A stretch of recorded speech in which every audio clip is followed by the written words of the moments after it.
This is not just a dream. This is a call. Biafra, your time has come.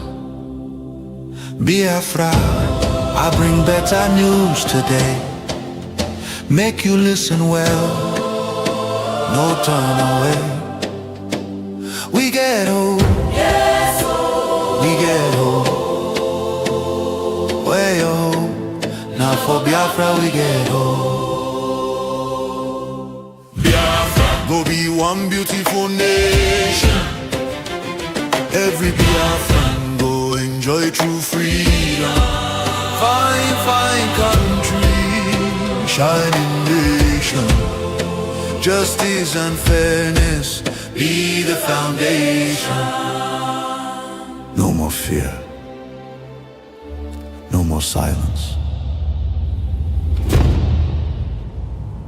no more oppression. Justice must speak.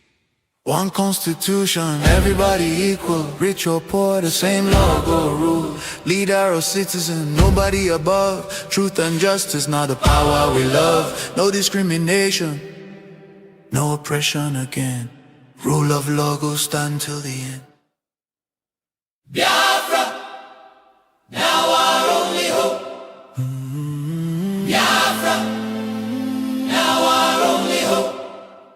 Hope for today, hope for tomorrow. No more pain, no more sorrow. Free education for every child. Good health care reach every side. Better roads and steady light. Security keep us safe at night. You go waka free, no fear again. Peace and progress go remain. A nation where dignity lives, where the future is bright. Biafra, now our only hope. Oh, Biafra, oh, now our only hope. Stand up, may we claim our nation. Biafra, now our destination. Biafra be our home. Biafra, Biafra be our country. Biafra, we believe.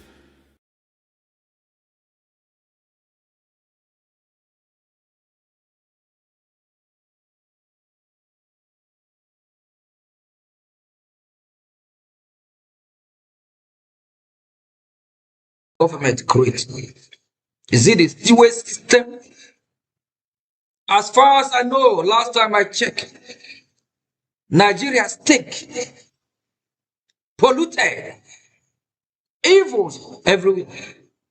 If Nigeria is such a great country, do you think United States of America will want her citizens to disease from over 23 states in that disgraced country?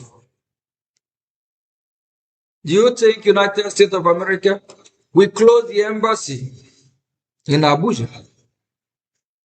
The answer is no. Because Nigeria is a dying house. Nigeria is not made to be. No country have expiring dates. The British government created Nigeria 1914 and expiring date is 2014, 100 years. A country don't have expired date. If Nigeria have expired date, that means even the British government know it will not work. After the period of 100 years, let's see what happens. They probably create Nigeria, believing Nigeria will not even last 100 years. They create Nigeria, mandate it for 100 years and see, let's watch. Let's see what will happen. Because they know Nigeria is more than one country. The Biafrans are not Nigeria. Thank you, my fellow citizens. Keep fighting, keep supporting your freedom. Thank you. Are you ready to be held accountable if indeed your comments, your actions and inactions are found to have incited people to violence? Which laws have been... Now you be big politician. Whether you get money or you not get, now the same law go judge every person. Rule of law for Biafra go stand gidiba. Justice no go crooked for anybody. No mago for Biafra law court. Nobody fit play with your right. Nobody go treat you like nobody. No more suffering and smiling. No more fear of Fulani jihadi. For Biafra, your life go get meaning. All tomorrow go they shine. Biafra now our only hope. Biafra now our only hope. Biafra now our only hope. Hope for today, hope for tomorrow. No more pain, no more sorrow. Stand up, make we claim our country. Biafra now our only hope. Now Biafra be our own country.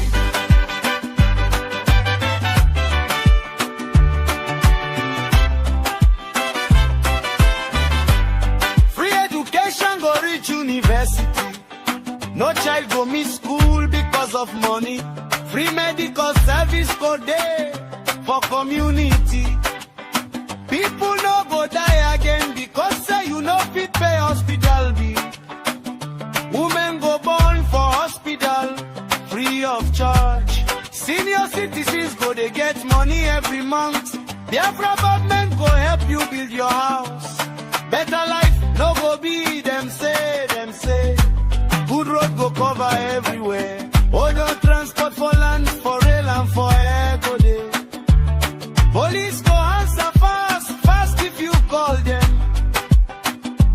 Ambulance go reach you once you call them. Fire service no go delay. Security go tight for night and for day. What about water? Drinking water go they run for your house.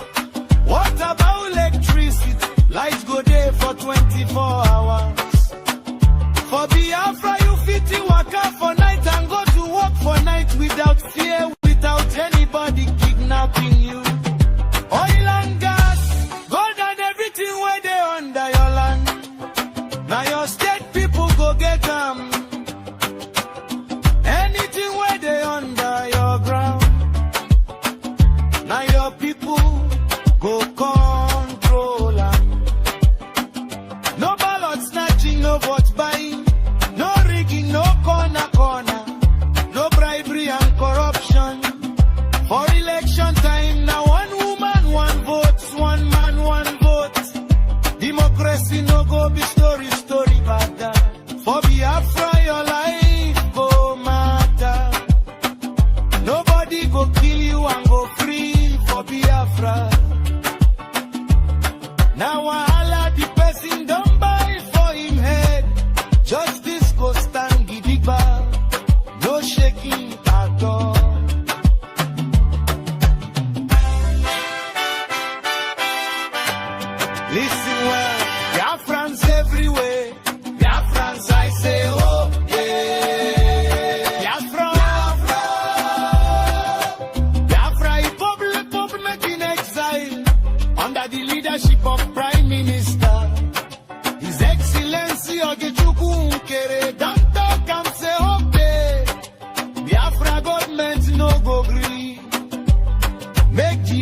Turn 'em up. From Biafra land to the whole world. Now who they talk? The voice of Biafra. We know they hide again, we don't show face. True don't wake up in no fit race. From village squad to overseas, everybody they have frequency. We they stand the dig bar, no shaking. No more silence, we they breaking. From the east side to the diaspora, now we be the real voice of Biafra. Biafra, make them hear us. Biafra, nobody can stop us. Fire they burn, anywhere you they make it tune and done. Signal down strong, we don't reach everywhere. From Africa go Europe, then they hear I'm clear. We they talk truth, we know they fear.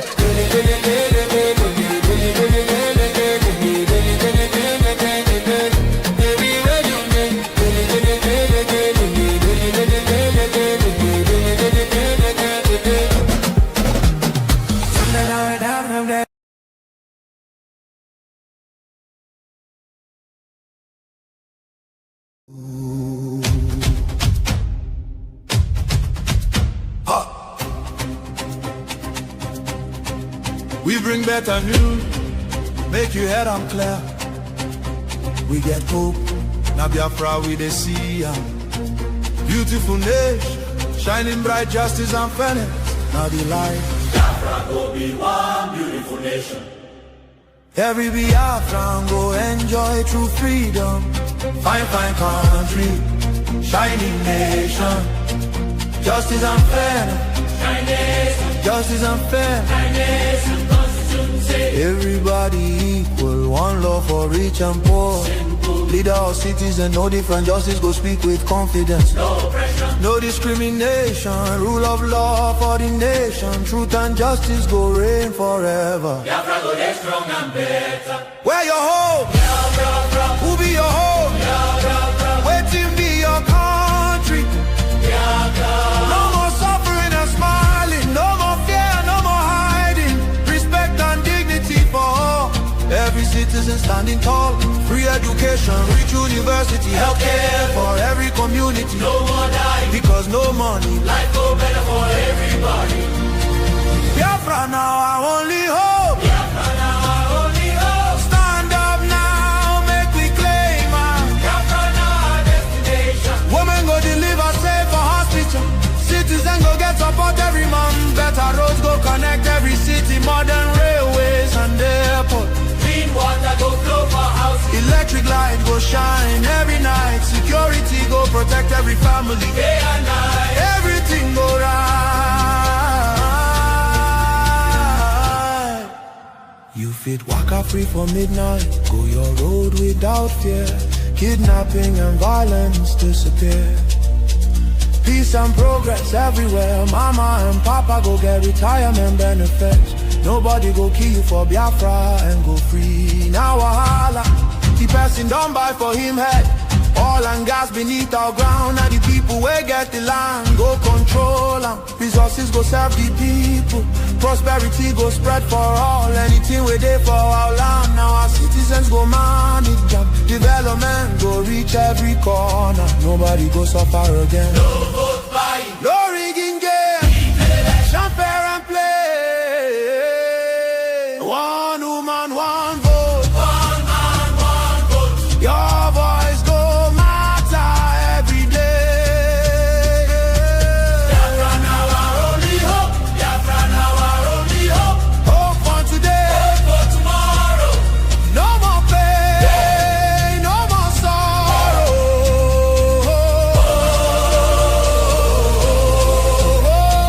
Biafra now our only hope. Biafra now our only hope. Hope for today. Hope Hope for tomorrow. No more pain, no more sorrow. Biafra. Our home, our country, our future. our future. Biafra now our only hope. No.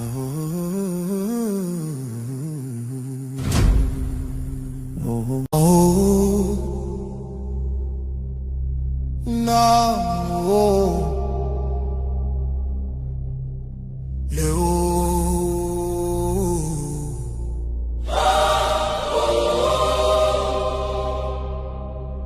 from every village, every city, from homeland to diaspora. Hope is rising again.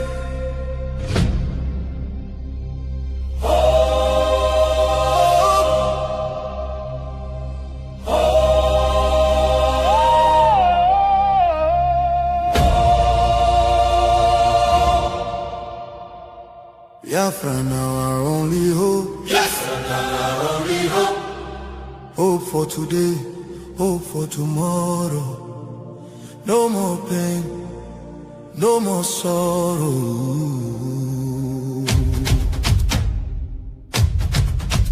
Ha!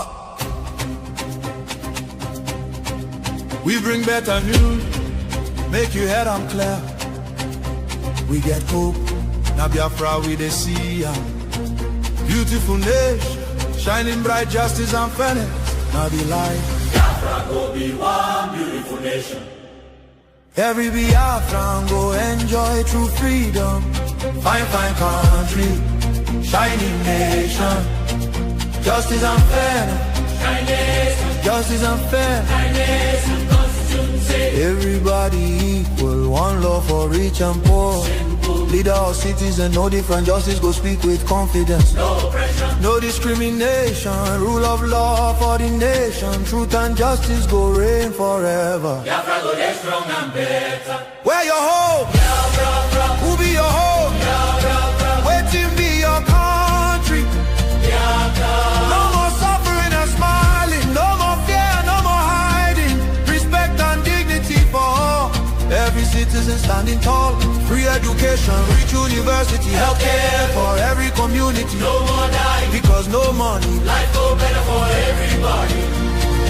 Biafra now our only hope. Biafra now our only hope. Stand up now, make we claim our Biafra now our destination. Women go deliver safe for hospital.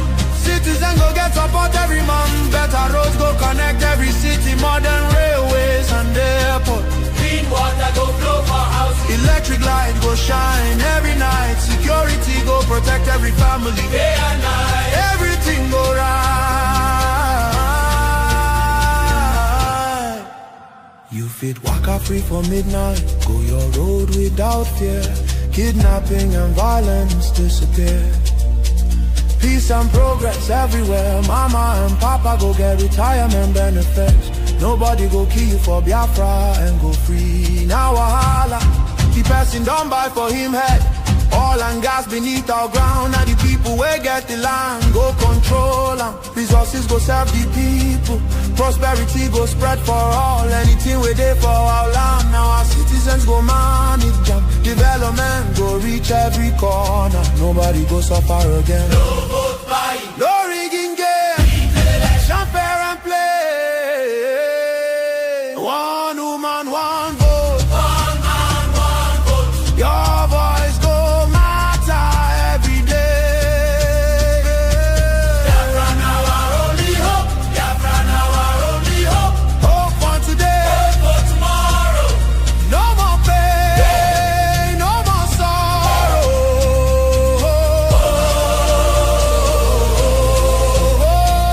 Biafra now our only hope. Biafra now our only hope.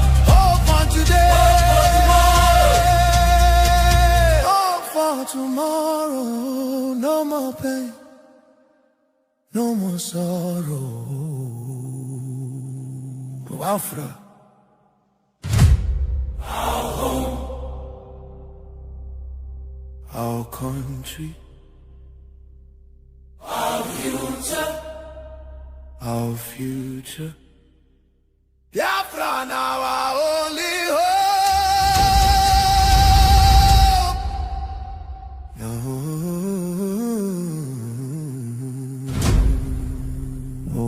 Can I ask? Well, And even more so, which incitement to violence has been done? You know, I appreciate the prior. are you ready to be held accountable if indeed your comments, your actions and inactions are found to have incited people to violence? Which laws have been broken? Can I ask? Well, and even more so, which incitement to violence has been done. You know, I appreciate the prior remarks and context regarding different issues in Nigeria. I would say that it's despicable to try to compare me to anything in Rwanda. It truly is disgusting. When have I called to murder one person? I have never once called for anybody to be murdered. I have called for people to be protected. Well, that the government Alex, is not doing their job. Alex, to maybe not protect people from directly. being slaughtered. Maybe not directly. You maybe not directly calling for revenge attacks, but from what you're telling the people, they get more agitated, and this leads to defend themselves violence. from yes, killing. to defend Is that not themselves. the But we right? have the government and Could security you not agencies. protect your own daughter and son from being killed by terrorists? Is that wrong? Is that harmful rhetoric? To protect your families from terrorists? Because it's Christians that were saying to protect themselves? Everybody should protect themselves. And anybody in their right mind, if they are being threatened, if their daughter, mother, father, anybody is being threatened to be killed, it is their right to protect themselves. If you cannot live in peace and you cannot protect yourself, what country is this? I mean, if you can't live, what is that? Anybody in their right mind would not want their families to be killed. And that's all I call for. If the government is failing to protect you, you should protect yourselves from people who would take your life. There's nothing wrong about that. There's nothing breaking a law about that. There's nothing evil in that. And from my understanding, even in Muslim and Christianity, you should protect yourself from threats. I'm not saying to go and take up arms and go murder the government. I've never called for that. I've never called for anybody to be murdered. I've never called to do anything regarding the government. I said, protect yourselves from people who would threaten your life. Well, And there's nothing wrong with that. No law has been broken.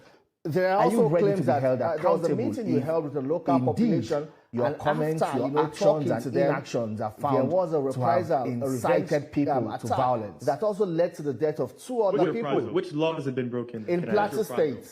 Well, And even more so, That was already which done before I incitement arrived. to If violence actually has been what I done? noticed You know, was the burning I and the fire. appreciate the prior The people remarks had and taken context revenge, regarding and different that issues in fire was Nigeria. actually where the attack I would say happened, that it's which I found out despicable after to try to compare I me had to left anything Angwarukuba.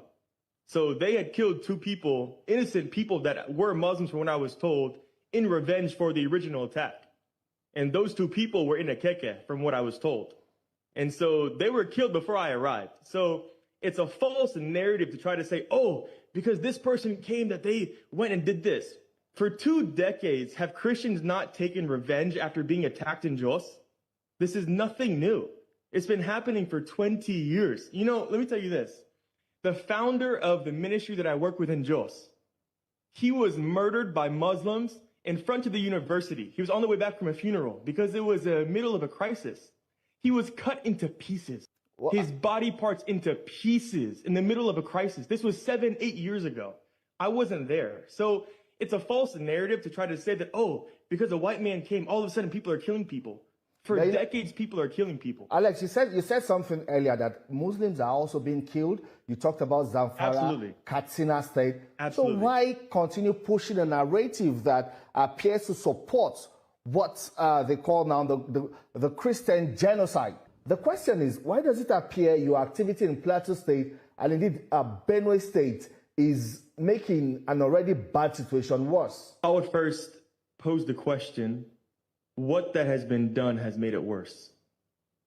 Well, your comments and the rhetorics you're pushing, calling on the local population to defend themselves. Yeah, so I don't really see which comment has been insightful. You know, I have called that, one, the terrorism should end, that the government should be doing everything in their power to protect innocent people, Muslim and Christian alike. I've been very vocal about, obviously, the Christians who are being killed across Plateau, Benue, Taraba, those types of states. But I've never rejected, and I've directly talked about the violence happening in Zamfara, in Katsina, in Sokoto, and Kwara. I mean, the ones who were killed in the Woro massacre, which you're very aware about, were primarily Muslim people. You know, there's still hundreds of people that are in captivity that were kidnapped, both in Kwara, and then also, you know, we saw recently with ISWAP and Boko Haram in Borno State, hundreds of people that are still in captivity. And so the things that I have said, I would say that I would ask people to show me and tell me specifically what rhetoric and what words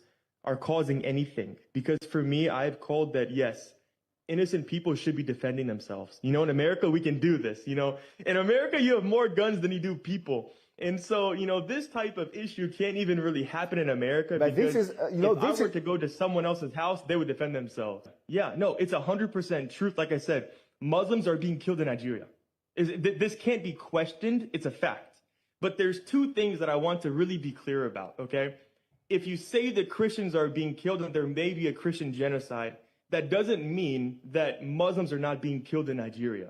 And so I want to be very clear about that. What I am saying and what I have seen with my own eyes and what I've heard from Christians and Muslims alike in Nigeria, there's two things. In Zamfara, in Borno, Kwara, Katsina, Sokoto, Muslims are being killed. Muslims are being kidnapped. Hundreds and thousands of villages have been burned. It's pure evil. Across the Middle Belt, specifically in Plateau, Kaduna, Benue, Taraba, the truth is that Christians are directly being targeted. That can't even be disputed. And the question that I would ask is, if this is not the case, how many Muslims and how many Fulani people have been killed?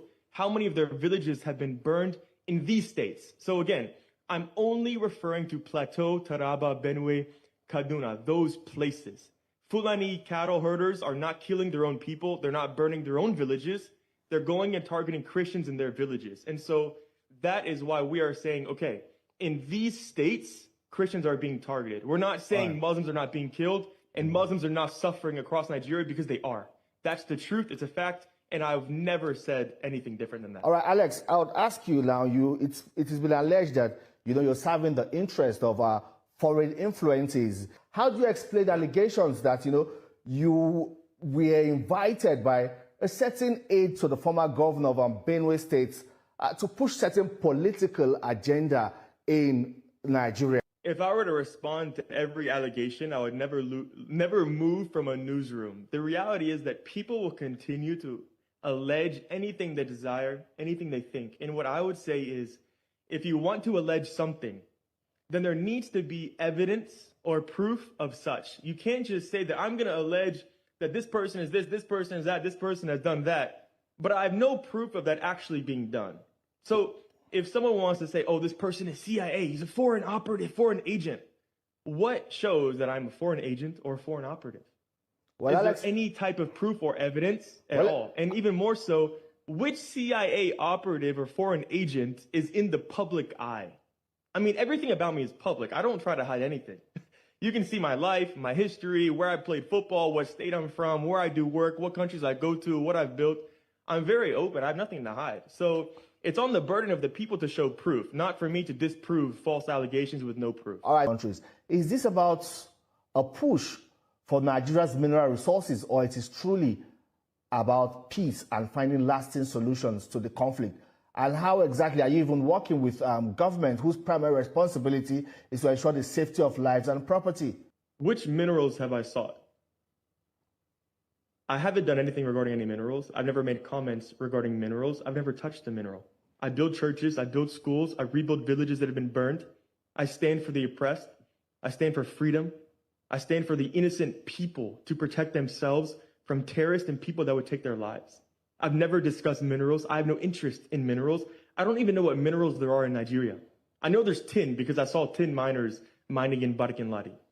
So I don't know where these allegations come from outside of people that simply are trying to slander, trying to spread misinformation and propaganda, to try to silence me, to discredit me, to try to shade over the work and the things that I am saying and what I am doing. But the reality is that truth is my greatest defense, because truth cannot be argued. A fact cannot be argued. Allegations can be argued.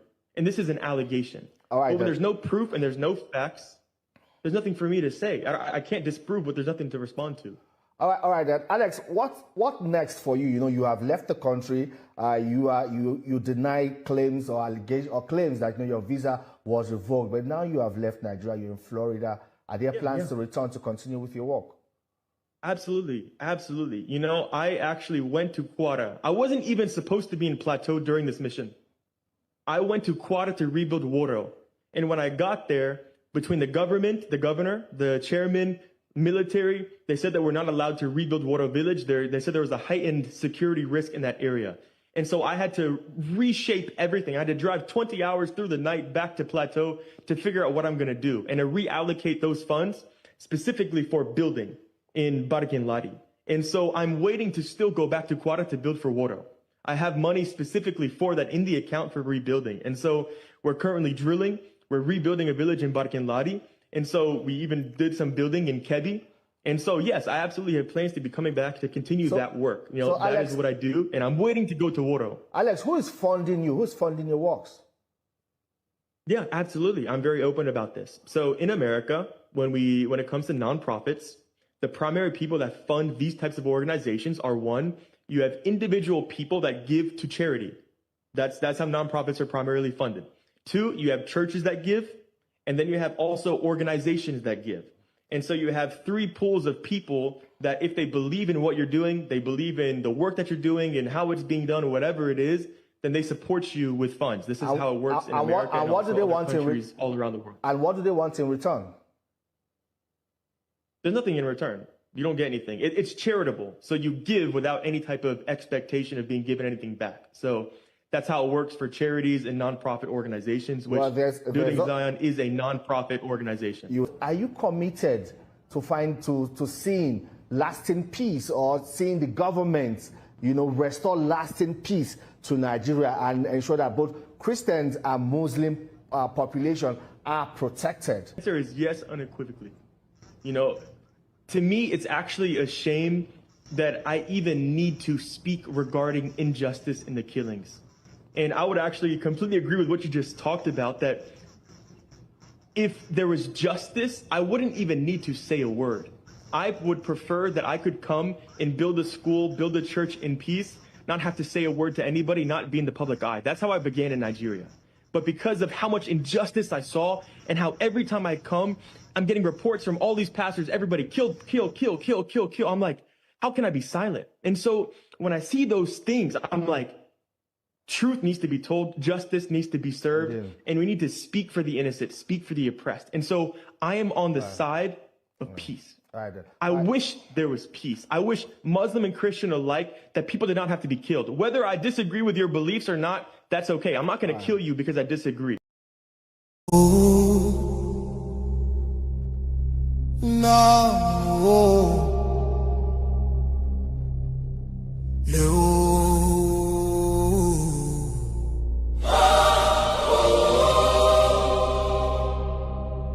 From every village, every city,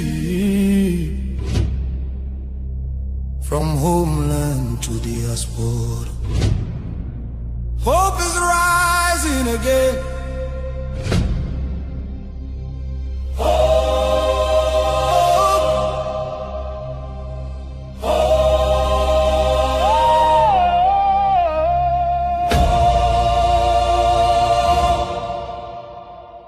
Biafra now our only hope. Yes, now our only hope. Hope for today, hope for tomorrow. No more pain, no more sorrow.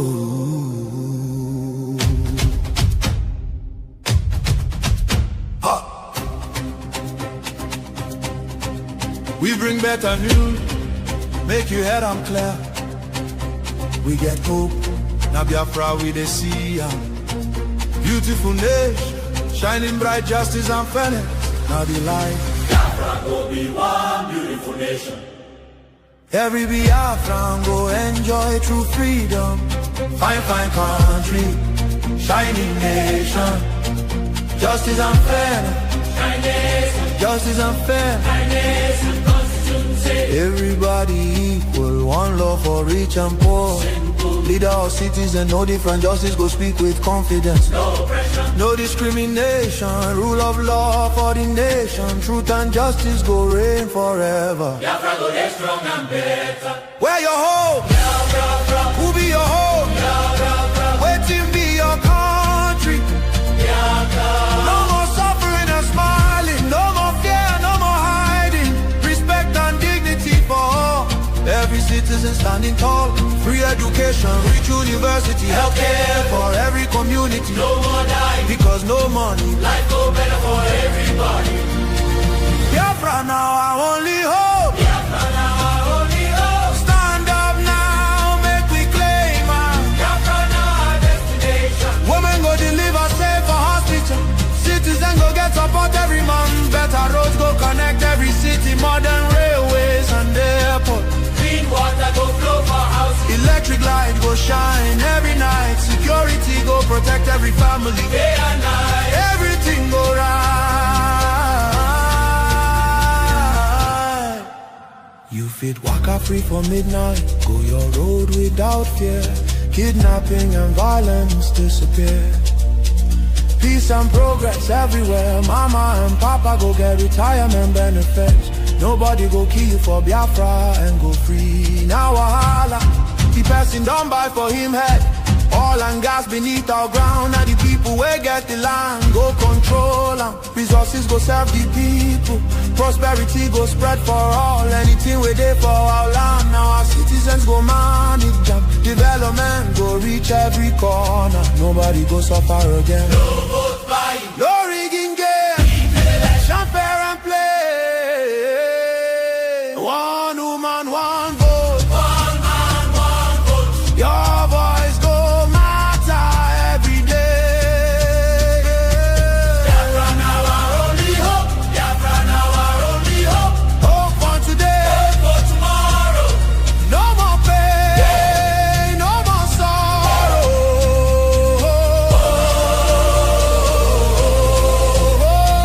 Biafra now our only hope. Biafra now our only hope. Hope for today. Hope for Hope for tomorrow. No more pain, no more sorrow. Biafra.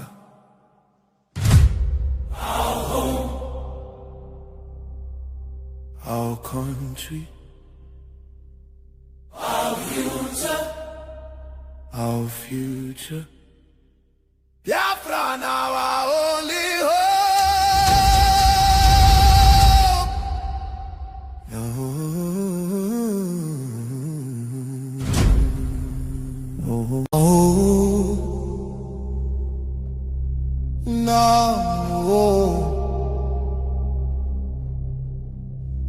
Listen. Listen. Children of the rising sun. This is not just a dream. This is a call. Biafra, your time has come. Biafra, I bring better news today. Make you listen well, no turn away. We get hope, yes, oh. we get hope. Way hope, now for Biafra we get hope.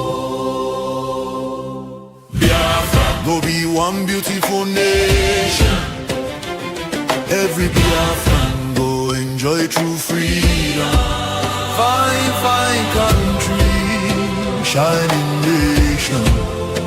Justice and fairness be the foundation. No more fear, no more silence, no more oppression.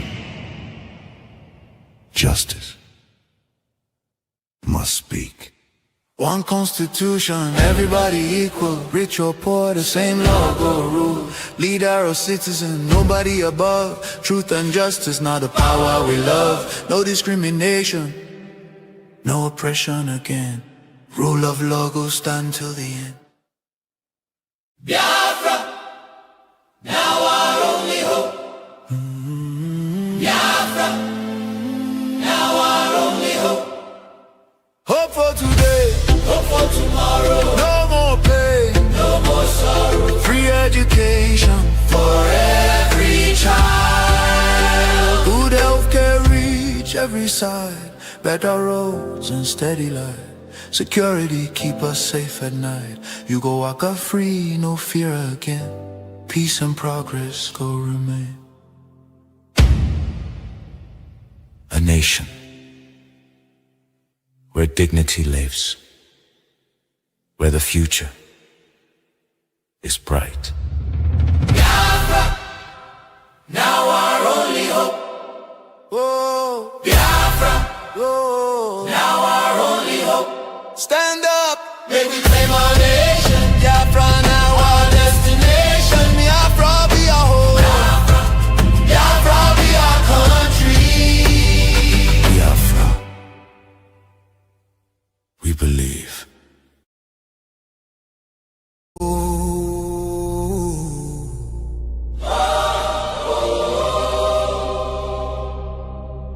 From every village, every city, from homeland to diaspora, hope is rising again.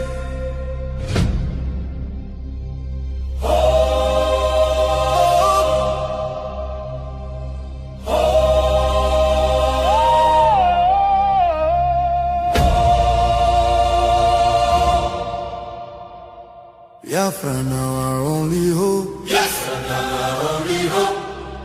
Hope for today, hope for tomorrow. No more pain, no more sorrow.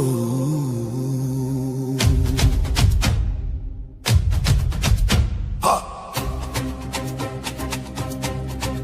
We bring better news, make your head on clear. We get hope, now Biafra we dey see. Beautiful nation, shining bright justice and fairness. Now the light. Biafra go be one beautiful nation. Every Biafran go enjoy true freedom. Fine, fine country, shining nation. Justice and fairness. Justice and fairness. Everybody equal, one love for rich and poor. Leader or citizen, no different, justice go speak with confidence. No oppression, no discrimination, rule of law for the nation. Truth and justice go reign forever. Biafra go get strong and better. Where your hope? Biafra, who be your hope? Biafra, Waiting be your country. Biafra. No more suffering and smiling, no more fear, no more hiding. Respect and dignity for all. Every citizen standing tall. Free education, rich university, healthcare for every community. No more dying, because no money. Life go better for everybody. Biafra now our only hope. Biafra now our only hope. Stand up now, make we claim Biafra now our destination. Women go deliver safe for hospital. Citizen go get support every month. Better roads go connect every city. Modern railways and airport. Clean water go flow for houses. Electric light go shine every night. Security go protect every family. Day and night. Everything go right. You fit waka free for midnight. Go your road without fear. Kidnapping and violence disappear. Peace and progress everywhere. Mama and Papa go get retirement benefits. Nobody go kill you for Biafra and go free. Now wahala, the person don't buy for him head. Oil and gas beneath our ground. Now the people will get the land, go control them. Resources go serve the people. Prosperity go spread for all. Anything we do for our land. Now our citizens go manage them. Development go reach every corner. Nobody go suffer again. No vote buying, no rigging game. Election fair and play. One woman, one vote. One man, one vote. Your voice go matter every day. Biafra now our only hope. Biafra now our only hope. Hope for today. Hope for tomorrow. No more pain, no more sorrow.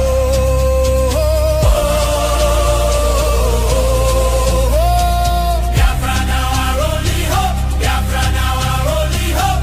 Hope for today. Hope for tomorrow. No more pain, no more sorrow. Biafra, our home, our country, our future. our future. Biafra now our only hope. No. Confidential wrote, on the other side, Biafra-linked groups are also lobbying Washington, calling for sanctions, recognition, and even future military and oil deals. I mean, how seriously are these groups being taken in U.S. policy circles? Well, serious enough that you've got people like Ted Cruz, who is the conservative senator who chairs the Senate Foreign Relations Committee.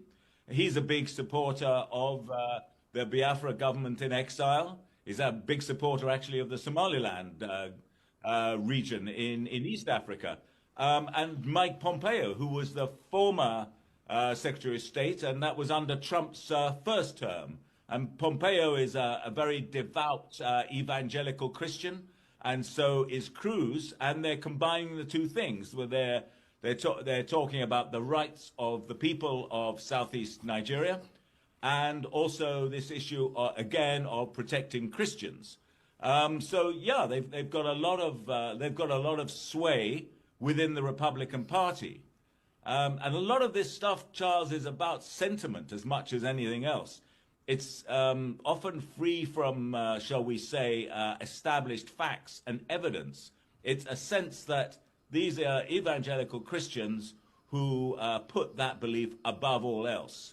And the Biafran lobbyists have been extremely effective over probably 20 years, working through the religious right in the US, which brings together a lot of these evangelical groups, and they're big financiers of the Republican Party.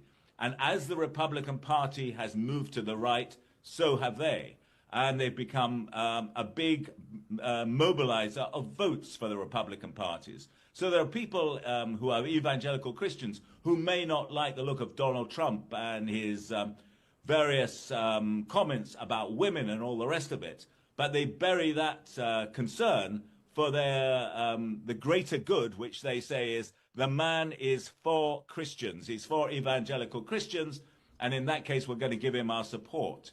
So Trump, the evangelical base is absolutely critical for Trump. And that's, I think, it accounts for some of the success of the Biafra lobby in the US. Well, that's a very illuminating assessment from you. And in that context, Patrick, I mean, is there a risk that fringe or poorly sourced claims could begin to shape US foreign policy towards Nigeria? So Nigeria's internal security crisis is no longer just a domestic issue. It's become a high-stakes battle for influence in Washington, according to the UK-based Africa Confidential, a respected newsletter that's built a global reputation for original reporting and analysis of key political and security developments across Africa. As competing narratives over violence and claims of a Christian genocide gain traction in the US, the Nigerian government and Biafran secessionist groups are now locked in an aggressive lobbying war, each seeking the attention and support of President Trump. According to Africa Confidential, alarmed by President Trump's threat last November to go into Nigeria guns a-blazing, the Tinubu administration has moved quickly to counter separatist claims, signing a multi-million-dollar lobbying contract with a Republican-linked firm to shape U.S. policy on visas, military cooperation, trade, and religious freedom. The scale of Abuja's effort far outweighs that of the pro-Biafra groups, who are also lobbying Washington, pushing for sanctions, diplomatic recognition, and even future military and oil agreements. So what's really at stake in this foreign lobbying battle, and how could it shape Nigeria's security, sovereignty, and international standing?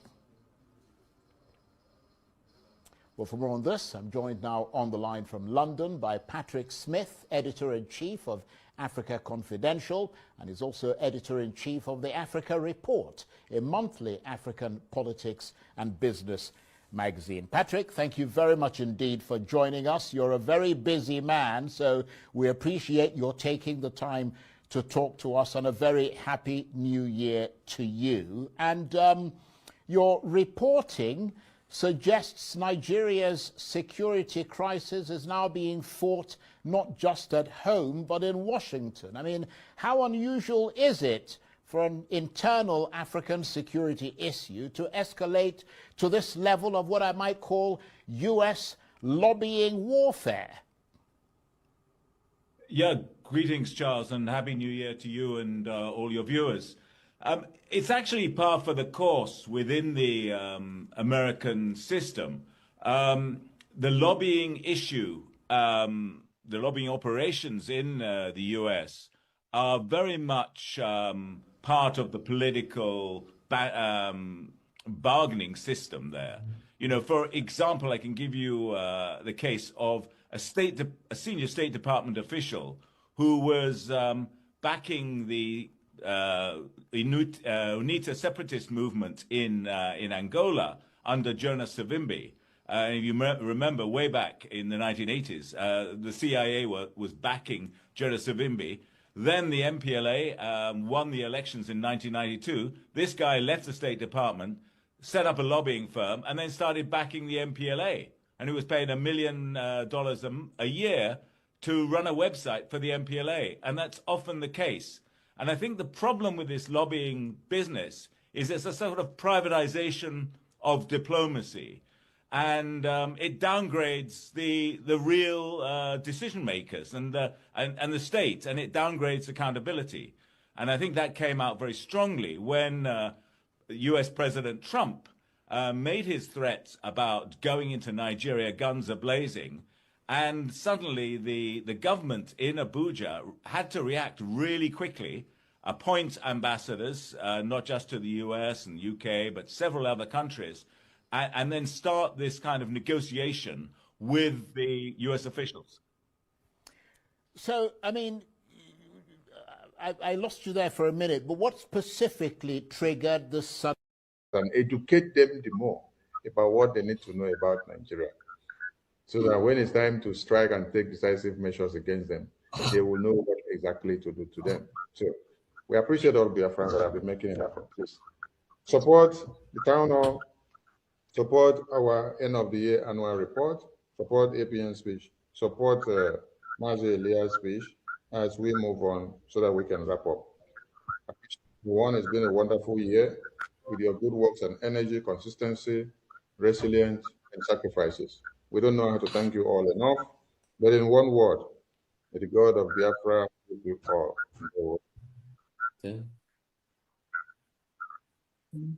He said,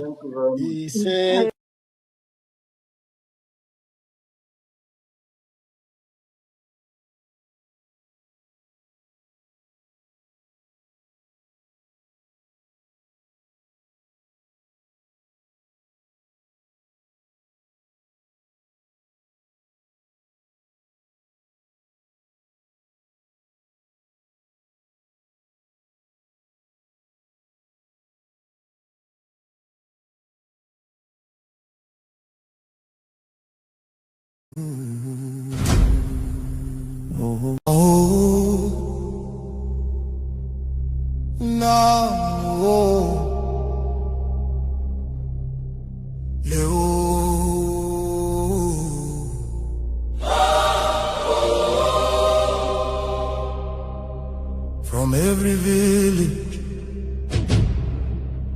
every city, from homeland to diaspora, hope is rising again.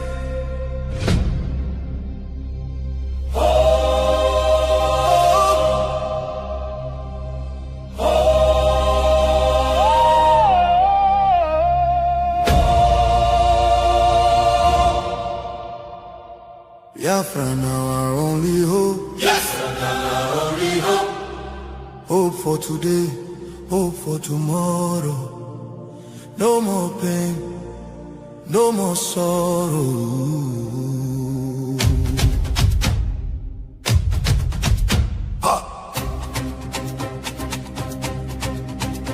better news, make you head on clear. We get hope, now Biafra we dey see ya.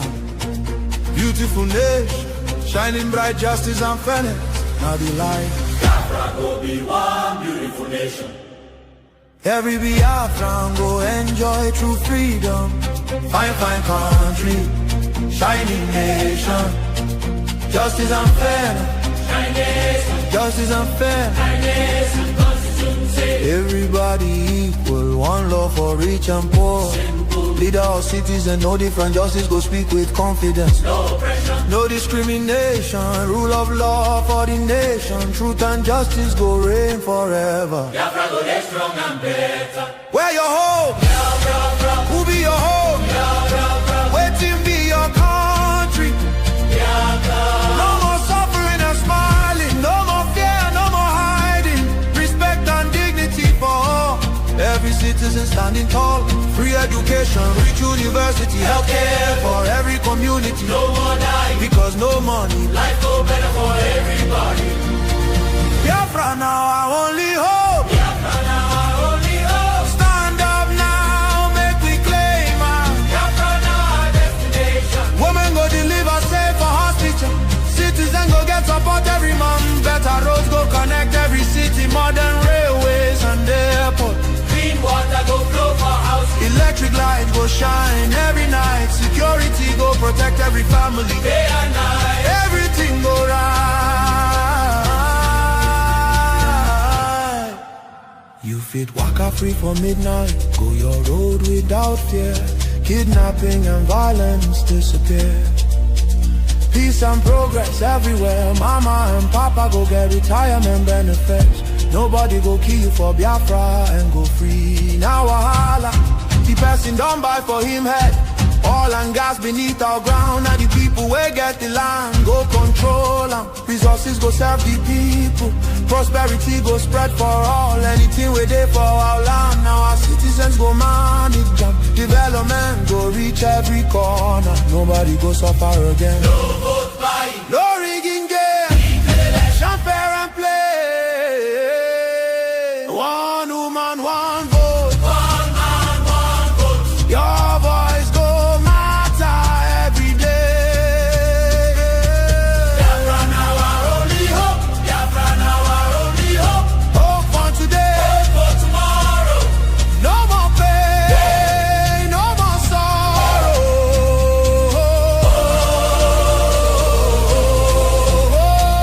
Biafra now our only hope. Biafra now our only hope. Hope for today.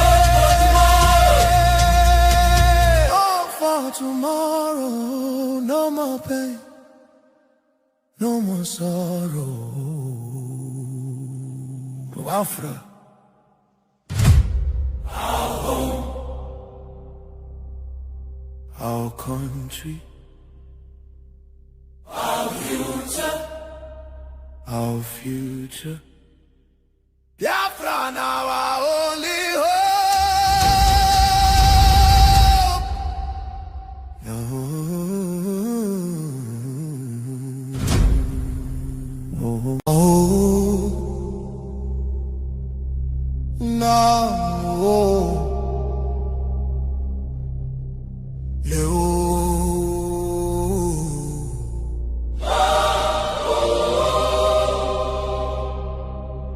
From every village, every city, from homeland to diaspora, hope is rising again.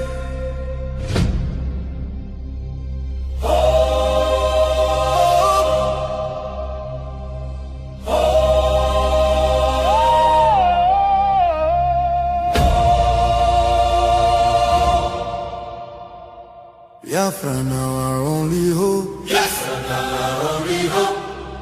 Hope for today, hope for tomorrow. No more pain, no more sorrow.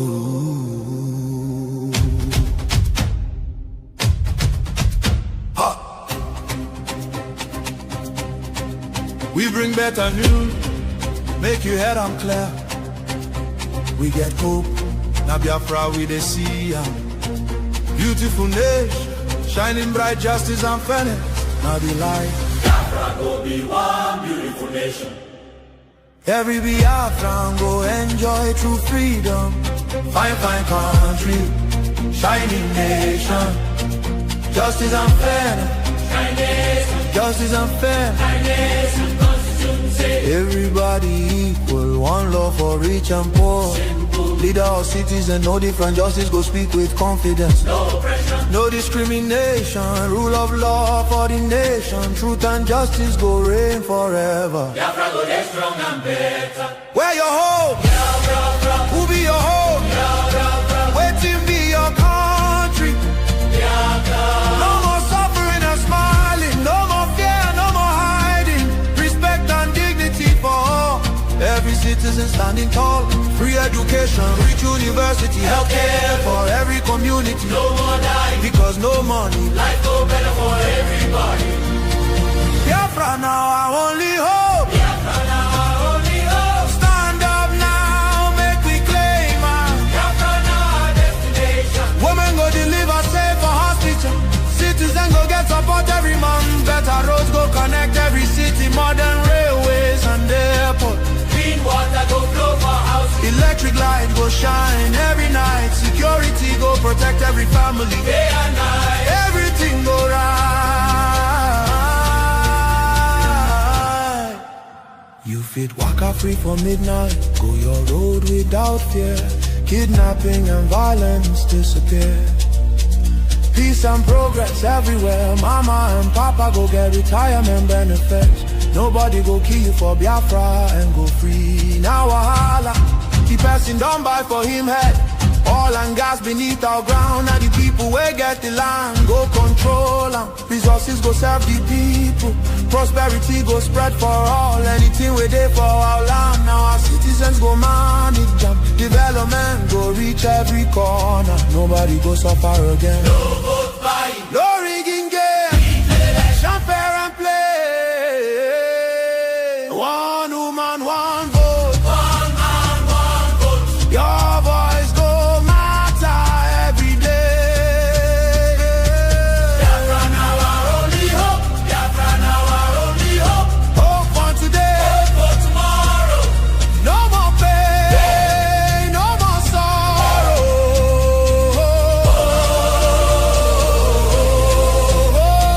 Biafra now our only hope. Biafra now our only hope. Hope for today. Hope for Hope for tomorrow. No more pain, no more sorrow. Biafra. our home. Our country, Our future. our future. Biafra now our only hope. No.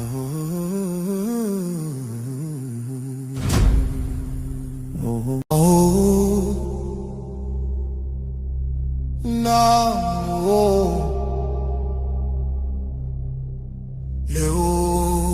no.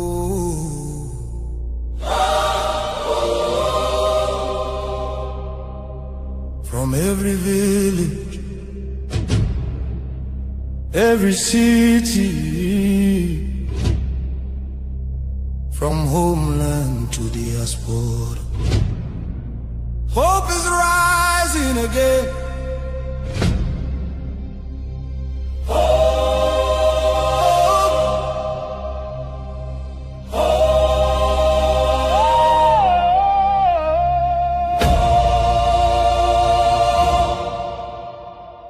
Biafra now our only hope. Biafra now our only hope.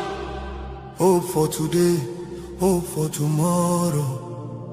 No more pain, no more sorrow.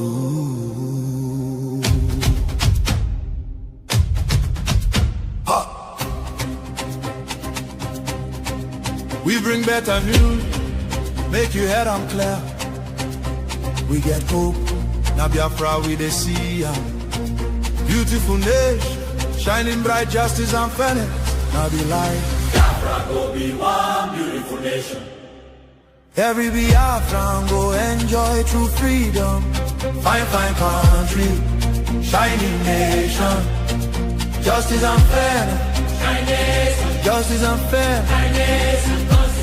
Everybody equal, one law for rich and poor. Leader or citizen, no different. Justice go speak with confidence. No pressure, no discrimination. Rule of law for the nation. Truth and justice go reign forever. Biafra go get strong and better. Where your home? Biafra. Who be your home? Biafra. Waiting be your country. Biafra. No more suffering and smiling. No more fear, no more hiding. Respect and dignity for all. Every citizen standing tall. Free education, rich university, healthcare for every community. No more dying, because no money. Life go better for everybody. Biafra now our only hope. Biafra now our only hope. Stand up now, make we claim our Biafra now our destination. Women go deliver safe for hospital.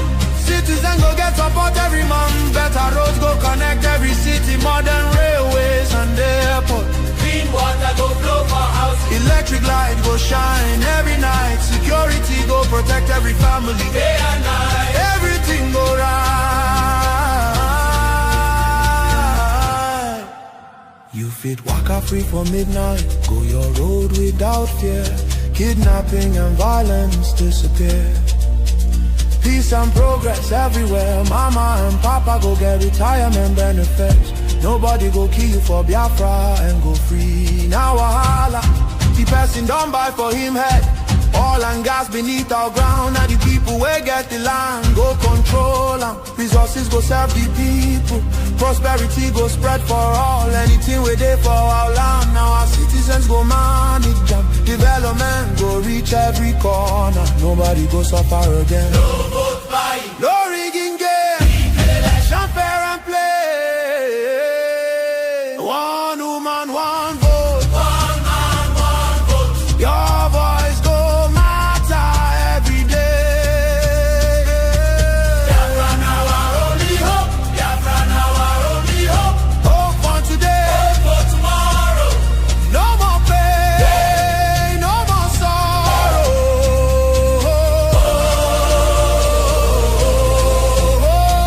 Biafra now our only hope. Biafra now our only hope. Hope for today. Hope for Hope for tomorrow. No more pain, no more sorrow. Biafra. our home. Our country, Our future. our future. Biafra now our only hope.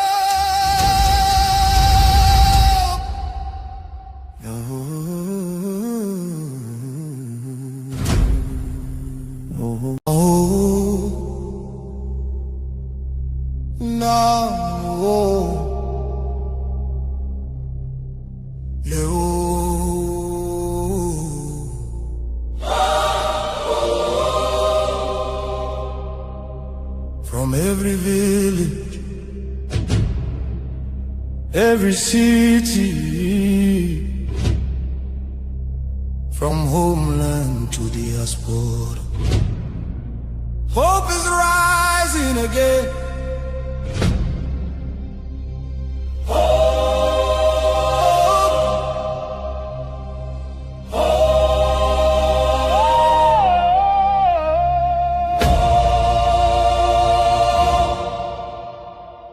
Biafra now our only hope. Biafra now our only hope.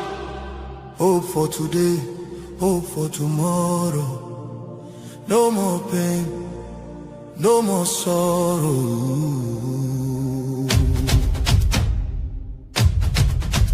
Ha! We bring better news, make your head on clear. We get hope, now Biafra we dey see am. Beautiful nation, shining bright justice and fairness. Now the light. Biafra go be one beautiful nation. Every Biafran go enjoy true freedom. Fine, fine country, shining nation.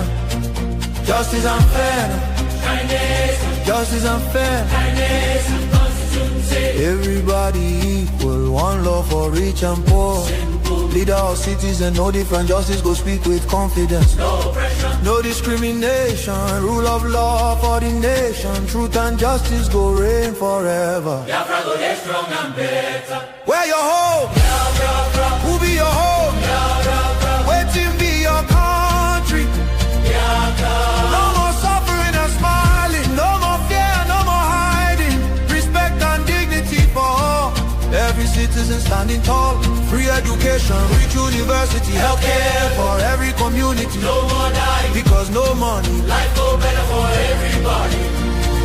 Biafra now our only hope. Biafra now our only hope. Stand up now, make we claim our Biafra now our destination. Women go deliver safe for hospital. Citizen go get support every month. Better roads go connect every city. Modern railways and airport. Clean water go flow for house. Electric light go shine every night. Security go protect every family. Day and night. Everything go right. You fit waka free for midnight. Go your road without fear. Kidnapping and violence disappear. Peace and progress everywhere. Mama and papa go get retirement benefits. Nobody go kill you for Biafra and go free. Now wahala, the person don't buy for him head. Oil and gas beneath our ground. Now the people where get the land go control them. Resources go serve the people. Prosperity go spread for all. Anything we there for our land. Now our citizens go manage them. Development go reach every corner. Nobody go suffer again. No vote buying, no rigging game. Election fair and play. One woman, one vote. One man, one vote. Your voice go matter every day. Biafra now our only hope. Biafra now our only hope. Hope for today. Hope for tomorrow. No more pain, no more sorrow.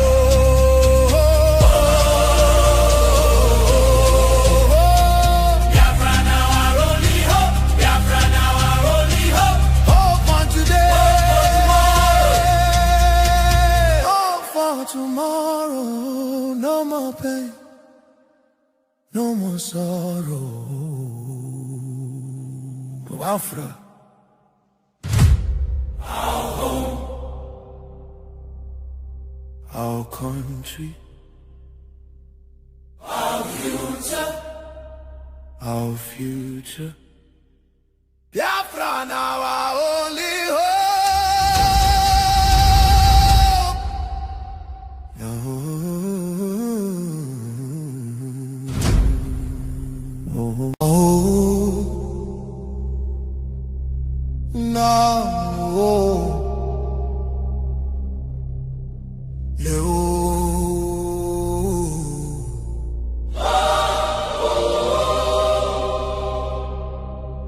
From every village, every city, from homeland to diaspora, hope is rising again.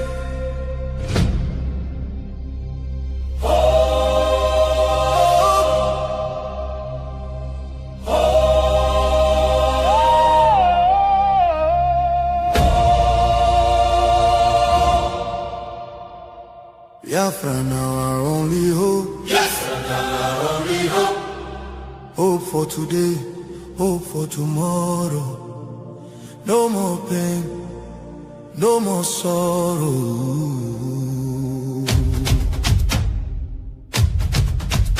Ha! We bring better news, make you head on clear. We get hope, now Biafra we dey see am. Beautiful nation, shining bright justice and fairness. Now the light. Biafra go be one beautiful nation. Every Biafran go enjoy true freedom. Fine, fine country, shining nation. Justice and fair. Justice and fair. Everybody equal, one love for rich and poor. Leader or citizen, no different. Justice go speak with confidence. No oppression, no discrimination. Rule of law for the nation. Truth and justice go reign forever. Biafra go dey strong and better. Where your home? Biafra. Who be your home? Biafra. Waiting be your country. Biafra. No more suffering and smiling. No more fear, no more hiding. Respect and dignity for all. Every citizen standing tall. Free education, rich university, healthcare for every community. No more dying, because no money. Life go better for everybody. Biafra now our only hope. Biafra now our only hope. Stand up now, make we claim our Biafra now our destination. Women go deliver safe for hospital. Citizen go get support every month. Better roads go connect every city. Modern railways and airport. Clean water go flow for houses. Electric light go shine every night. Security go protect every family. Day and night. Everything go right. You fit waka free for midnight. Go your road without fear. Kidnapping and violence disappear. Peace and progress everywhere. Mama and papa go get retirement benefits. Nobody go kill you for Biafra and go free. Now wahala, the person don't buy for him. Nigeria's armed forces are the largest in all of West Africa. On paper, they should be an absolutely formidable machine. But in reality, they are actively deployed across 2/3 of the country's 36 states all at once. They are stretched to the absolute breaking point. The Sufan Center, a global security intelligence group, revealed that massive embezzlement of weapons fund, terrible living conditions for troops, and sheer logistical sabotage have completely gutted the military's ability to actually hold territory. And because of this, a deadly pattern keeps repeating across Borno State. Insurgents attack a remote military base. The soldiers stationed there, widely understaffed and often fighting with broken equipment, are forced to either flee or be overrun. Indeed, and when they run, they leave everything behind. Found to have incited people to violence. Which laws have been broken, can I ask? Well, and even more so, which incitement to violence has been done? You know, I appreciate the prior remarks and context regarding different issues in Nigeria. I would say that it's despicable to try to compare me to anything in Rwanda. It truly is disgusting. When have I called to murder one person? I have never once called for anybody to be murdered. I have called for people to be protected. That the government is not doing their job. Alex, maybe not directly. Slaughtered. Maybe not directly. Maybe not directly calling for revenge attacks, but from what you're telling the people, they get more agitated, and this leads to defend themselves. Violence. Yes, killing. To defend themselves. But we have the government and security Did you not agencies. protect your own daughter and son from being killed by terrorists? Is that wrong? Is that harmful rhetoric? To protect your families from terrorists? Because it's Christians that we're saying to protect themselves? Everybody should protect themselves. And anybody in their right mind, if they are being threatened, if their daughter, mother, father, anybody is being threatened to be killed, it is their right to protect themselves. If you cannot live in peace and you cannot protect yourself, what country is this? I mean, if you can't live, what is that? Anybody in their right mind would not want their families to be killed. And that's all I call for. If the government is failing to protect you, you should protect yourselves from people who would take your life. There's nothing wrong about that. There's nothing breaking a law about that. There's nothing evil in that. And from my understanding, even in Muslim and Christianity, you should protect yourself from threats. I'm not saying to go and take up arms and go murder the government. I've never called for that. I've never called for anybody to be murdered. I've never called to do anything regarding the government. I said, protect yourselves from people who would threaten your life. Well, and there's nothing wrong with that. No law has been broken. There are also claims that there was a meeting you held with the local population, and after, talking to them, there was a reprisal.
From the land of the rising sun,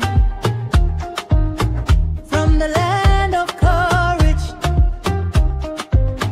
from the people of truth, rising above every silence, speaking hope to the world. Voice of Biafra, voice of freedom, voice of truth for every generation. Voice of Biafra, voice of courage, the rising sun of a nation. Who speaks for the people? Who carries the truth? Who rises for freedom? Who rises for freedom? Deep announcer voice, voice sound of truth, the voice of a rising nation, the voice of a rising nation. Voice of Biafra, Biafra, Biafra. Voice of Biafra, voice of Biafra, voice of courage, the rushing sound of a nation.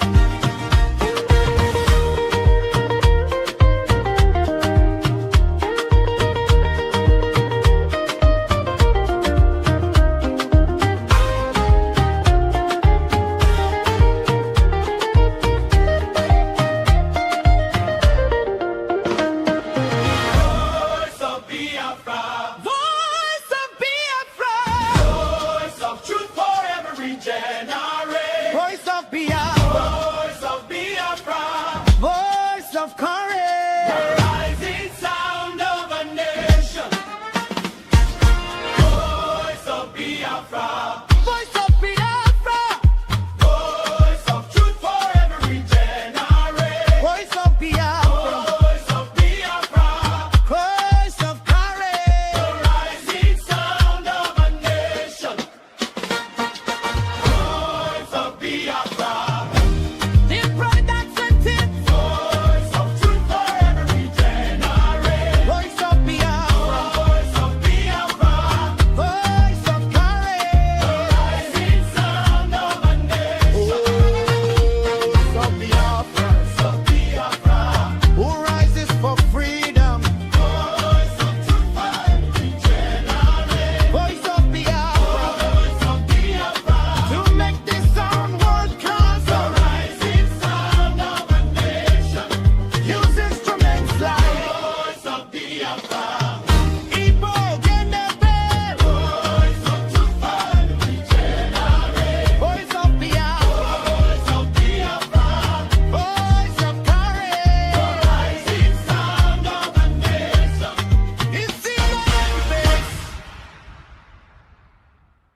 of courage. The rising sound of a nation.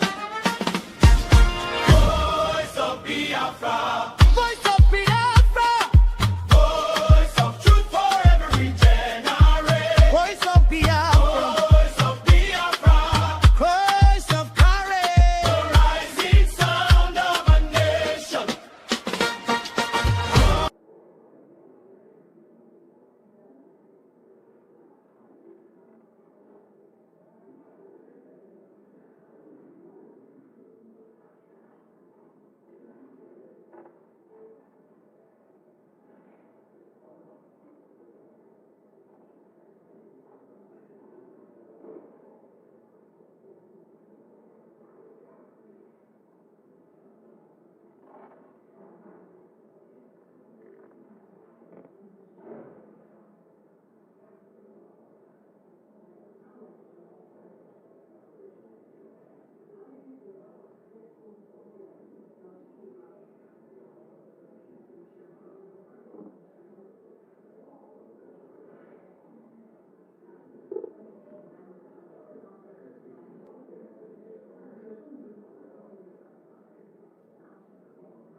We know they hide again, we don't show face. True don't wake up in no fit race. From village squad to overseas, everybody they have frequency. We they stand the dig bar, no shaking. No more silence, we they breaking. From the east side to the diaspora, now we be the real voice of Biafra. Biafra, make them hear us. Biafra, nobody can stop us. Biafra, fire they burn. Anywhere you they make you tune and turn. Signal down strong, we don't reach everywhere. From Africa go Europe, then they hear I'm clear. We they talk truth, we know they fear.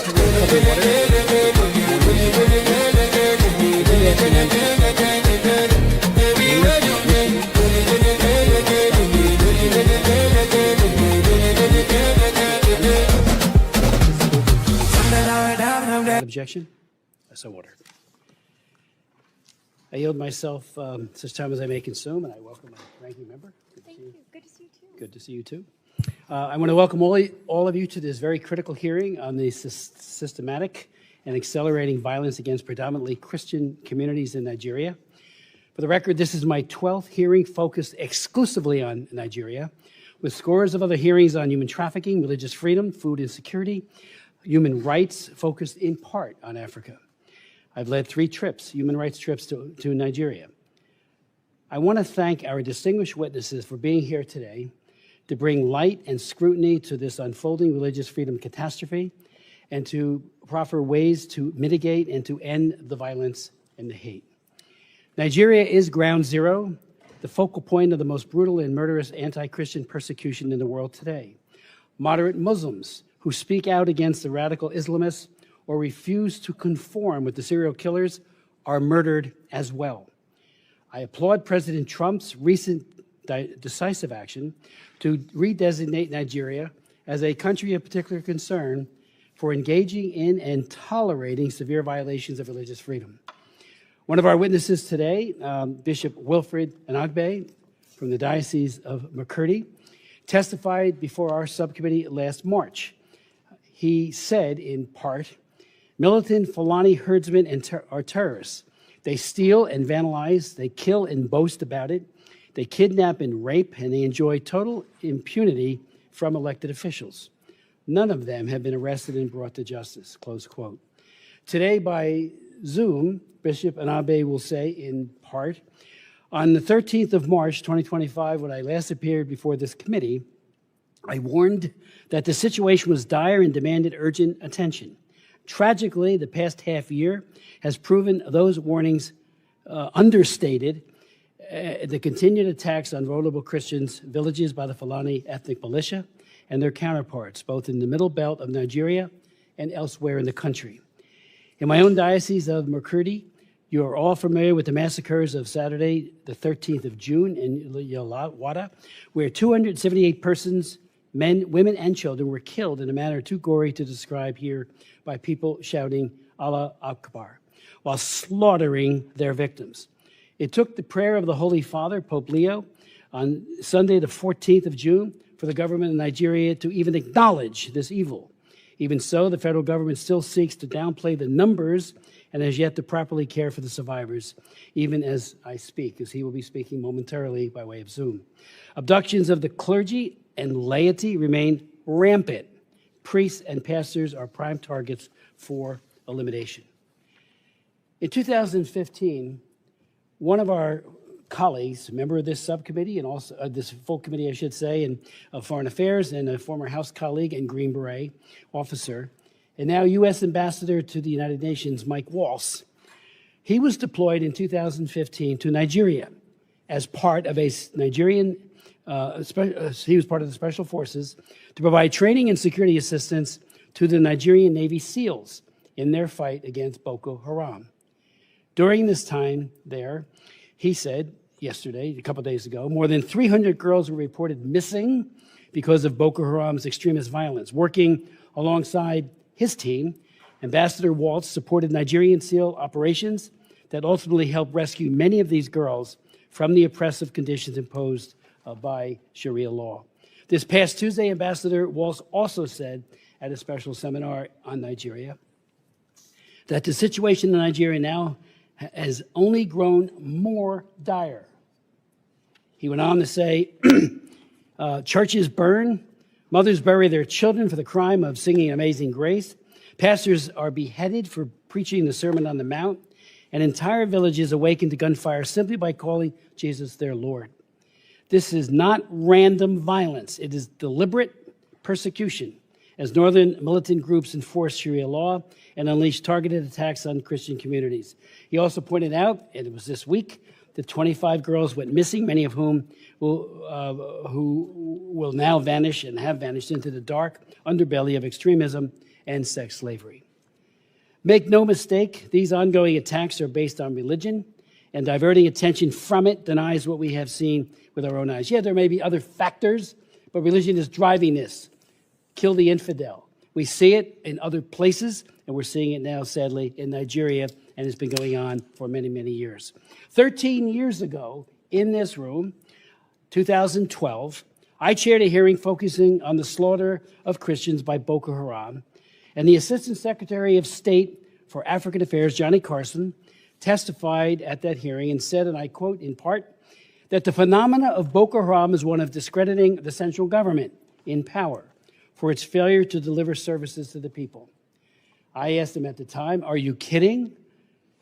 I responded by asking why Boko Haram abducts and rapes Christian girls and uses force and coercion, even death, to convert Christians to Islam.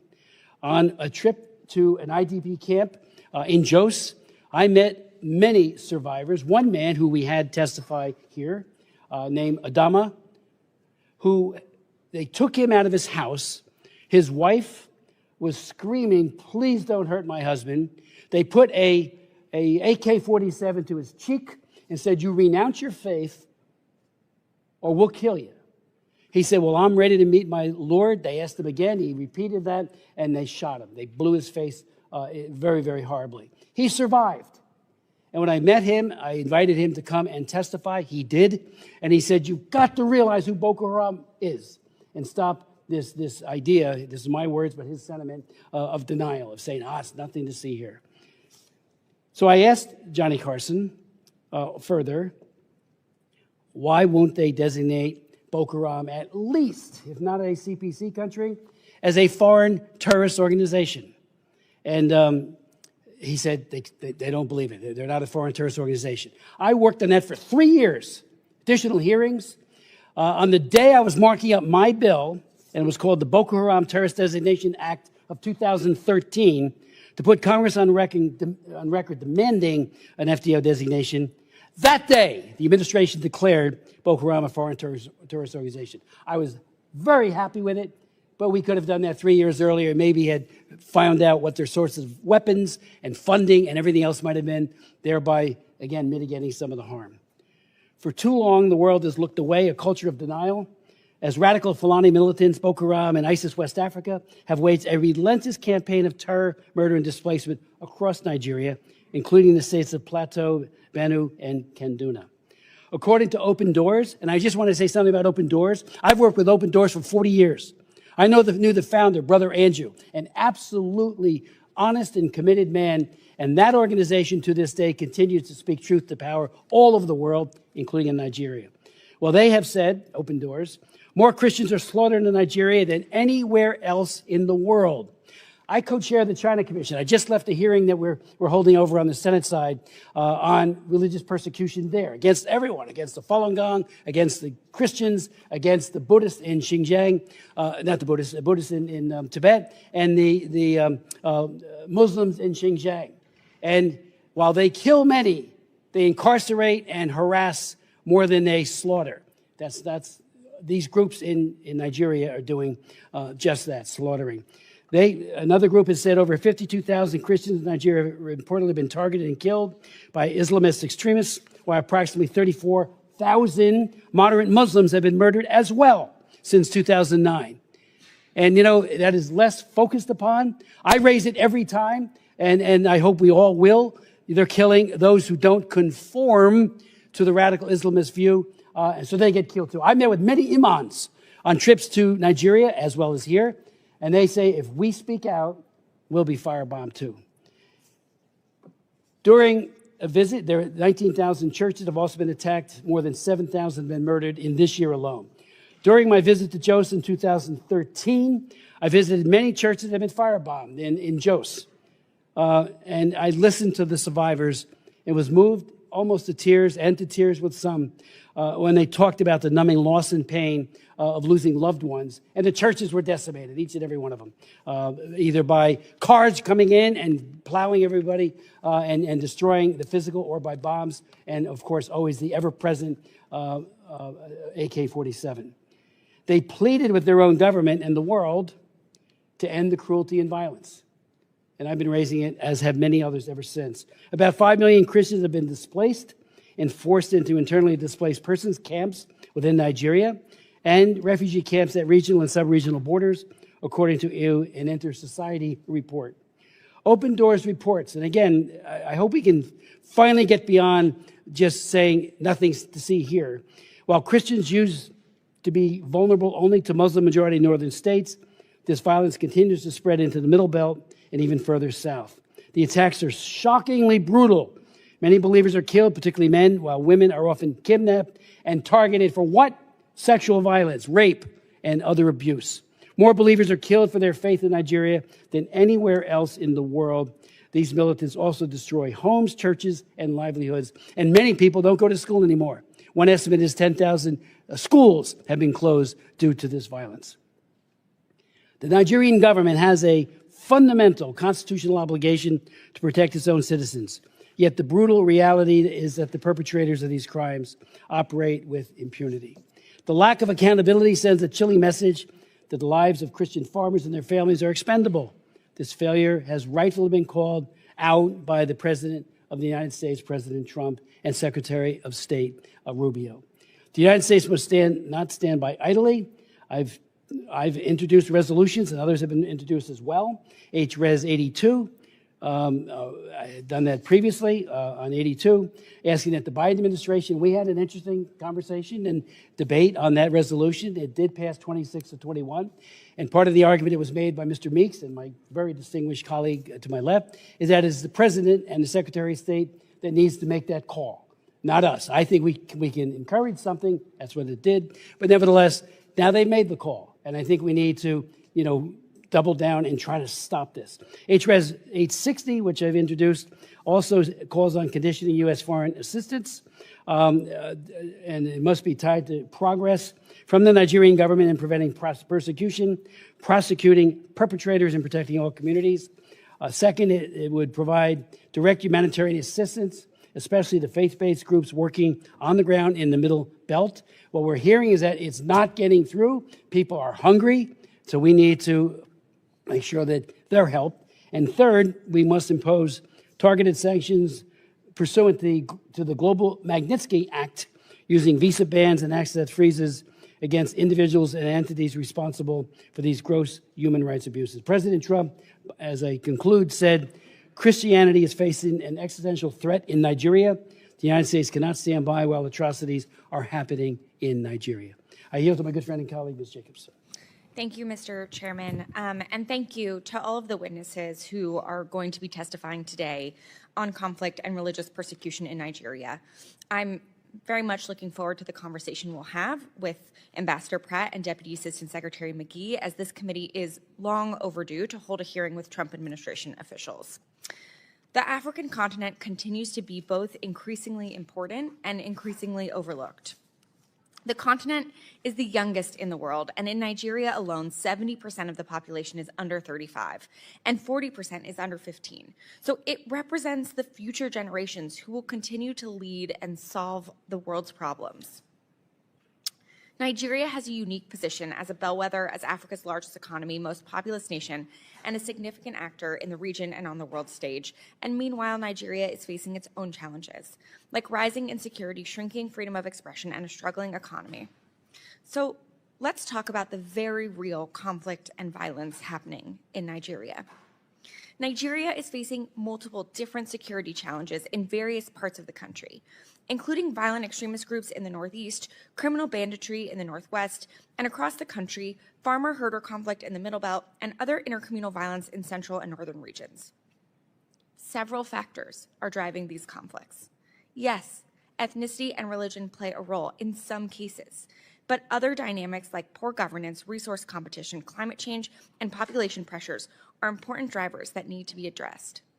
I appreciate the chairman's passion on this and his long work on Nigeria.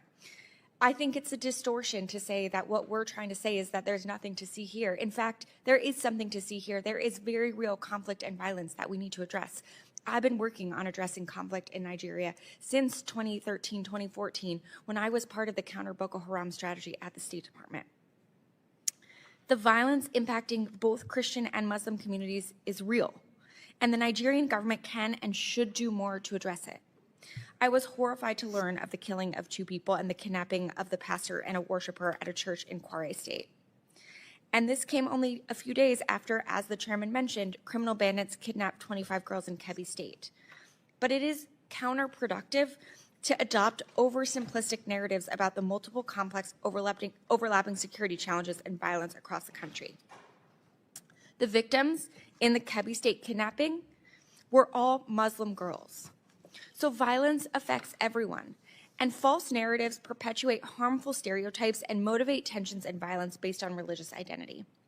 Distorting what's happening into a solely religious narrative erases the real drivers of violence and makes it harder to implement effective solutions. And it can fuel violence against the very groups the Trump administration claims it wants to protect. That's why I'm alarmed by President Trump's rhetoric about this violence and threats to go into Nigeria, guns a-blazing, and to wipe out terrorists. We are already receiving reports of increased tensions between Christian and Muslim populations following this rhetoric. President Trump's threat is reckless, and any unilateral military action in Nigeria would be illegal. Congress has not authorized force in Nigeria to protect Christians, and any action without Nigeria's consent violates international law. We also know that a military-first response won't actually address the violence and will do very little to protect Christian communities. As I said, I worked on Nigeria policy since I was at the State Department in 2014, so I know firsthand these security challenges are multifaceted and they require a holistic approach. A military-led approach risks more civilian casualties and impunity, which will only fuel violent extremism more. So we need to use more tools from our foreign policy toolbox if we're serious about helping Nigeria protect its citizens. That means we need to leverage diplomacy and engage with Nigeria on how we can help support their response while pushing for important reforms within Nigeria's institutions. We also need to utilize foreign assistance to fund programs to help prevent violence and address conflict drivers. But the Trump administration so far has hobbled these tools. On the diplomatic front, while I'm glad to see Ambassador Pratt will be here representing the African Affairs Bureau, we still have yet to see even a nomination for an Assistant Secretary for Africa. And we don't have a Senior Director for Africa at the NSC either. There are several emergent conflicts in Africa, including in Nigeria, but also in Sudan, DRC, and across the Sahel and in Ethiopia that demand high-level, consistent, and substantive engagement. Occasional attention from the president, while most of the time welcome, won't be enough to see lasting results on all of these different crises. And on the development front, President Trump's dismantling of USAID and cuts of hundreds of millions of dollars worth foreign assistance in Nigeria is worsening the violence. For years, the United States has supported Nigerian institutions, civil society, faith-based leaders, and researchers to address the conflict, violence, and religious freedom challenges. These programs proactively prevented and directly addressed the violence this administration is now concerned about. For example, a recent article in DevEx highlighted a program that Secretary Rubio terminated, which has left a void in communities that suffer violence. Mr. Chairman, I ask unanimous consent to submit for the record a DevEx article titled "The Cuts That Bleed: What Happens When Peace Programs Go Dark." Thank you. This article focuses on a former program implemented by Search for Common Ground, a peace-building organization that provided critical early warning in communities in Yelwata, a region in Nigeria's Middle Belt, where conflict and violence have erupted between Muslim herders and Christian farmers. This early warning program was responsible for fewer violent incidences before Secretary Rubio terminated it. In June, this same community was left in a lurch without this extra early warning support when an attack happened in Makurdi. Nearly 200 people were killed, hundreds burned alive in their homes and market stalls torched, and almost 4,000 people fled. And this is just one example where the United States has abandoned communities with no explanation. I have another article, this time from the LA Times by former USAID Foreign Service Officer Daniel Morris, that details another program that was helping prevent violence, but was discontinued. Mr. Chairman, I ask unanimous consent to submit for the record an LA Times article titled "Trump Cuts Nigeria's Aid Back in March, Now He Wonders Why It's So Violent." Thank you. This article discusses a program called the Community Initiatives to Promote Peace that operated in northern Nigeria. It trained community elders, including religious and tribal leaders, in conflict resolution, and the results were impressive. After giving one group training and making another one a control group for 6 months, each group was asked if their communities experienced violence. Here's what the article says. Only 10% of people in communities that received negotiation training and dialogue meetings said yes, compared to 41% of people in communities that hadn't. The Nigerians in the treatment group reported feeling more secure, more likely to walk around their communities, and less likely to avoid certain areas than those in the control group. We don't always see these kinds of results. So the fact that we were and the administration eliminated this program is incredibly short-sighted and counterproductive given their apparent interest in this issue. So if we want the United States to help prevent and address conflict in Nigeria, we can't pull back and eliminate our tools like President Trump has done. I urge the administration to reverse these decisions, nominate people at senior levels to work on Africa issues, and commit to working on this seriously, not just through a few Truth Social posts. So I look forward to hearing the testimony of Ambassador Pratt and Deputy Assistant Secretary McGee on what the State Department is planning to do to address the violence in Nigeria and how it plans to partner with Nigeria on doing so.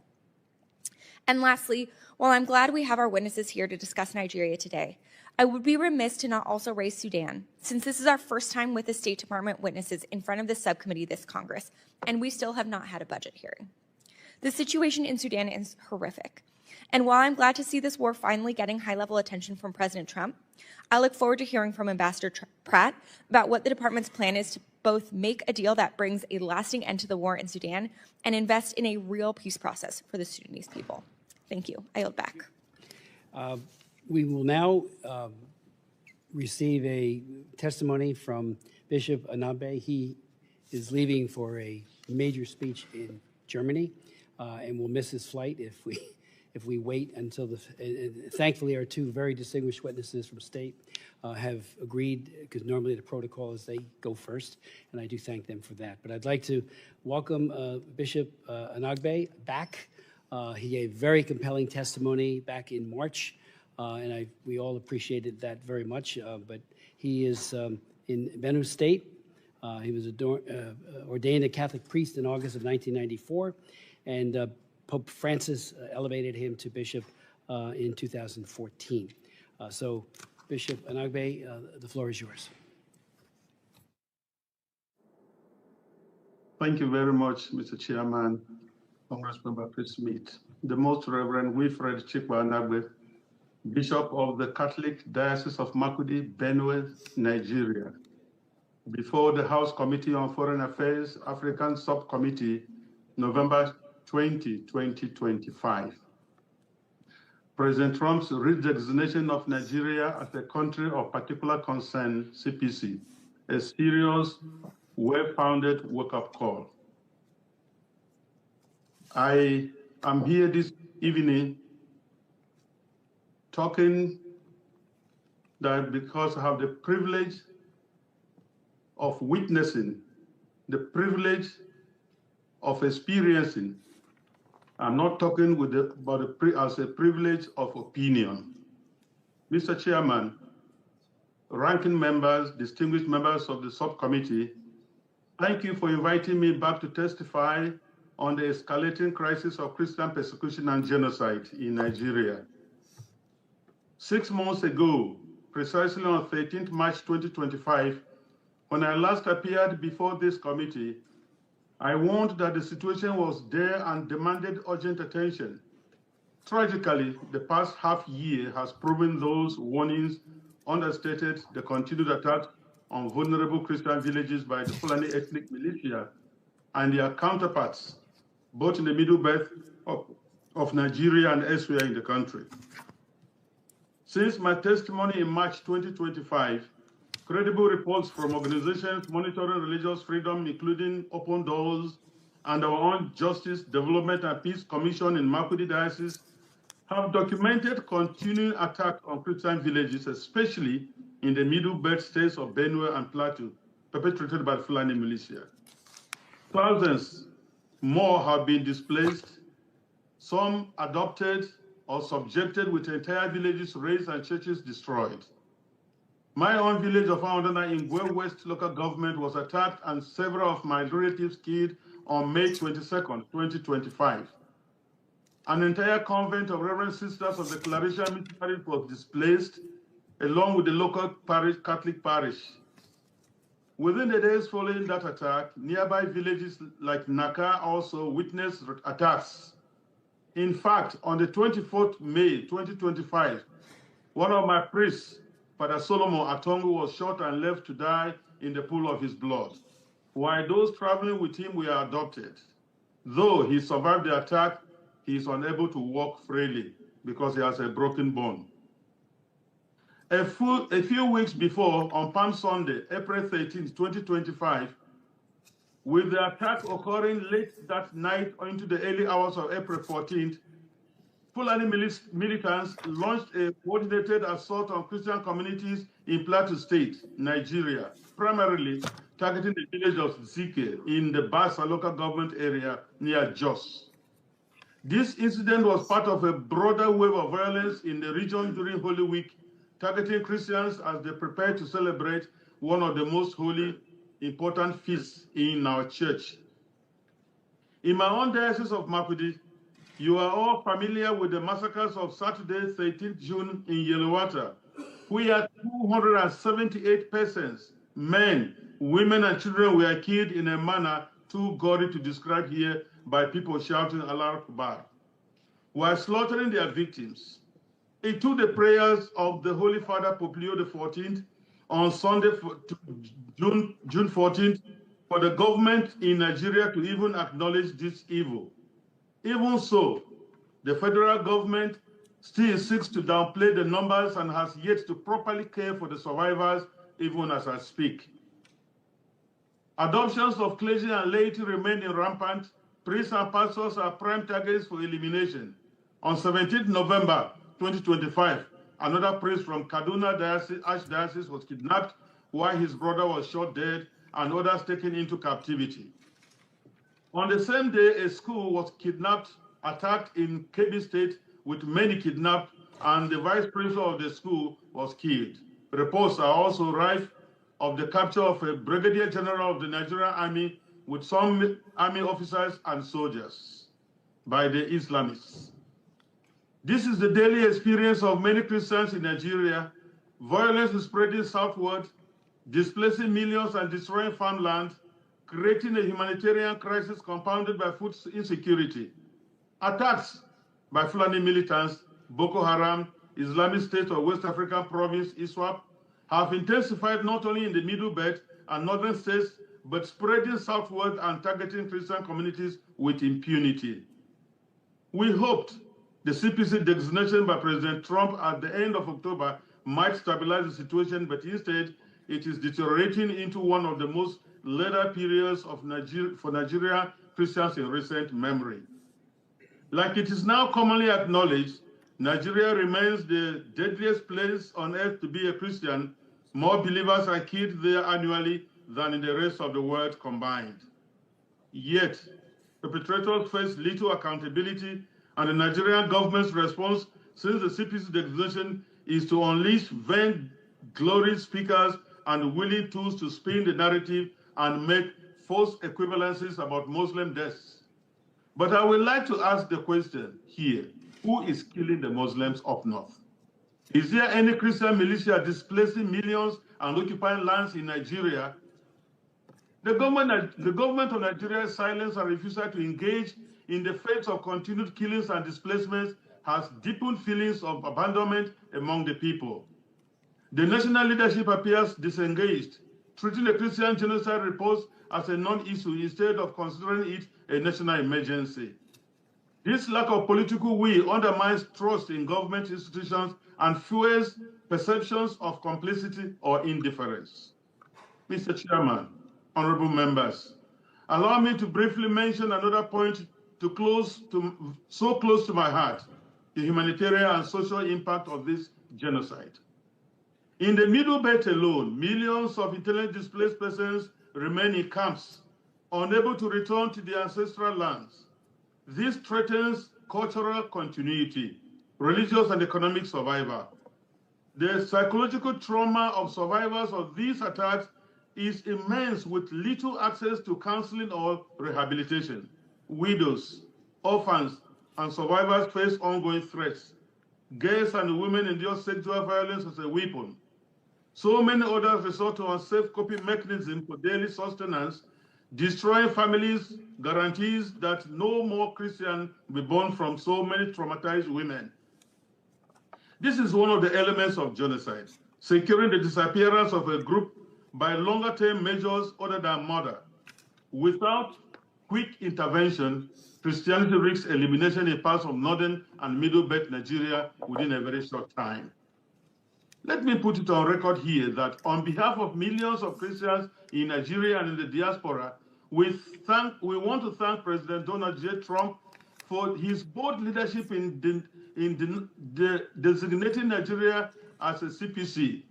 I commend you, Mr. Chris Smith, and this subcommittee's ongoing leadership and the recent U.S. designation of Nigeria as a country of particular concern.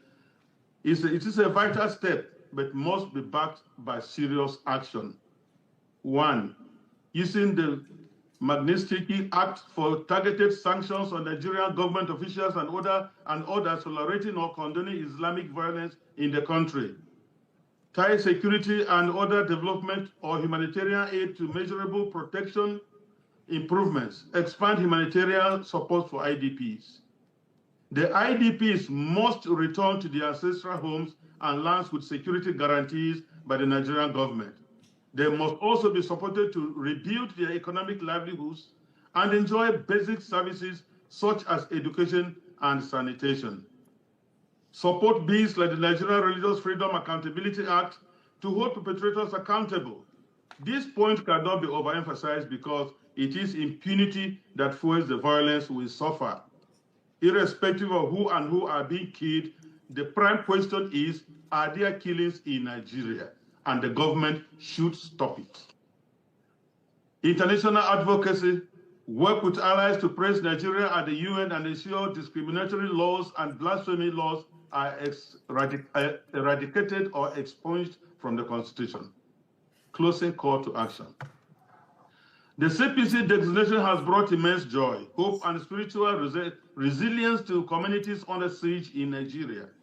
The Christian faith-based organizations remain among the few sources of relief and encouragement, filling the vacuum left by government inaction.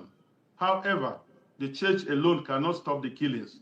It requires coordinated political, military and humanitarian intervention. Mr. Chairman and members, the blood of Nigerian Christians cries out to you people. We cannot afford to wait any longer. Renew hearings, pass binding legislations, and use every tool of U.S. influence to demand change.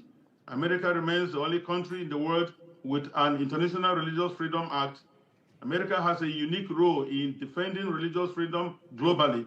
Please enact concrete actions according to the CPC designation. We all know that inaction emboldens the extremists even more. Thank you for listening. I welcome you for this. Thank you very much, and God bless you. Bishop Anabe, thank you so very, very much for your testimony, for your leadership at great risk to yourself and so many of your priests and diocesan folks. I do thank you, and I wish you well on your trip, and I hope you make your plane. Thank you so very much. It now falls to me as a great honor to introduce our two witnesses from the administration, and they're on their way in right now. Okay. While we're waiting for them to be seated, I would have. No, I got it. There we go. Good.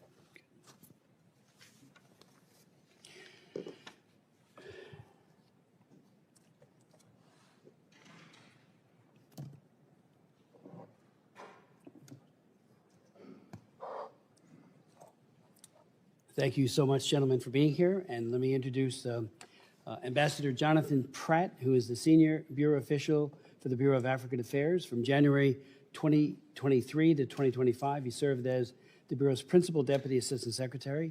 Prior to that, he was U.S. Ambassador to Djibouti from 2021 to 2023.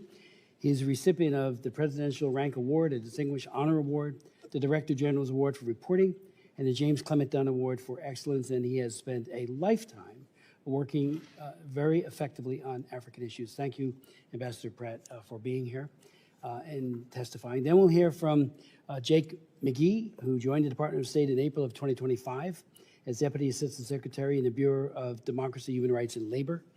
Prior to joining the department, Mr. McGee was an attorney at the global law firm in Washington, D.C., and spent several years in the Middle East as an executive recruiter and taught English in a refugee camp in northern Jordan.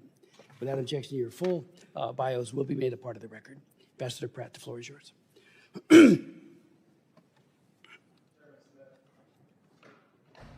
Chairman Smith, Ranking Member Jacobs, and distinguished members of the subcommittee, thank you for the opportunity to testify today on the administration's redesignation of Nigeria as a country of particular concern under the International Religious Freedom Act. In June of this year in Benue State, Nigeria, Fulani militants armed with guns and machetes set homes and food stores ablaze and locked families inside burning buildings, killing over 200 Christians. Witnesses reported assailants shouting Allahu Akbar as they assaulted St. Joseph's Church. The Fulani militants targeted Christian farmers, many of them internally displaced persons, already seeking refuge from previous violence. Benue State Governor Hyacinth Ali recently warned that his state is, quote, under siege and being attacked by terrorists and bandits, highlighting the Nigerian government's failure to intervene. The scale and brutality of violence facing Christian communities is tragic and unacceptable. It represents a serious failing on the part of the authorities. Similarly, on December 23, 2023, a series of coordinated attacks began and continued into Christmas morning in Plateau State. The attacks resulted in hundreds of victims. Many were women, children, and elderly, unable to flee. At least 8 churches were destroyed. Plateau State communities are still reeling today from the overt religious-based violence of those attacks and their unanswered calls for help. The Nigerian government must do more to protect its Christian citizens who are being targeted and killed. Terrorists, separatists, bandits, and criminal militias in Nigeria wreak havoc throughout the country with ongoing attacks often deliberately targeting Christian communities. In addition to the violent Islamic extremism and banditry experienced in Nigeria's Middle Belt, there has been a surge in violent attacks across northern Nigeria by violent extremist organizations like ISIS West Africa, ISIS Sahel, Boko Haram, Jainim, and Al-Qaeda affiliate Ansaru, and Lakurawa. The ongoing violence is a problem of prioritization for the government of Nigeria. Although its military and police are engaged and taking significant losses in their counterterrorism efforts in the Northeast, the Nigerian government has not done enough to effectively combat violence in the Middle Belt, protect Christian communities, or hold perpetrators accountable. The intent of the administration's approach is to raise the protection of Christians to the top of the government of Nigeria's priorities, especially in the Middle Belt. Nigeria is a key regional partner, Africa's largest democracy and most populous nation, with whom we share economic and security interests. It is in the United States' interest to work with the Nigerian government on a plan of action to strengthen security for at-risk Christian communities and Nigerians of all faiths whose ability to practice their faith is put in jeopardy by endemic violence and terrorism. We welcome Nigeria's willingness to cooperate following the CPC designation. We look forward to seeing these commitments put into action. The Trump administration is developing a plan to incentivize and compel the Nigerian government to better protect Christian communities and improve religious freedom. This plan will consider U.S. state and Treasury engagement on sanctions, as well as possible Department of War engagement on counterterrorism and other efforts to protect religious communities. Secretary Rubio and Deputy Secretary Landau have engaged already with members of the Nigerian government on the importance of addressing the violence facing Christians in the Middle Belt. Ultimately, the President's decision underscores the administration's commitment to promoting religious freedom as a universal right and a fundamental freedom. The levels of violence and atrocities committed against Christians and communities of all faiths in Nigeria are appalling and threaten this universal right. We remain open to working together with the Nigerians, but we also expect the Nigerian government to deliver results on the ground as proof of their commitment to this universal right. Thank you for your attention, and I welcome your questions. Thank you, Mr. Ambassador. Mr. McGee. Chairman Smith, Ranking Member.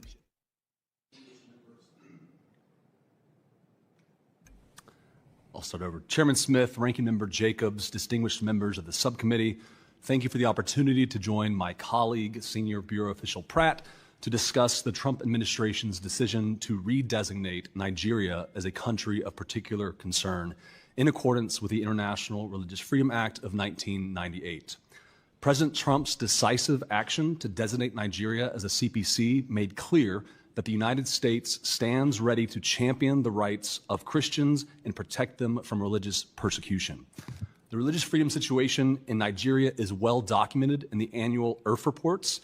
The IRF Act, designed by Congress nearly 3 decades ago, establishes religious freedom as a U.S. foreign policy priority and mandates that the president call out religious freedom violators as a reflection of the importance our nation places on America's first freedom. As my colleague stated, the levels of violence and atrocities committed against Christians in Nigeria are appalling. Particularly in the Middle Belt, these attacks directly target Christian populations. Ample witness testimonies have confirmed attackers used religious language during their attacks and specifically targeted Christians for killing, abduction, and rape. It is clear Nigerians are being attacked and killed because of their faith, and the Nigerian government must uphold its duty to protect them. The United States stands with civil society and religious actors brave enough to speak about the tragic violence and discrimination they face in Nigeria. When Bishop Wilfred Anagbe and Father Remigius Eyula testified before Chairman Smith's hearing last March about religious freedom, these two courageous religious leaders reported they received threats rather than protection from the Nigerian government. But the United States listened, and we will continue to listen and act until the Nigerian government protects religious freedom, strengthens its protections for vulnerable Christians, and holds perpetrators accountable. In addition to these failures, Nigerian officials also continue to prosecute individuals for alleged blasphemy, which stands in clear violation of Nigeria's obligation to safeguard free speech. Under the Sharia penal codes enforced in 12 of its states, Nigeria is one of only 8 countries in the world that allows for penalties up to execution for blasphemy, along with Iran and Pakistan, which have long been designated CPCs. When authorities detain individuals accused of blasphemy, the judicial process often takes years while they remain in prison, sometimes on death row. Mobs often take the law into their own hands with impunity. For example, in 2022, a mob killed Deborah Samuel Yakubu, a student of Shehu Shagari College of Education, Sokoto, in a heinous attack after she was accused of blasphemy. This young Christian woman's life was taken too soon, yet her murderers remain free. With horrifying reports of discrimination, abuse, torture, disappearance, and even the murder of individuals simply trying to practice their faith freely and safely, religious freedom is not an abstraction, but an obligation Nigeria must uphold. This administration has heard the steady, clarion call from civil society and religious actors about the pernicious impact of the violence on religious communities. The Nigerian government must protect religious freedom, strengthen protections of vulnerable Christians, hold perpetrators accountable, and make measurable progress toward ending this violence against Christians as well as any Nigerians persecuted for their faith. We greatly appreciate the committee's dedication to shedding light on the situation in Nigeria and support in advancing freedom, religious freedom, not just in Nigeria, but around the world. And I want to personally thank you, Chairman Smith, for your tireless efforts over the decades about religious freedom and, of course, other human rights abuses, including combating human trafficking. So thank you, Chairman Smith. I welcome your questions. Thank you so very much for your testimonies. The phrase incentivize and compel, which you used, Ambassador Pratt, I think is an excellent one. Last night, and I know others met with the delegation that traveled here, and I know they're meeting with you and other at state. The head of National Security Advisor, Rabuda, and his delegation, including the Attorney General, I raised the very significant issue of CPC is not forever. You can get off of it, and everybody who gets put on CPC, or especially including on the trafficking laws, and I wrote them, Trafficking Victims Protection Act, I wrote that in the year 2000. And I have met with more delegations who always say, not us. That's, somebody else is doing the trafficking, it's not us. There's always this culture of denial. And that goes for states that are our allies who get put on that list, and that includes CPC, and as well as countries that are not necessarily our allies, like China, which is both a Tier 3 country for trafficking and a CPC country, and has been from the very beginning of implementation of Frank Wolf's famous law, the International Religious Freedom Act of 1998. So it's such a familiar refrain, and it flies in the face of evidence, and evidence is what it's all about. The prosecutorial discretion that is not shown in Nigeria to go after and to deploy detectives and protection capabilities from the police, it's just not there. We hear it so frequently, and if it is there, show us. They always say, well, they're bandits, they're this, they're that. But what's the motivation behind Boko Haram? And I went to my opening statement, or would remind you, I kept asking the administration then, why do you keep dismissing that this isn't a radical Islamist organization called Boko Haram? Yeah, they hate moderate Muslims too. I've heard that, like I said, from many imams myself, and they certainly hate Christians and will kill them to procure their ends. So I just, we need to have that in all human rights. I found that be the case. The author of 2 laws on religious freedom.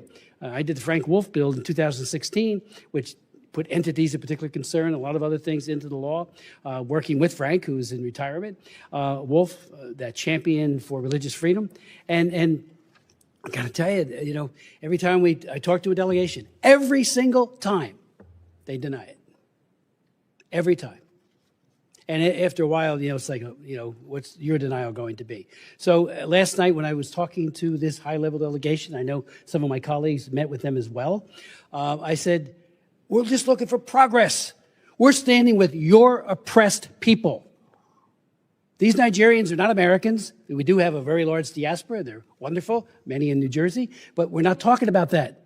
We're talking about in the country, and we stand in solidarity with the oppressed and not the oppressor. And we wrote in the original Religious Freedom Act, and this is very important because they say, well, we're not killing people, we're not doing, well, engaged in or tolerated. Tolerated, when you don't prosecute, when you don't protect, that's toleration, and that's written right into the law as a criteria for designation of CPC. So I know that's what you've done, and I thank you for your due diligence on this. And there are a lot of other groups, left and right, and Amnesty International keeps saying, and I've raised this with the ICC. I've had ICC prosecutors testify at my hearings, particularly on Nagorno-Karabakh, when they were using food as a weapon. We're not signatories to it, but it's out there. Well, Nigeria is. And Amnesty, again, last year, they keep asking, where's the prosecutions for this? Nigeria, Amnesty International petitions the ICC judges to end prosecutors' delaying of justice for atrocity crimes. So are they wrong too?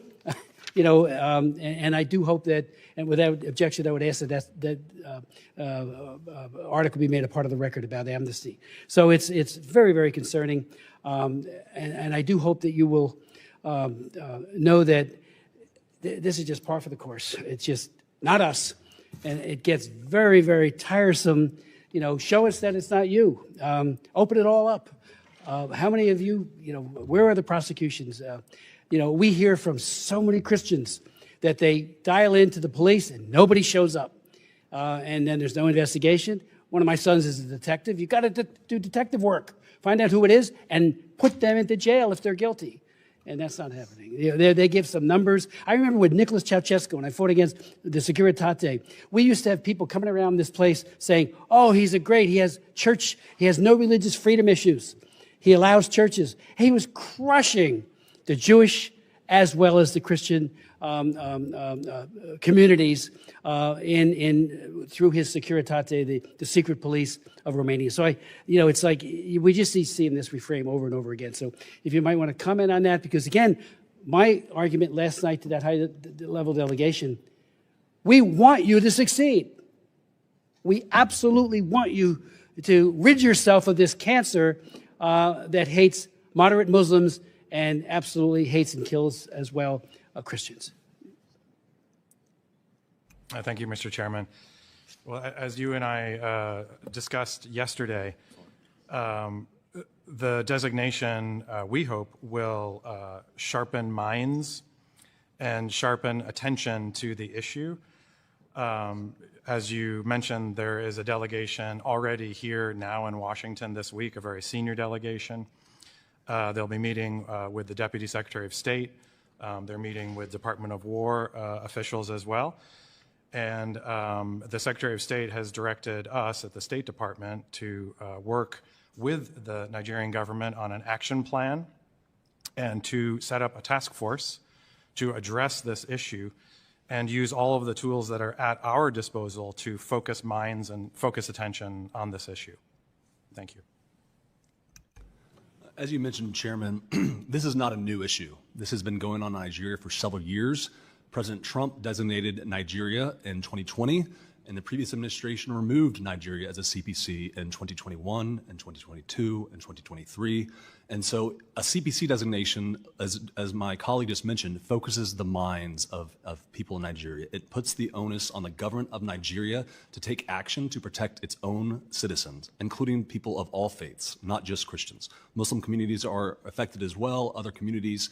And so the CPC designation is a step that starts a conversation that leads to greater engagement with the Nigerian government, because ultimately this is their responsibility.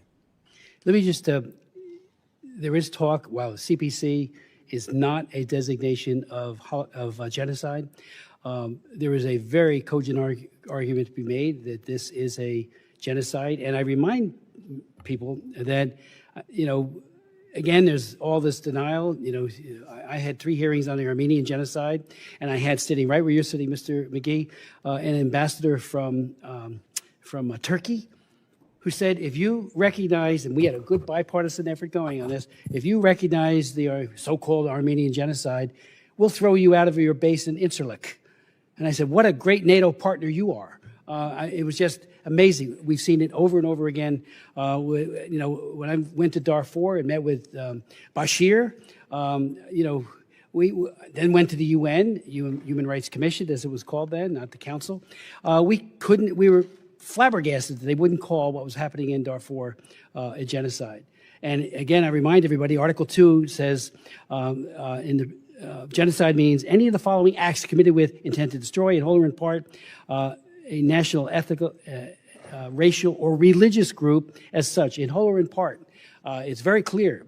Now, we're not talking in CPC about genocide, but when we fought against ISIS, and Jeff Fortenberry did a very serious bill because the administration then would not recognize what ISIS was doing to the Chaldeans, and I went and visited with them in that part of the world. I was shocked that they wouldn't do it.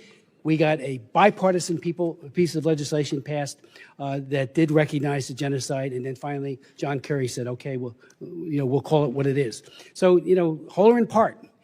And that's what's happening here, at least in part. And the president did say he's worried about the extermination if it's allowed to continue onward. So I would like to ask, just for the record, the department has 7 positions vacant in our embassy in Nigeria, including individual rights, religious freedom reports, and the like. I just encourage you to fill those as quickly as possible. I think that would be very helpful if you could.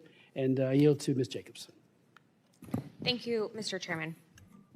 So as I noted in my opening remarks, a recent DevEx article described a former program from Search for Common Ground that Secretary Rubio terminated earlier this year. This program set up critical early warning systems in communities in Yelwada, a predominantly Christian region in Nigeria's Middle Belt, that actually worked in decreasing instances of violence and deaths. In June, this same community experienced an attack, but without that early warning system. Nearly 200 people died and 4,000 people fled their homes. Security forces arrived long after the attackers left. And had this program still been in place, it could have prevented some of these deaths by sending early warning signs ahead of the attack and taking actions to prevent or respond to it. Mr. McGee, this program was funded by your bureau, the Democracy, Human Rights, and Labor Bureau. Can you explain to the committee why the department canceled this program? Thank you for your question, Ranking Member Jacobs. As Secretary Rubio has said time and again, America is the most generous country in the world, and we will continue to be the most generous country in the world. We are looking at every option to stop this atrocious violence, but ultimately the violence must be stopped by the Nigerian government. Okay, in terms of programming, will you recommend restarting this program to the Secretary? So to your question, Ranking Member Jacobs, we do have ongoing program, including early warning and early response systems that are effective across the Middle Belt, and they have saved lives. And so we have a lot of tools at our disposal in DRL and across the State Department that is not just assistance, but is security, that is economic engagement. Across the State Department, we're reviewing every single tool that we have to make sure that this violence stops. But ultimately, America can partner with the Nigerian government, but the Nigerian government must take responsibility and protect religious freedom for all communities, especially Christians right now who are suffering disproportionately. So my understanding is that most of those programs have been canceled, but I look forward to hearing from you which of those programs have continued to be funded and which you intend to restart. Earlier this month, President Trump posted on Truth Social threatening to cut off all aid to Nigeria and go into the country, quote, guns a-blazing, to, quote, completely wipe out terrorists. He ordered Secretary Hegseth to prepare for possible actions. This reckless threat provoked calls within the Nigerian government and public to respect Nigeria's sovereignty and territorial integrity. Ambassador Pratt, what role has Secretary Rubio been given to respond to this challenge using diplomatic and development tools? Thank you for the question. The Secretary of State, as I mentioned, has directed us to come up with a comprehensive plan using all of the tools that are at our disposal, primarily diplomatic, but also security, also assistance, cooperation programs. This would span from security to policing to economic. We want to look at all of these tools and have a comprehensive strategy to get the best result possible. Great. We will look forward to seeing that strategy. There were public reports that AFRICOM has laid out 3 potential military options. What is the status of this decision at an interagency level? We have had interagency discussions about all of the tools that are at our disposal, including on the security side of the equation, and we have a live discussion with the Nigerian government about how we can assist them in responding to security threats in the country, including this one. Have there been any NSC meetings on this issue? There have. Okay. And I want to turn to another program that I raised during my remarks, the Community Initiatives to Promote Peace. Again, this one incredibly successful, saw positive results showing that only 10% of people who received this training experienced violence in their communities compared to 41% of people who didn't. This is an extremely low-cost, effective intervention, and yet again, this program was eliminated. Mr. McGee, can you help the committee understand why this program wasn't deemed worthwhile to continue? So again, the programming that I mentioned that we still have continuing in the Middle Belt, early warning, early response, also includes dialogue amongst religious communities. And we have seen effective dialogue between those communities that do promote religious tolerance, addressing some of the root causes that you mentioned earlier. And so we're committed to continue to provide support to the Nigerian government. That obviously programming doesn't go to the Nigerian government. It goes to locally owned and locally managed programming opportunities. And so we're still doing that programming, and we're committed to use every tool at our disposal to help the Nigerian government take care of this issue. Thank you. The State Department still has not submitted the annual International Religious Freedom Report that is statutorily required by May of this year. It's November. This committee has not seen this administration's analysis, therefore, of the situation in Nigeria or actions taken in support of religious freedom. Mr. McGee, when will we see this report? When will the State Department submit it? So as you mentioned, Ranking Member Jacobs, the IRF reports are a valuable tool to give an overview of religious freedom in every country around the world and to tell the Nigerian government steps they can take and the situation on the ground. So we're working on those and will be released soon. There's also, of course, the human rights reports that have been released that are a snapshot or an overview of the human rights condition in every country around the world, 198 countries and territories. And so we're committed to releasing the IRF reports as soon as they're ready. Okay, great. In mid-October, Senior Advisor Boulos stated that Boko Haram and ISIS are killing more Muslims than Christians. What is the State Department's assessment? Have these groups killed more Muslims or Christians? And what evidence is the State Department citing that Christians in Nigeria are at specific grave risk of atrocities? So President Trump has made clear that we are to respect and promote religious freedom for all communities. In Nigeria, there is a particular problem of targeting of Christians, and they have suffered a disproportionate number of killings compared to their population, especially in the Middle Belt. And when we see attackers chanting religious slogans, churches being destroyed to the tune of thousands of the last several years, thousands of Christians being killed, and particular targeting on Christian holidays like Christmas and Easter and other holidays. This shows there's a religious component targeted towards Christians in particular. That being said, we stand with all communities around the world who are suffering religious persecution because of their faith. We value religious freedom as a per se good, and we're committed to protect religious communities no matter where they are. As I think Chairman Smith mentioned in his remarks, of the thousands of Christians who've been killed this year around the world, the vast majority have been killed in Nigeria, which is a problem the government of Nigeria must take seriously. Okay.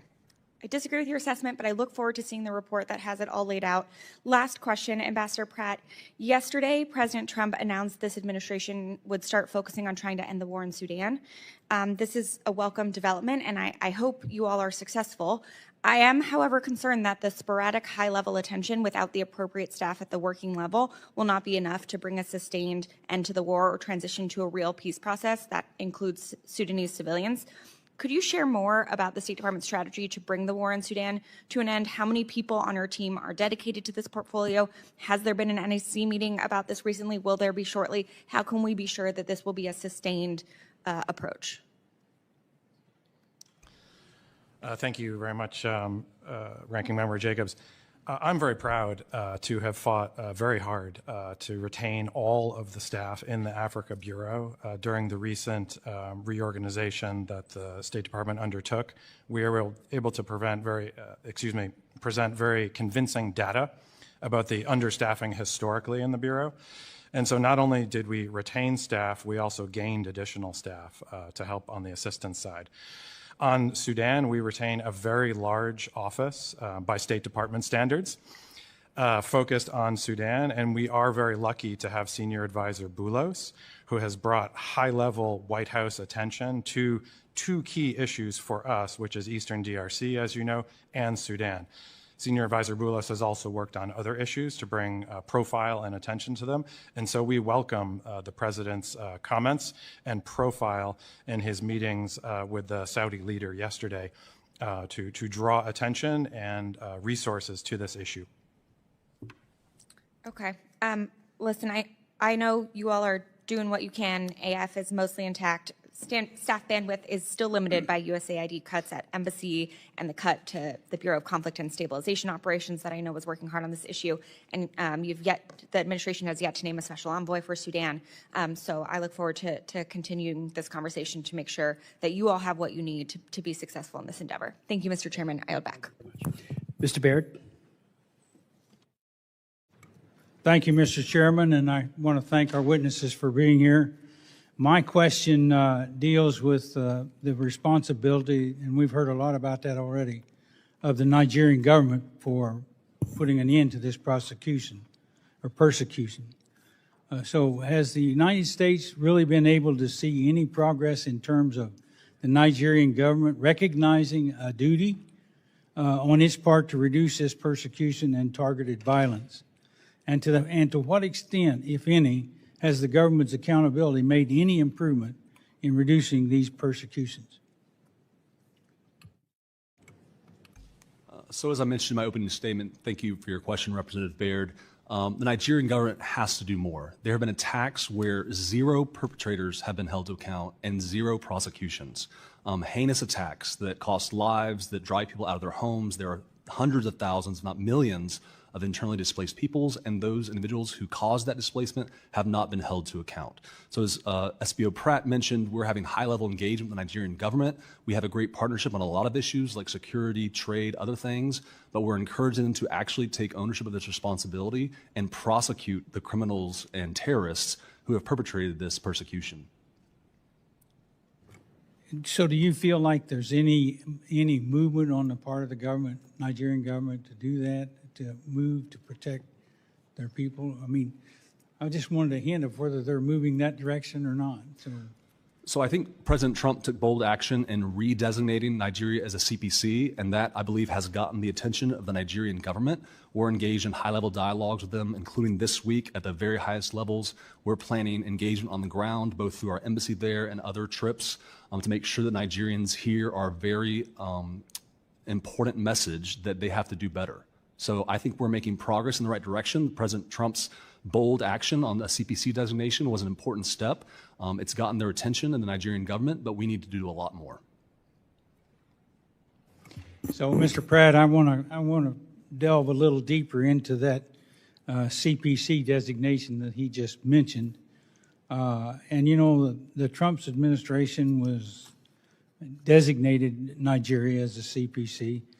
So do you anticipate the administration will be less likely to issue a waiver in the current administration as opposed to President Trump's first term? And if the president does not issue a waiver this time, do you think that the lack of a waiver now will apply to the necessary pressure to the government to reduce these persecutions? Thank you very much. We are putting together, as I mentioned, a comprehensive plan to use all the tools available. And so I expect, as we're cooperating with the government of Nigeria on what those tools will be, if there is specific U.S. government programs or assistance that will require a waiver, and through agreement in our cooperative relationship with the government of Nigeria on what will be effective and successful, that we may need to seek waivers for some programs.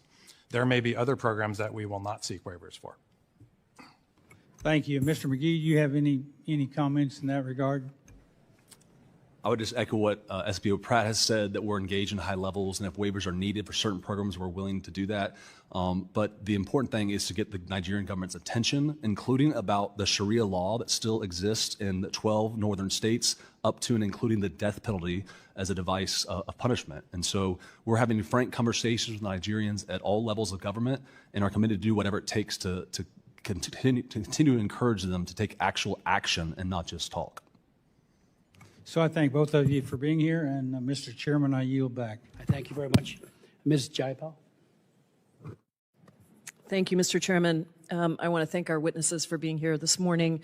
And before we turn to Nigeria, since this is the first time we have you in front of us, in front of the committee, I just want to quickly talk about Sudan, because I do think this is so critical. And the humanitarian situation there, the incredible numbers, 400,000 killed, over 11 million displaced, 30 million in need of humanitarian aid. This is just a stunning crisis, and I did want to appreciate the administration's recent comments on this, particularly Secretary Rubio, when he called for action to cut off the supply of weapons to the Rapid Support Forces. And as the Secretary had previously acknowledged, it has been widely documented that the UAE has been one of the primary drivers in fueling those weapons to the RSF. So I hope that I want to urge the administration to use every piece of leverage that we have to halt that support. And I hope, Mr. Chairman, thank you for your leadership and for the ranking member's leadership on this issue. I hope that we can take up the bill from Representative Meeks and Representative Jacobs. I know it was on our agenda, but I think it's important for us to take up that bill at the earliest opportunity, because this is a moment for us, I think, to all focus on the horrific crisis there. So just want to urge you to do everything you can, and we are spending a lot of time on this issue. I have a lot of constituents who are directly impacted by this in the Sudanese diaspora. So thank you for that.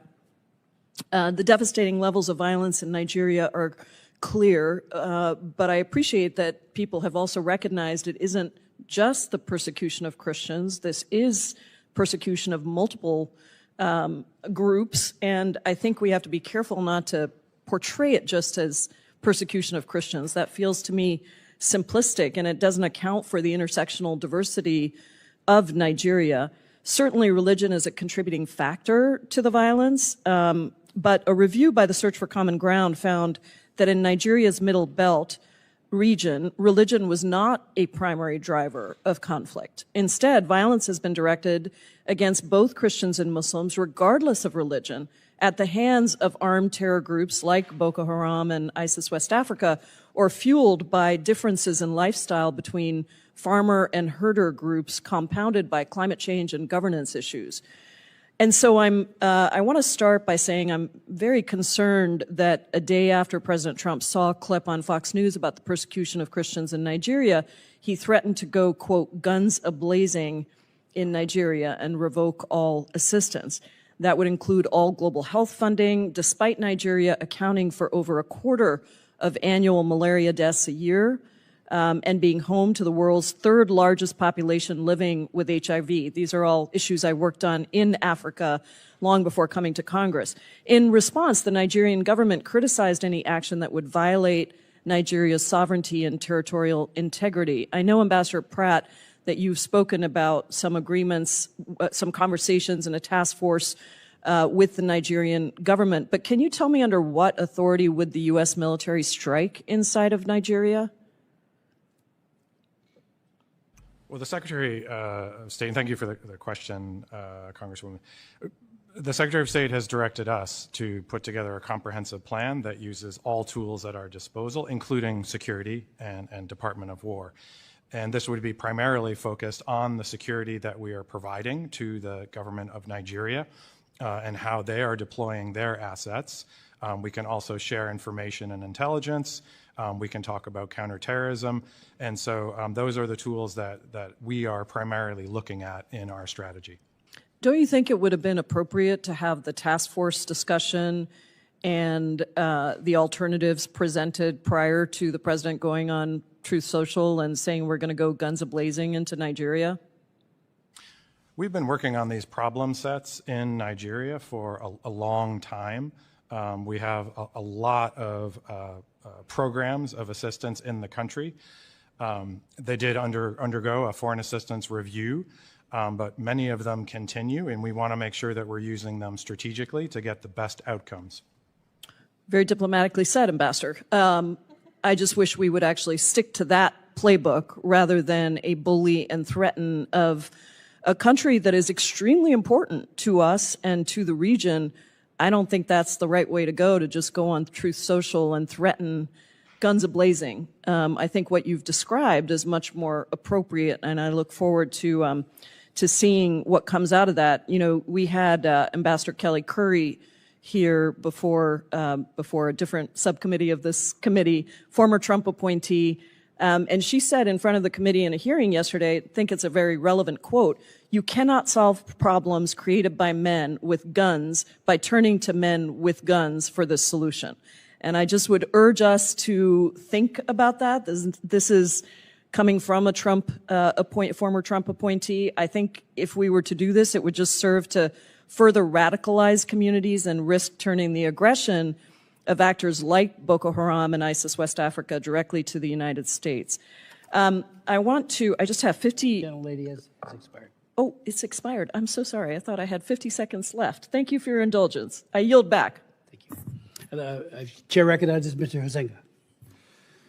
Thank you, Chairman Smith. And I'm going to deviate a little bit from my written remarks, much to the chagrin of my staff, but I feel it needs to be addressed right from the very beginning.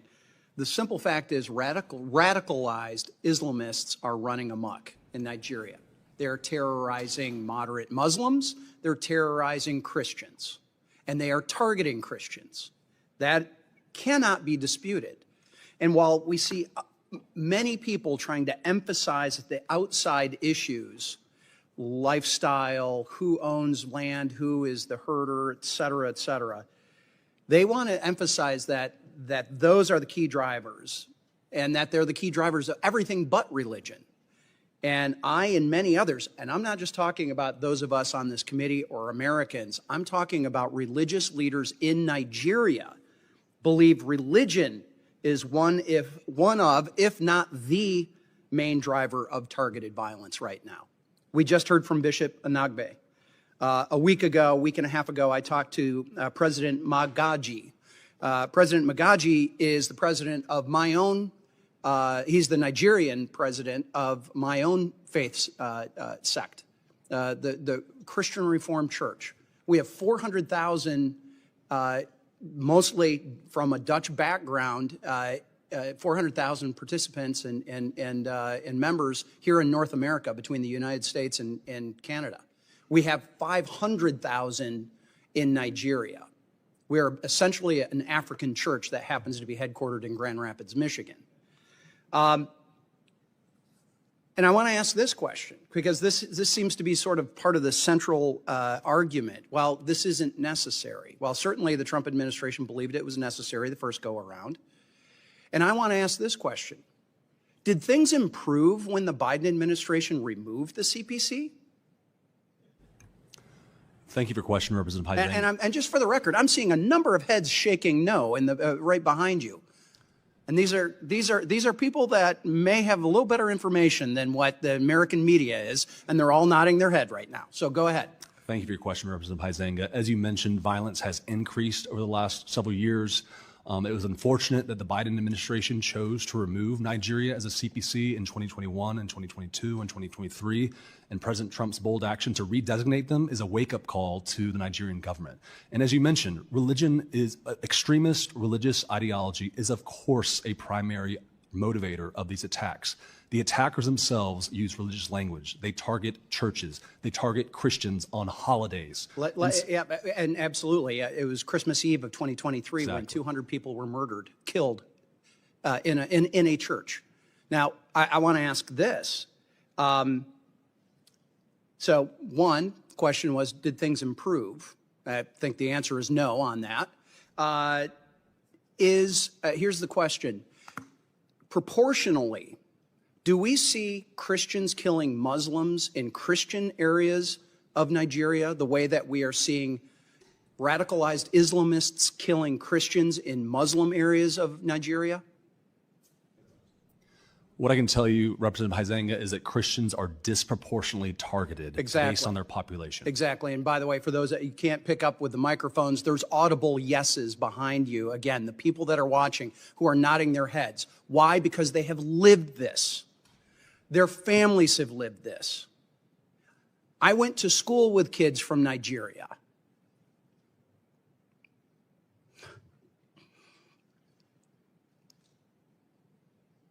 I've got neighbors who've been missionaries there, who have family there, who have friends there, who know this is going on. Yet we've got not just the mass media, we got people within Congress denying that this is happening, or certainly de-emphasizing it.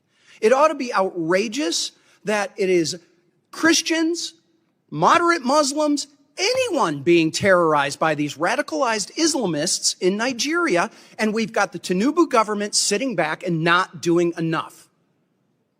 And I recently just was interviewed by Nigerian television, Arise TV, and that was really their question. Is the Tinubu government doing enough? And I had to answer, no, they are not. And I do not understand how a delegation can come here to the United States and downplay and come up with all of these other excuses as to why this is allowed to happen. It should be rejected and should be called out for what it is. And I've got a couple of other questions that my time has expired that I'm going to have to go and ask for them in written responses. But one of them I need to highlight is in Benue State, there's 1.4 million people who are considered internally displaced. Understanding that the administration has supported refugee assistance in dozens of other countries since taking office, what humanitarian assistance support are you providing or plan to provide to the IDPs in Benue and Taraba states, where many of those Christian communities reside? And I'll have to take the answer in writing. And Mr. Chairman, with your indulgence, just to show the breadth of this, I want to submit for the record remarks from the chairman of the Financial Services Committee, French Hill from Arkansas, who also serves on the House Permanent Select Committee on Intelligence, the Intel Committee. And I serve as vice chair of the Committee of Financial Services. This is where many of those sanctions originate and the enforcement. And I will say this, sanctions are only as good as your willingness to enforce them. And as the chairman has pointed out, there are ways to get out of those sanctions. And that's through correct your behavior. So with that, Mr. Chairman, I'd like to submit the letter. Thank you. And with that, I yield back.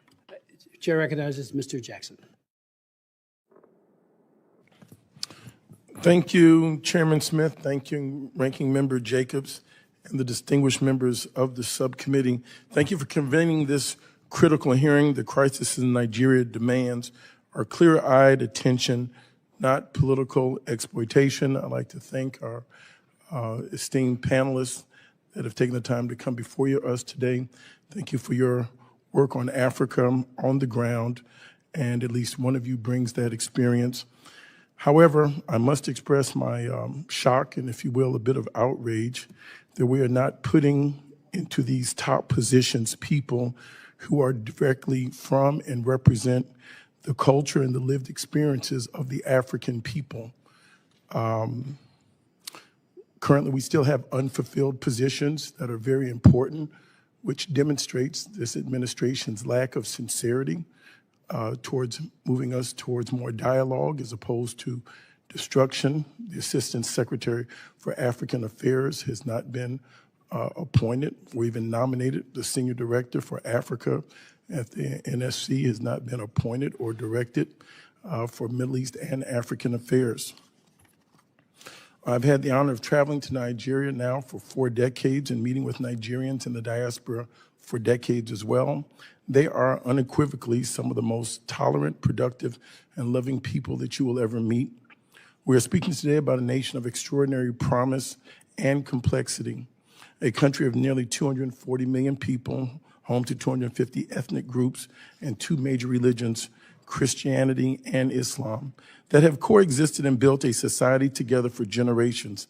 The idea that this nation is simply engaged in a one-sided religious war, I believe, is a dangerous fiction.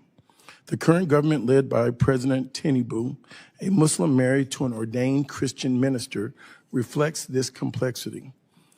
Out of the 9 top security chiefs, 5 are Christians, including the chief of defense staff and the head of the Air Force. Nigeria is a diverse, complex democracy, and we must treat it as such. The suffering in Nigeria is immense. The insecurity is a major issue for all Nigerians. We must stand firmly with every victim and survivor. Violence against any person of faith is unacceptable. With approximately 8,000 civilians of all faiths killed so far this year, the pain felt by Christians and Muslim communities alike deserve our compassion and, again, not our exploitation. The truth is that Nigeria's wave of violence stems from a complex mix of ethnic, economic, external, and religious tensions. Boko Haram and other extremist groups have killed both Christians and Muslims indiscriminately. Communities across Nigeria, from farmers in Plateau State to herders in the north, have suffered unspeakable, staggering losses. To simplify this tragedy by calling it solely a Christian genocide, I believe ignores the full, difficult truth and the suffering of all Nigerians. Therefore, the answer, I believe, is not and will never be American bombs or boots on the ground. We have not given diplomacy an exhaustive chance. I have previously denounced the threat to deploy U.S. troops to Nigeria, calling it a dangerous overreach that risks reigniting colonial-era patterns of intervention on the African continent. We cannot allow the sudden interest in Nigeria's internal conflict to be a pretext for military action, when this same impulse was absent in the Sudan, in the DRC, or the Central African Republic. Furthermore, we must address the sheer hypocrisy of a military-first approach when non-military support has been repeatedly undermined.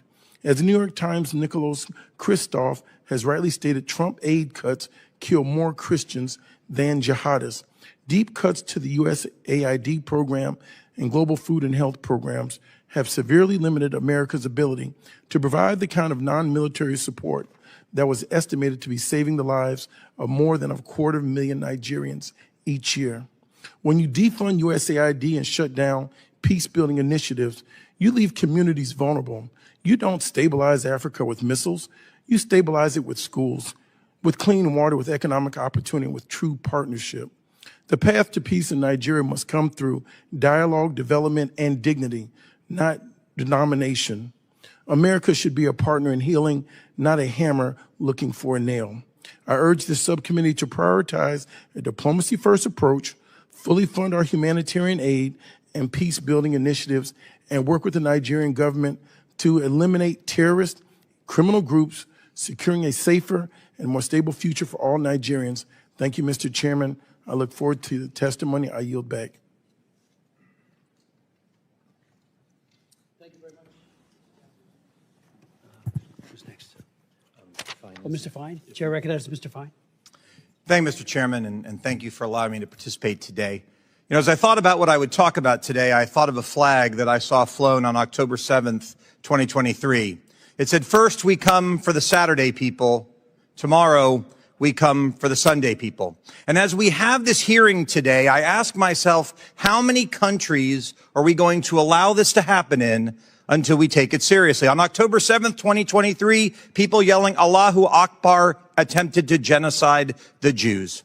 A few months ago, people yelling Allahu Akbar attempted to genocide the Druze in Syria. And here we are talking today about another group of people yelling Allahu Akbar trying to genocide Christians. How many countries are we going to have this happen to? How often are we going to allow this to be whitewashed and both siderists until we acknowledge that we have a serious problem that we have out there? You know, I want to thank President Trump for doing this. Joe Biden never should have done it. And my question when I get to it will be, why do you think he did? Why do you think he took them off the list? But I want to thank President Trump for taking a leadership role, because we must stomp out this evil wherever it presents itself. I want to thank the chairman for choosing to have a hearing on this. And I want to thank my colleague, my fellow freshman, Representative Moore, for also raising the profile of this issue around the world. It is easy for me to criticize this when it happens in Israel and when it happens with the Jews, given who I am. But it is important that we call out evil wherever it is. And I am sick and tired of the fetishism and the whitewashing of the problem. This is a real problem that we have to acknowledge in a country where you can get the death penalty for criticizing a religion. And we'll talk about that if I have time to get to questions. That is not okay. That is not acceptable. That is not a value that America should ever stand by and allow. We are allowed to have whatever opinions we want in this country, no matter how reprehensible they may be. We should demand that from others if they wish for our aid and assistance. But what I'm most tired of is the delusional belief that if we all just sit down around some sort of hypothetical drum circle, as I heard earlier, that we can resolve our differences. People are being killed, and it requires people to stand up and use force to keep them and to make them safe. I'd like to ask the ambassador, since 2009, it's believed 19,000 Christian churches have been destroyed. My question to you is, was that a coincidence? Were they just like randomly targeting buildings and these 19,000 buildings happened to be churches, or were they targeted because they were churches? Thank you for the question, Congressman. As my colleague has said, and the Trump administration strongly believes that there has been a disproportionate number of attacks on Christian communities, which is the reason for the designation. Okay. And so let me follow up with this. Why do you think Joe Biden decided, given this was going on, we're all good, we're taking this away, everything's going to be fine now? What led to this delusional strategy that led to the deaths of Christian people? I can't speak to that decision. What do you think? I would say that there was probably a discussion around strategic interests, but the performance did not achieve the result intended, which is why this administration has made a decision that we need to see more performance in this area in terms of security for all Nigerians, but especially to tackle this particular problem. Okay. I'd like to ask Mr. McGee a question. What is the administration's position, and how strongly have you encouraged the Nigerian government as it relates to blasphemy laws? You know, this idea, you talked about problems that people are having there. They go to jail for years because of their words, because of their criticism. Not saying I agree with their criticism all the time, but all they're doing is they're not threatening anyone, they're not killing anyone, but somehow they go to jail for blasphemy, something unfortunately many people moving to this country want to impose on us here. What has the administration done to say to that, that's not okay, we're not going to abide by that? So it is unacceptable in a free and democratic society to have blasphemy laws, period. They are not only imposing on somebody's free speech, but they're also imposing on their right to practice their own religion freely. And when blasphemy laws are used as a tool by the mob, or bandits, whatever you want to call them, to attack Christians, it shows that blasphemy laws are a problem per se. It's one of the reasons, one of the many reasons why the Trump administration opposes these laws, and it's one of the reasons why Nigeria is on the CPC list, because these Sharia laws are being used as a bludgeon against Christians oftentimes. Well, I want to thank you both for being here, and I will close by thanking President Trump for being willing to go after Muslim terror wherever it rears its ugly head around the world. Thank you, Mr. Chairman. I yield back. Thank you, Mr. Fine. Dr. McCormick. Thank you, Mr. Chair, and thank you for having this hearing. Africa is an area of particular concern to myself, a person who's been deployed there a couple times on Marine Expeditionary Units, seen some horrible things. It was interesting to me when one of the caucuses here in this august House claimed that President Bush waited too long to go into a certain country to secure the capital of Liberia after a presidential exile because he didn't give a damn about Africans. Meanwhile, we stood by during the Clinton administration in '94 when I was in Entebbe, Uganda, waiting to go into Rwanda, while about 1 million people were killed in very similar fashion to what's happening right now. People being hacked to death with machetes. I've seen some very graphic things of what's going on right now. People literally being dismembered by machetes. People digging their own graves and literally being just summarily executed. And yet the right thing to do is continue with the diplomacy that's resulted in this all along to take them off the CPC.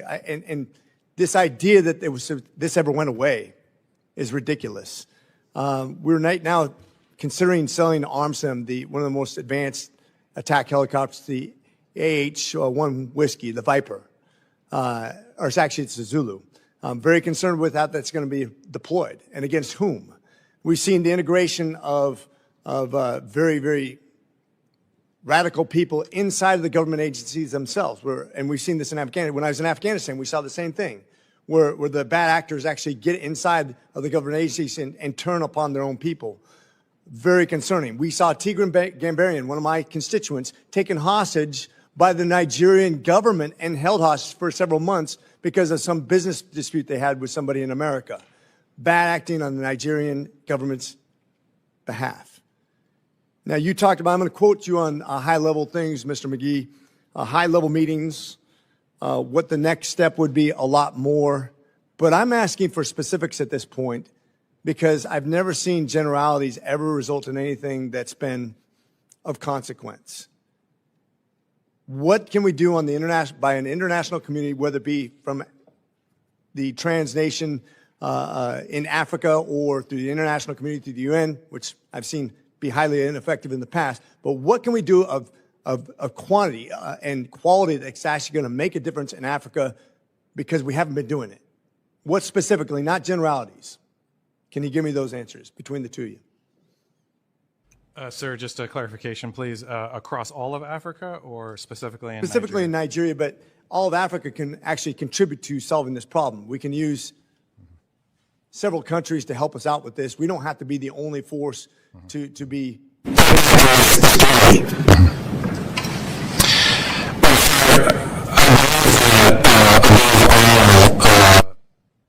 Development and commercial investment in the continent can yield the best dividends, which is one of the reasons why this administration has focused so heavily on our commercial strategy in Africa.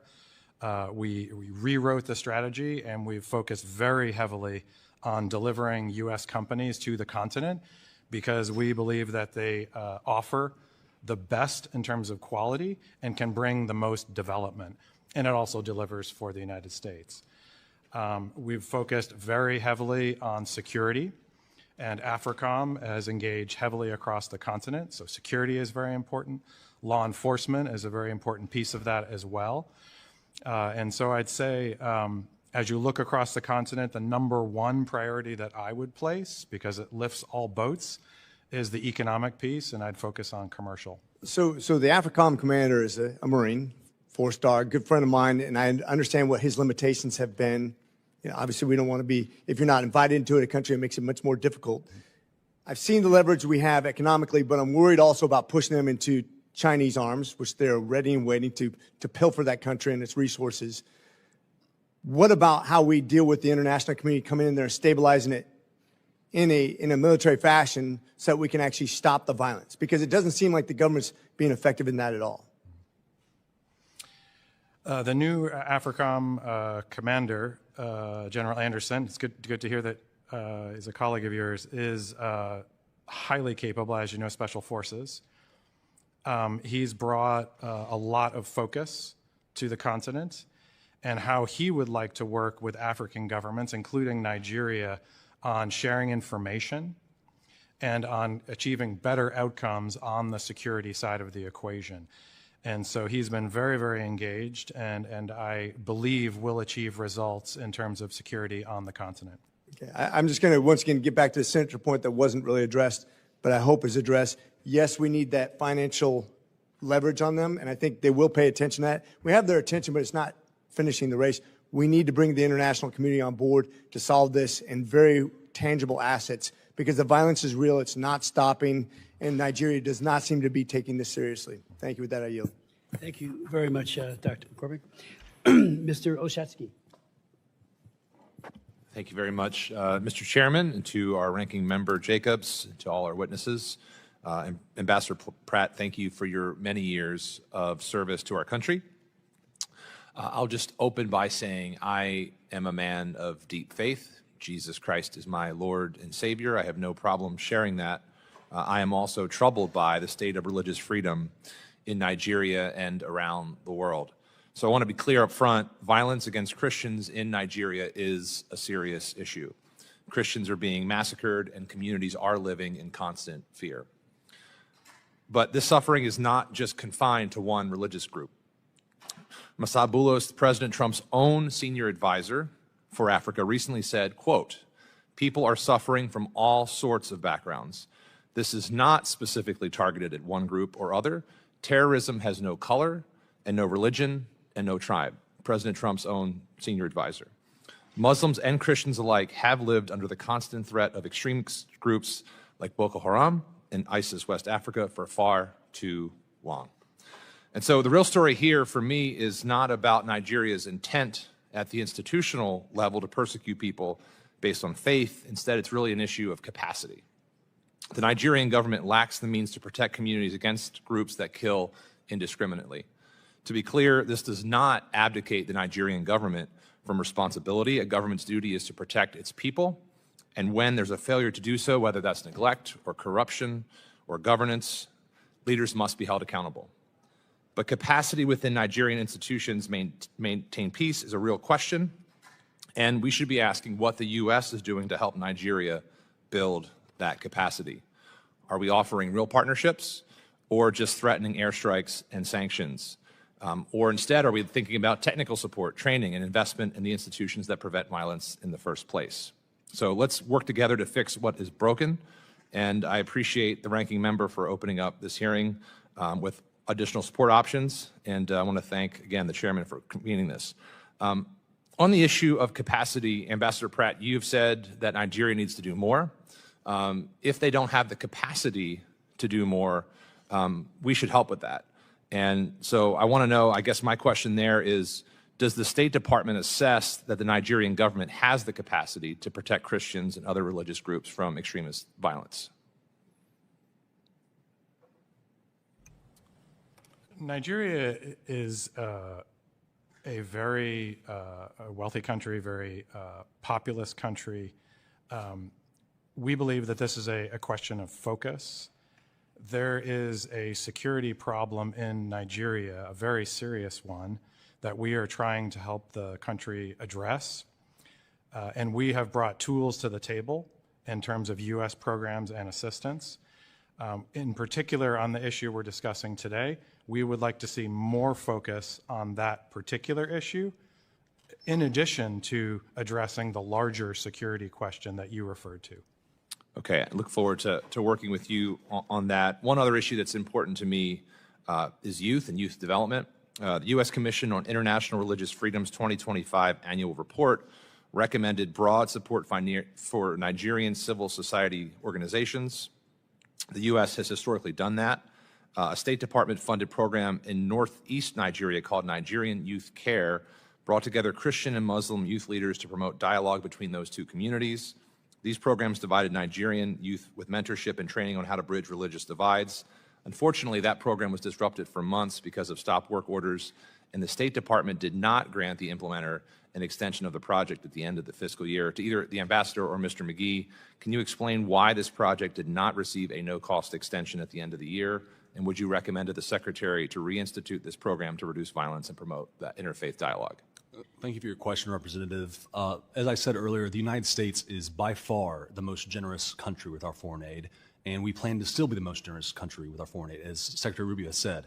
So some programming that you mentioned, we actually have ongoing programming in my bureau that leads to early warning, early response systems that also includes dialogue between religious communities. As many members have stated, this is a complex problem. It's not one that can be addressed with one neat solution. There are, of course, like every human action, multiple drivers of this persecution, and there are multiple communities being affected, not just Christians, as you mentioned. Yeah. But we must tell the truth. That begins an honest relationship with Nigerians is to tell them that a lot of this violence is driven by religion, religious persecution, religious extremist ideology. And so in terms of programming, we're committed to the programming that we have on the ground that is effective. It's saving lives, and we are reviewing every foreign assistance dollar at the State Department to make sure that taxpayer dollars are used effectively and actually helps people on the ground. That's great. I thank you both for your time and your testimony today. I look forward to following up on those programs with you. And with that, Mr. Chairman, I yield back. Thank you. I'd like to now recognize Mr. Moore. Thank you, Mr. Chairman.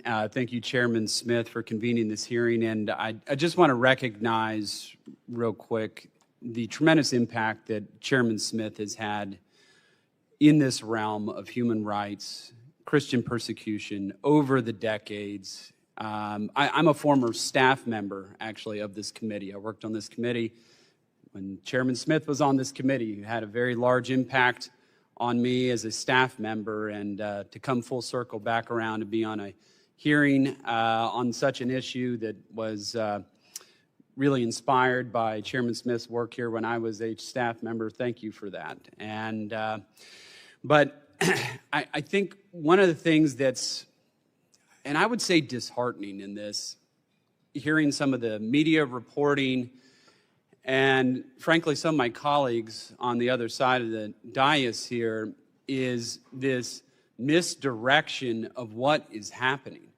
There is a persecution of Christians in Nigeria. The witnesses have made that clear. We heard the bishop speak. I don't know how many times we have to hear it or how many reports of martyred Christians, my brothers and sisters in Christ in Nigeria, how many times we have to hear that happen to take it seriously. And one of the things that concerns me is that it feels like at times it's echoing an indifference around this, and somehow we're going to develop our way out of it through developmental programs, and this indifference sounds like echoes of Rwanda to me, where we did nothing on that. And I think, as you remember quite clearly, President Clinton has stated that as one of his largest failures in his administration. President Trump has made a definitive decision to actively engage and stop the killing in Nigeria, and I think he deserves a lot of credit for that. You all have used a word that I think is very apt in this, and this is prioritization. And as Chairman Smith put it perfectly in his opening statement of this hearing when he spoke with the senior officials of the Nigerian government, is that we do want to work with them. We have the opportunity here. I think the Nigerians have an opportunity to deepen and strengthen their relationship with the United States if they will prioritize the protection of these communities. Of course, non-Christians are being killed too.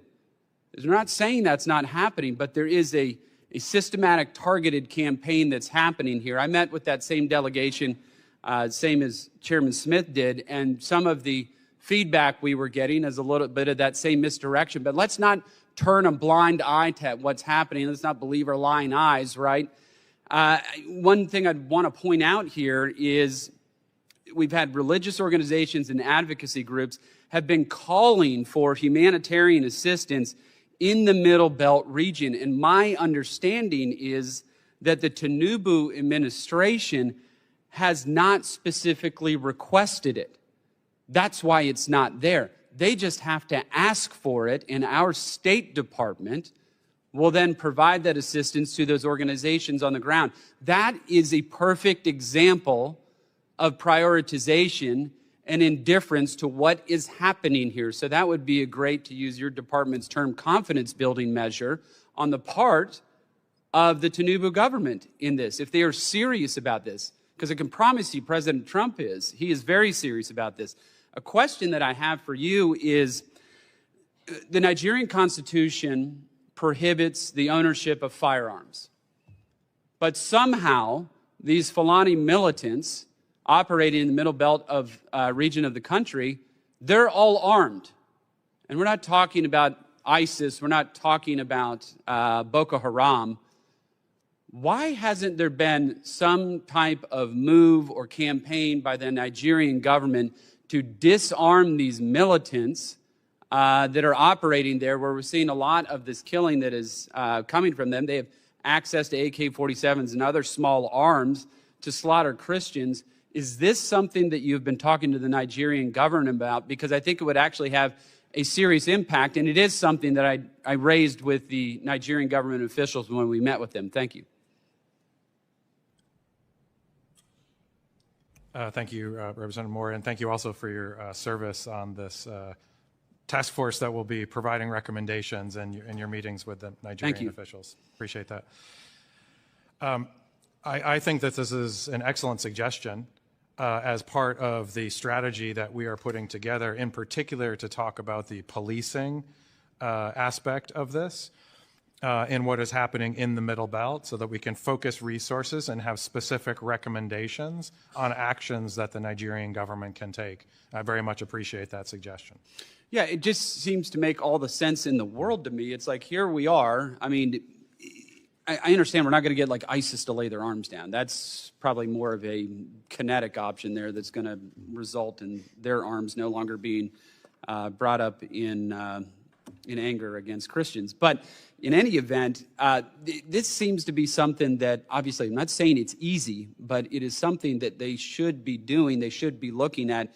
And while I got just a couple seconds left, I would urge the Nigerian government to take a look at pardoning Sunday Jackson, who is an individual who was fighting for his own life, defending his life against one of these Fulani militants.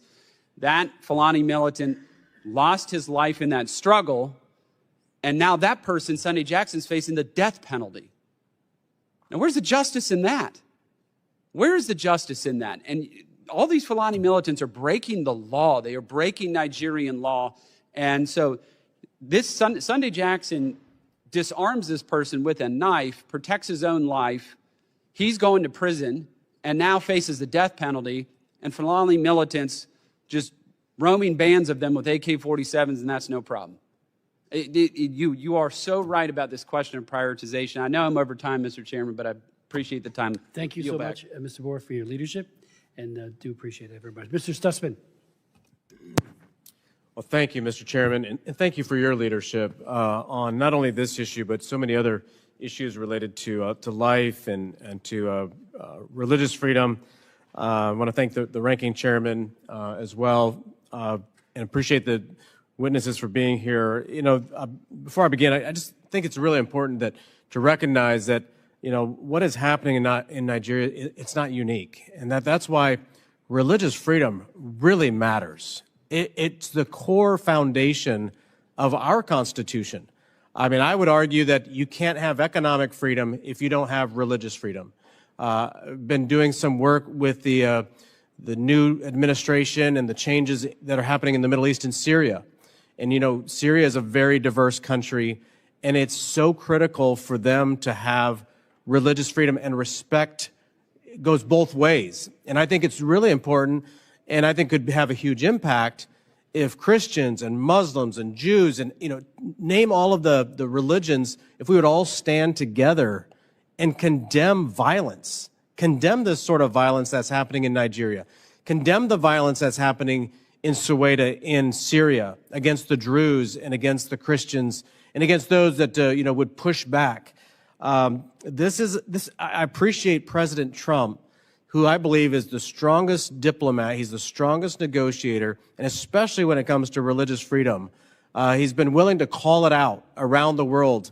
And so we have this opportunity as Americans to really push the importance of respecting religious freedom and it really being part of the fabric of every country. It's also important for us here at home. I mean, you know, not only is religious freedom important around the world, but it's really important for us here at home. I mean, the last thing we want to see is threats to religious liberty in the United States. We need to be the example, and rather than just looking at others. I mean, we have, of course, a very strong, diverse nation as well. One of the things I want to ask and get to is we talked a lot about the tools that the administration has. Senator Cruz and I introduced legislation that would redesignate Nigeria as a country of particular concern. And again, of course, very disappointed to see that was revoked during the Biden administration and the steps back that has caused there. I want to ask, Daniel Ada is from Benin. He's as a candidate for president. I just visited with him. He's a friend of mine. I was asking him, since Benin is right next door to Nigeria, what are we seeing in the surrounding areas? Are we seeing some of the same attacks and atrocities in other countries? And is there any sort of coalition? I know the Nigerian government is acting like this isn't happening, but is there any sort of coalition being led by us or within the region to fight back and to push back? You know, I appreciate Mr. Moore's comments about disarming the jihadists and those who are attacking, but is there any discussion about arming the innocent as well, as in making sure that they have the ability to defend themselves with their local law enforcement and is local law enforcement working for them? So a couple of questions in there, but I'd be happy to hear from either one of you. Thank you, Representative. The security problems, very, very serious ones that exist across the littoral states of Africa are common and are shared, especially in the north, as we see more and more terrorist insurgent action. And so this is a shared problem. We at the State Department, but especially the Department of War and AFRICOM, have focused very heavily on sharing intelligence and trying to create the type of cooperation that you referred to between those countries, so that they're sharing information, using best practices, sharing intelligence with each other to be more effective. In terms of the particular problem that we are discussing today, this targeted attacks against Christians, it is most acute in the Middle Belt of Nigeria. One of the things that we know in the Middle East is looking at the curriculums that are taught in schools, and especially, you know, some of the curriculum that we saw that was being taught in Gaza to the young children about, killing a Jewish soldier is something worthy of. I mean, do we see this sort of education system at all in these countries? Because what are the young people learning? Are they learning to be pursuing peace and prosperity? Or are they also being taught anywhere in these schools some sort of jihadist activity is worthy of accomplishing? Refer to my colleague from DRL as well, since they publish reports on this that cover some of these issues. Sure. So you'll see in our human rights reports where we call out human rights violations across countries around the world. In terms of Nigeria's curriculum in particular, I don't have that information right in front of me, but we're happy to report back to you on the committee.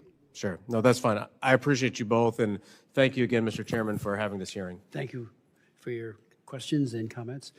We are joined by the former chairman of the Africa Subcommittee, who is now over at the Energy and Commerce Committee, James, and I want to thank him. February of 2024, he had a very important hearing on Nigeria and other advocacy throughout that time. So the floor is yours. Mr. Chairman, thank you so much for your personal invitation, for your leadership, and for your friendship. I'm honored to be back. Psalms 96:14 asks, "Who will rise up for me against the wicked? Who will take a stand for me against evildoers?" Nigeria is facing one of the gravest religious freedom crises in the world. As the former chairman of the House Foreign Affairs Committee on Africa, I have visited and have seen firsthand the direness of the conditions in what is now the deadliest place on earth to be a Christian. They are targeted, displaced, and killed simply for their faith. The ancient plea, "Is there no help for the widow's son?" still echoes today. Since 2019, nearly 17,000 Christians have been killed. In the first 7 months of this year alone, hundreds more were murdered. On June 13th, during the Yellowater massacre, more than 280 Christians were slaughtered in a single day. These are not isolated tragedies, but a sustained pattern of religiously motivated violence, often ignored or even enabled by the Nigerian government. Extremist groups like Boko Haram, Fulani militants, and ISIS West Africa attack often without any meaningful intervention from authorities. The lack of response has created an atmosphere of impunity where Christians continue to live in constant threat and fear.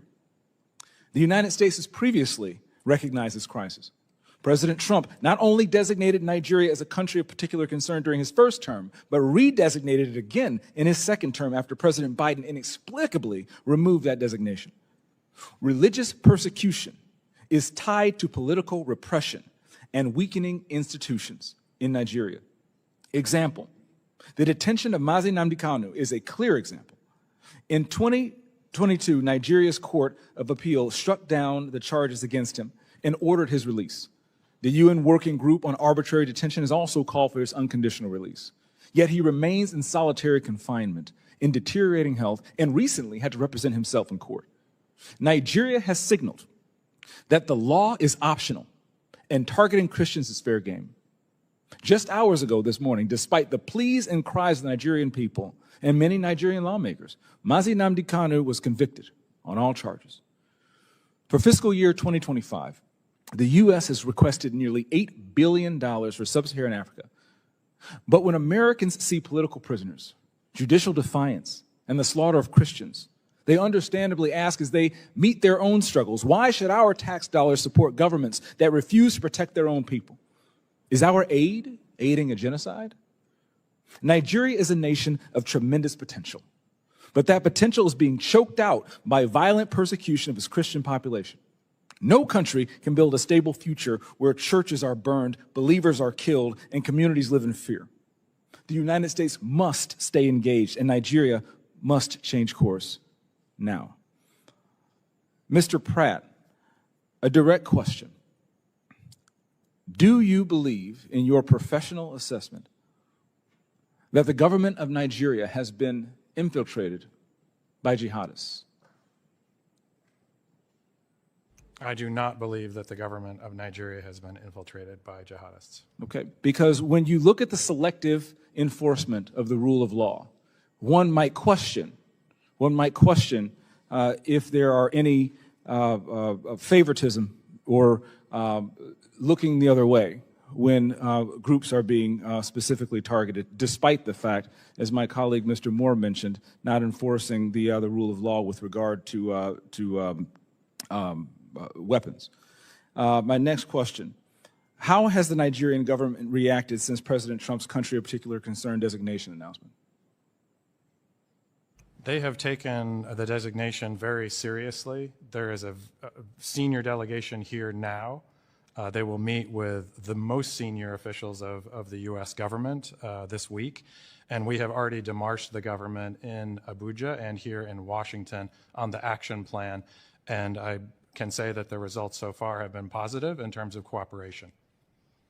The Nigerian government needs to do more to address this issue themselves, but what measures are being taken to assist Nigeria to increase its focus on persecution, particularly in the Middle Belt? Yeah, so thank you for your question, Congressman James. As you mentioned, the Middle Belt is a particular concern. That's where Christians, you mentioned Yelawada, where 250 or 280 Christians were killed, massacred. They were targeted because they were Christians. Churches have been burned there. There have been internally displaced people there. And so we're reviewing all options at the State Department, including Chairman Smith, you mentioned in our bureau, we have Global Magnitsky Act sanctions. We have other tools at our disposal as well to make sure that Nigeria, the Nigerian government gets the message that we are serious about the persecution of Christians and other communities as well, but particularly Christians right now who are suffering disproportionately in the Middle Belt. Thank you for your answer, Mr. Chairman. Thank you for having me again. God bless you, and good luck. I'm here for you. Thank you so very much, Chairman James, and thank you again for your great service. I'd like to, between the ranking member and I, we're both going to ask one more question and then go to our next panel. I would like to yield mine to my good friend, Mr. Hozenga, who asked a very serious question about the IDPs in Benue, and if there's any answer that you wanted to give and the tyranny of the clock precluded that, please feel free to do so, and then I'll yield to my friend and colleague. Thank you, Mr. Chairman. I appreciate you yielding to me, and I think you saw my passion on this earlier, but there are serious issues, and part of that interview from Arise TV, one of the other questions to me was, well, doesn't the CPC damage Nigeria economically in a way that is going to disincentivize economic growth and foreign companies coming into the country? And my answer to them was actually, I think the current state of violence is as much a deterrent of a foreign company or a U.S. company coming into Nigeria. And I know the goal of the CPC is to correct behavior, but could you explain a little bit exactly what you would expect to see out of a CPC and what sort of changes it might bring? And then I want to address the 1.4 million who are considered internally displaced people, IDPs, in Benue, and what the game plan would be to provide the IDPs in Benue and Taraba what sort of assistance they can depend on from the U.S. Thank you very much, Representative. This CPC designation, we hope, will focus the energy of the government of Nigeria, as well as our own government here, on all of the tools that we have available. And so by setting up this task force that I referred to and looking at all of the types of assistance that we can bring to bear, but more importantly, what the government of Nigeria can do to own this problem and improve security for all Nigerians, but in particular, tackle this problem that we're talking about. But they have to admit there's a problem first, right? Okay, and I think that's been one of my concerns is I have not seen an actual admission to this being a problem. It's been given excuses and veneers of a lot of other issues that get parroted both here and in the media. Can you talk about the displaced persons and the help that they could be expecting? On displaced persons, we do have programs that address this, and we want to make that part of the action plan that we are working on. My colleague from DRL may want to provide more in particular on IDPs. Sure. As Ambassador Pratt just mentioned, the State Department is reviewing options to help IDPs. You mentioned what actions we want to see from the Nigerian government. That includes, as we've mentioned here several times, prosecutions of perpetrators. Amen. That includes reduced violence in the Middle Belt. And that includes against all. Against right? all. Exactly. Christians, moderate Muslims, anybody who is not being targeted, right? Exactly right. So the Trump administration stands firmly for the principle that religious freedom is for all religious communities and those who don't practice a faith. It is a per se good, and we're committed to helping protect communities all around the world who are experiencing religious persecution, not just in Nigeria, not just Christians. At the end of the day, we want the number to be 0 in Nigeria. We don't want any religious persecution to happen. We don't want it to just be a reduction in violence. We want there to be 0 people who are murdered because of their faith. Amen to that. Corruption continues to undermine Nigeria's institutions, including those tasked with protecting civilians sometimes. I've heard from some of these instances and conversations I've had with religious leaders in Nigeria who don't feel that the Nigerian government is equipped to respond to the crisis. How does corruption within the security forces hinder the government's ability to prevent and respond effectively to religiously motivated violence? I mean, corruption is a major problem globally and in Africa and in Nigeria. I think that it erodes capability, right? It erodes the confidence of the forces, especially at the working level, if they see that their superiors are engaged in corruption.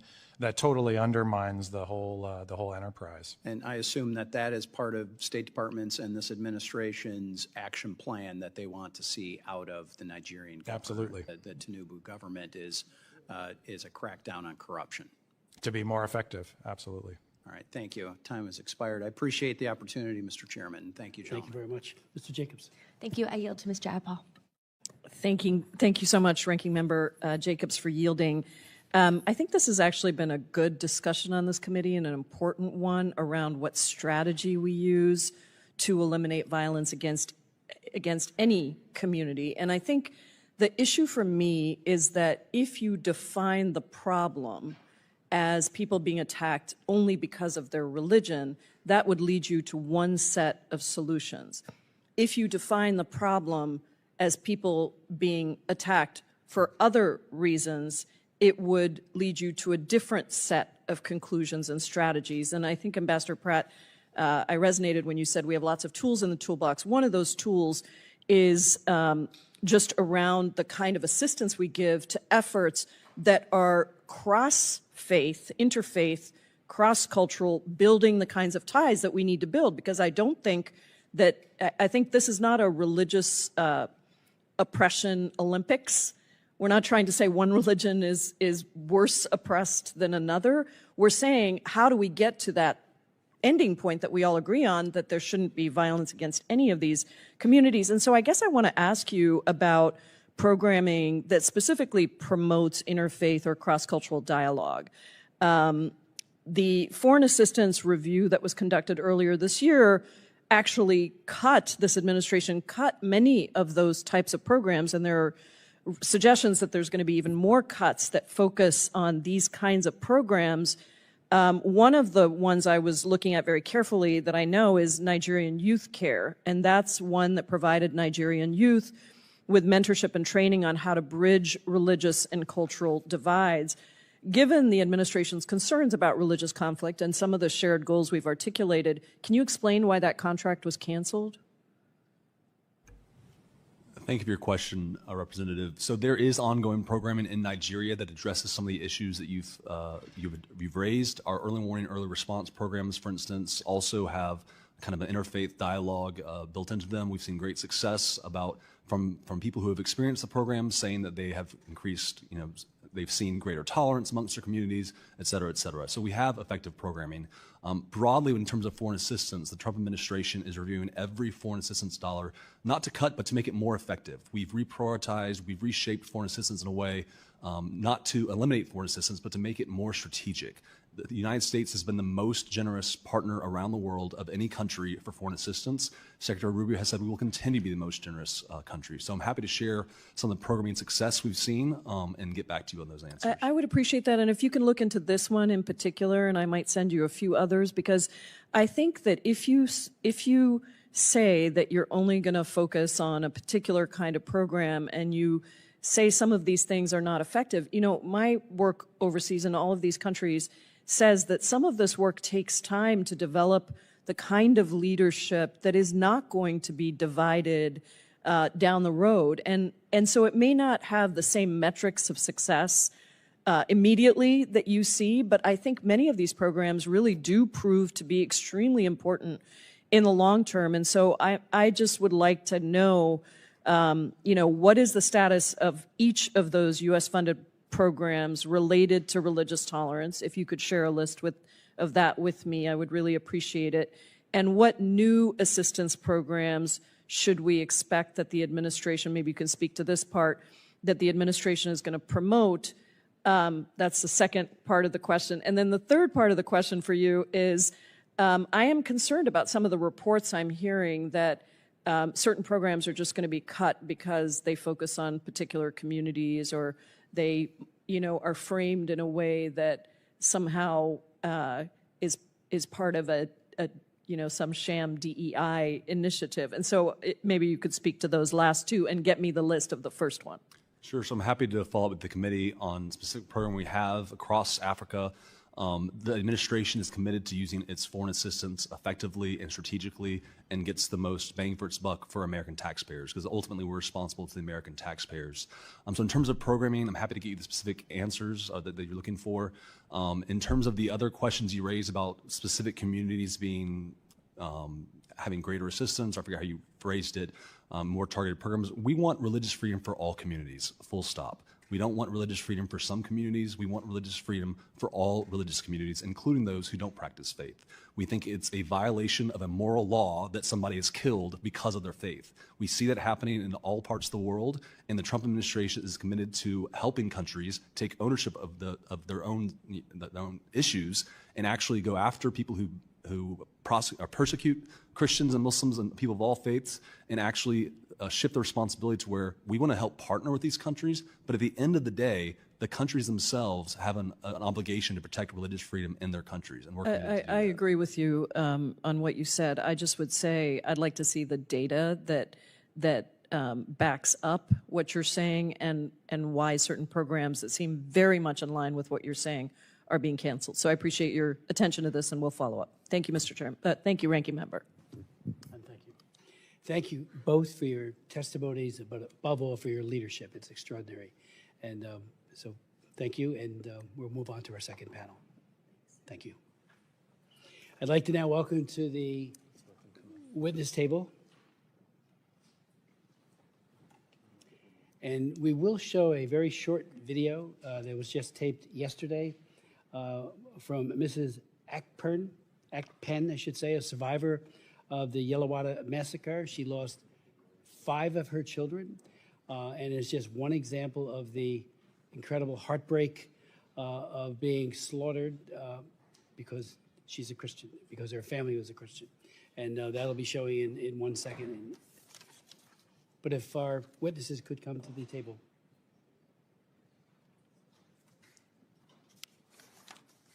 They're going to put the video up.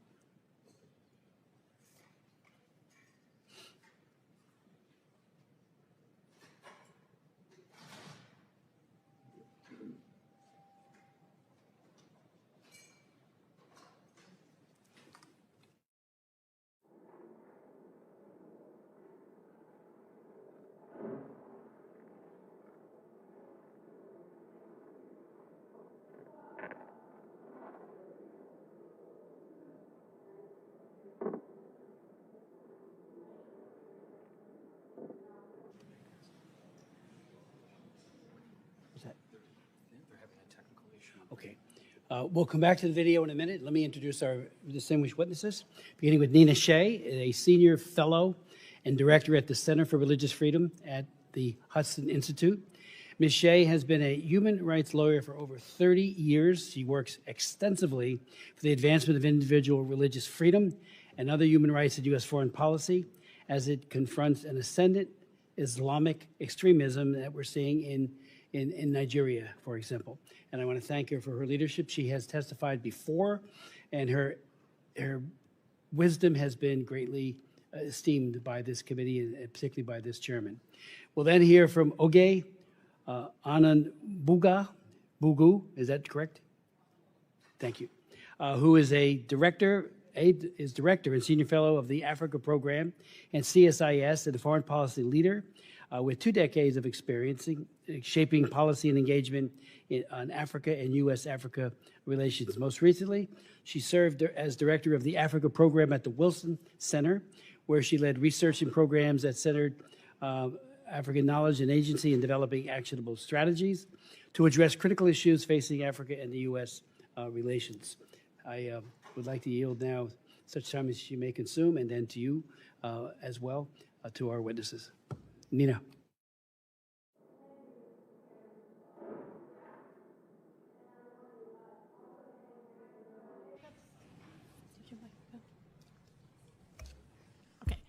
Thank you, Mr. Chairman. Thank you, Ranking Member Jacobs and members of the committee for holding this very important hearing. The debate about CPC designation for Nigeria began in earnest in Washington last spring after you, Mr. Chairman, had introduced a resolution that urged CPC designation for Nigeria, as you had previously done in 22, and when this subcommittee held a pivotal hearing on the case for Nigeria's CPC designation last March. Thankfully, President Trump listened, and he made his decision based on 2 criteria. One, under the International Religious Freedom Act, that these were severe violations of religious freedom, and that the government of Nigeria, President Tinubu, was either actively engaged or tolerating these violations. Those are the criteria of the IRF Act. So Nigeria's multifaceted terror problem that has had a devastating impact on both Muslims and Christians alike is well known, but the long overlooked persecution of Nigeria's Middle Belt Christians by Fulani jihadi militias finally got Washington's attention when that March hearing was held, and Bishop Anagbe testified. The bishop gave startling firsthand testimony that described frequent raids on farmlands of his McCurdy diocese by armed Fulani Muslim herders who kill, rape, or kidnap residents, all the while shouting the jihadi battle cry, Allahu Akbar. Bishop Anagbe, who testified today as well, and I'm honored to be part of this hearing with him, related that 20 parishes in his diocese have been shut down because of these attacks. Moreover, he said Nigeria's government was doing nothing to stop this. I agreed in my testimony then that Nigeria should be designated a CPC precisely because the relentless and systematic Fulani attacks targeting Middle Belt Christians are carried out with complete government impunity. By contrast, the government is fighting the terror groups in the north. So this is really key to understanding why CPC is warranted in this case. The bishop's frank testimony required heroic courage. He soon began receiving death threats. A few weeks later, Fulani militants attacked his home village and massacred 12 of his relatives and scores of others. The priest directing his Justice and Peace Office, who took the body counts and came to the aid of survivors in such attacks, has been forced to take temporary leave after credible threats to his life. Mr. Chairman and White House, Mr. Chairman, you and White House officials who had met with Bishop Inagbe were appalled when you heard of this. The attack was part of the brutal pattern seen in hard-hit Benue and various other Middle Belt states, but it also raised the concern that this attack was in reprisal for his testimony to Congress, one organized not simply by nomadic herders, but by those in Nigeria who are close observers of Washington. 2 weeks after that incident, Yalawada, which is, by the way, only 5 miles from the state capital of Makurdi, that's Benue State, was hit by a large Fulani raid. Others have spoken about that. Over 270 Christians were murdered, and the victims included some who had been displaced from their hometowns by prior Fulani raids and had sought refuge in Yalawada because there's a military garrison there. The Nigerian troops there did not put up a fight against the dozens of, and it was only dozens, of Fulani attackers who swarmed in on motorcycles and some on foot, wielding assault rifles and machetes as their weapons. This has been going on for years, again with government impunity. Similar attacks are taking place elsewhere in the Middle Belt. To give one recent example, Catholic priest Father George Dogo told the outlet Truth Nigeria, which is directed by former State Department official Douglas Burton, that 10 days ago in Taraba, Fulani militants stormed through a local government area, indiscriminately killing 20 people and burning and damaging homes and churches. A survivor, Christiana Joseph, a 33-year-old farmer from Amadu village, told Truth Nigeria that as she was preparing to go to early morning mass, a Fulani militia arrived on motorcycles and shot into her house. She is quoted stating, "They fired for about 5 minutes, shouting Allahu Akbar. When the gunfire stopped, I went inside and found my husband of 14 years, John Joseph, already dead." Survivor Samson Haruna also stated that attackers on motorcycles with AK assault rifles strafed houses in his neighboring village. He said, "My neighbors, David Bawa and Titus Gregory, lost 5 family members between them. My house was riddled with bullets."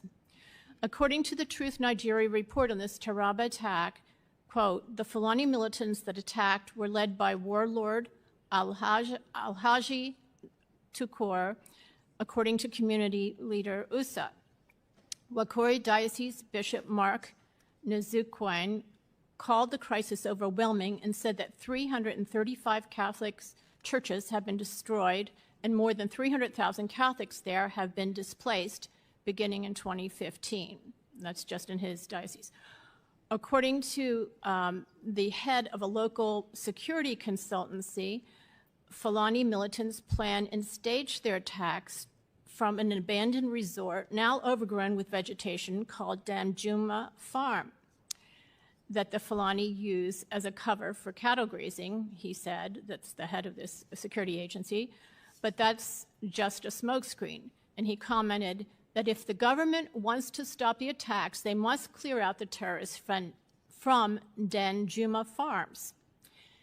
In a Daily Post Nigeria article, Reverend John Lekel, the director of social communications for the Wakori Diocese, that's the same diocese that I've been talking about, described the situation as devastating, revealing that many rural parishes have been abandoned following sustained assaults that have claimed multiple lives and destroyed entire villages. Bishop Nzukwen told the respected ACI Africa outlet last year that, quote, if peace is restored, the region's rich agricultural landscape could provide a prosperous future for its residents. Instead, he said, there is food scarcity because of these constant attacks. And there are countless reports like this across the Middle Belt. I mention this one because it shows that Abuja has failed to act even when the Fulani aggressors are identified and their base from which they launch repeated attacks are known. This represents not only a horrifying pattern of severe persecution by Fulanis targeting largely Christian areas, but also a shocking pattern of government tolerance of this persecution. I want to give one last example from Plateau State that occurred a month ago. The Reverend Ezekiel Dechomo of Plateau, who is the regional chairman of the Church of Christ in Nations, told journalist in Jos on October 24 that Islamic extremists have threatened to murder him from calling on the Nigerian and U.S. governments to help protect Christians against genocide. He told the Christian outlet Morning Star News, quote, my life is in grave danger. Even as I speak, I am on the lookout for attacks. I no longer sleep with my eyes closed. I have been attacked before but escaped. The threats came after he appeared in a video on October 15, standing in a mass grave containing the remains of a dozen slain church members, reportedly killed by Fulani herders. And Mr. Chairman, there have been hundreds of priests and pastors killed in the last 15 years, targeted. Not as the State Department reports that they were walking alone or unguarded on a road at night, but they've been attacked and killed in their rectories, homes, and inside their churches. As the Nigeria government issues denials and watches passively, with no Fulanis prosecuted and no Nigerian forces prepared to defend the vulnerable, the Christian death toll from Fulani militia attacks alone, leaving aside the terror attacks from Boko Haram and ISWAP and the others, is in the thousands, and Christian survivors in displacement camps number in the millions. The respected research group Open Doors cites Nigeria as now the world's most dangerous country for Christians because of their religion. Again, at this time, most Nigerian Christians are being murdered by Fulani militias, and they are the militia's special target. Aid to the Church in Need reported last month, quote, and this is a pontifical foundation that says this, Nigerian Christians in the Middle Belt are bearing the brunt of violent attacks from those identified as Fulani militants. Some insist that the violent aggression by the Fulani herders against the Christian farmers on their own land is the unavoidable result of climate change. The State Department Religious Freedom Reports have annually described these indiscriminate mass killings as clashes between two socioeconomic groups who fight over scarce resources brought on by climate change. Religion has nothing to do with it, they claim. This justification of Fulani violence has recently shifted. Now it is generally acknowledged that Christians are being murdered in cold blood, but it is being argued that more Muslims are killed in the violence, and this proves it has nothing to do with religion, they say. This argument is not factual, and it is irrelevant for CPC. The premise that more Muslims than Christians are killed is debatable, as the scholarly Observatory for Religious Freedom in Africa documents. In any case, most Nigerian Muslims live in the north, where Boko Haram and a plethora of ISIS and al-Qaeda-linked Islamic terrorist groups attack them and non-Muslims alike, and this violence, too, is religiously based. However, significant for CPC criteria, the Nigerian military is actively fighting those terror groups in the north. By contrast, in the Middle Belt, where most of the Christians are being killed in recent years, and where Christians are the special target of Fulani herder militias, the government isn't lifting a finger against the Fulani militants. Instead, it is tolerating them and denying it is happening. I have also heard about sporadic Christian attacks on Muslim villages. To the extent that the government is not taking action in those cases, that is further reason for CPC designation. Political momentum to list Nigeria among the world's worst persecutors gained throughout October as the annual CPC review neared the year-end deadline, and reports of massacres kept coming. On October 21, the Pontifical Foundation, Aid to the Church in Need, issued its World Survey that reported, quote, "The number and ferocity of the attacks on Christian villages in the Middle Belt have led some experts to conclude that these incursions are a deliberate land grab to remove Christians and Islamize the region," end quote. Various high-level White House officials and the State Department were also hearing from groups of religious freedom activists on Nigeria. Later that week, President Trump made the CPC designation. For the first time, the issue of Fulani militias targeting Christians for mass murder received official U.S. acknowledgement when Secretary Rubio addressed this. This, in turn, got the attention of Nigeria's President Tinubu, who said he is willing to work with the U.S. Until now, he has not shown the political will to stop this Fulani violence. CPC, as you know, is a two-step process. The next step in this process requires the President to adopt a policy response. And we heard today from the State Department about what is being considered. And there are several actions that I also endorse. One is to, it's been raised before by Representative Moore, and it's my first recommendation, disarm Fulani herders. These militias are loosely organized. They don't have explosives or drones, don't use tunnels, suicide vests, or propaganda films. They are an unsophisticated but nevertheless lethal force because they come armed with AK-47s and 49s, while their targets have only homemade pipe bombs to defend, pipe guns to defend themselves with. Assault rifles, such as those used by the Fulanis, are heavily regulated by Nigeria's Firearms Act and illegal for the targeted Christian farming villages. The act specifically only allows homemade what are called Dane guns, cap guns, and another muzzle-loading guns. The act thus outlaws the firearms that would match the assault rifle firepower of Fulani militias and leaves the peaceful Christian communities essentially defenseless. President Tinubu should order the removal of Fulani heavy weapons, raiding their encampments at Danjuma Farm in Taraba and other places in the process. He should direct the powerful cattle breeders associations, such as the Miyetti Allah Cattle Breeders Association, to cooperate in doing this. Two, fortifying targeted areas. So U.S. foreign aid in Nigeria in recent years has amounted to about $1 billion annually.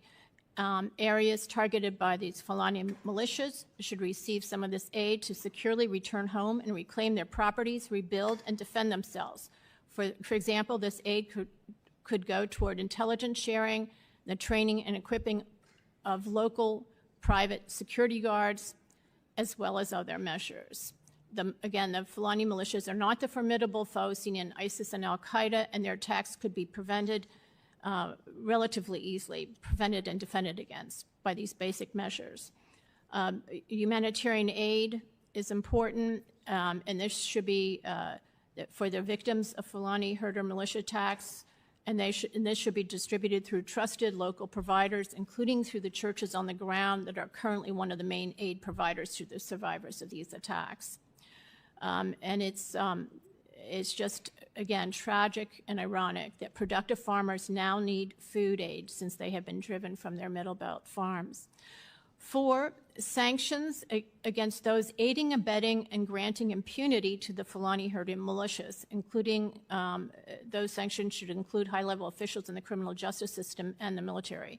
The U.S. should gather intelligence regarding official responses to the Fulani herder militias and review possible visa and Magnitsky sanctions for those aiding and abetting. The Fulani warlords' names are known or knowable. Out of all the, I think it's important to understand that out of all the violent attacks by Fulani herder militias, there have been only a few arrests. One involved the prosecution of a Fulani herder who was convicted of destroying melons at a melon company who received a 10-year sentence. It shows the government can get tough when it wants to. And two high-profile legal cases of violent attacks on Christians have seen movement in recent months. One concerns the Catholic Church of St. Francis in Ondo, where terrorists killed some 40 worshipers on Pentecost Sunday in 2022. Depositions are being taken in that case. Ondo's bishop recently told me, but the trial has not yet started. It's important to note that's not in the Middle Belt, it's in the South. The 5 suspects being held are said to be part of the East African Shabab terror group and are not members of the Fulani herder militia. The other case involves the Yelawada massacre itself, where charges are have been filed against 5 Fulani herders in September, in an extremely rare example of prosecution that I believe is attributable to the pressure raised by the CPC debate in Washington. Finally, the International Religious Freedom Act suggests as a possible policy response to CPC designation a binding agreement with the country to prevent further violence. So I think that that is something that should be considered as well.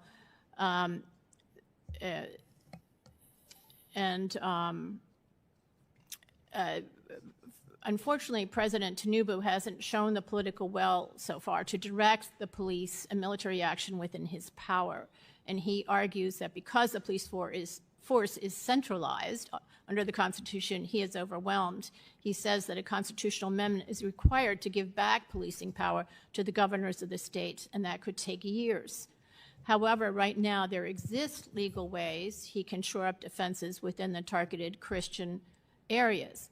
For example, decentralizing police commands internally, or empowering local guards, or deploying more mobile police units to states, and prioritizing referrals of state governor police orders for presidential review.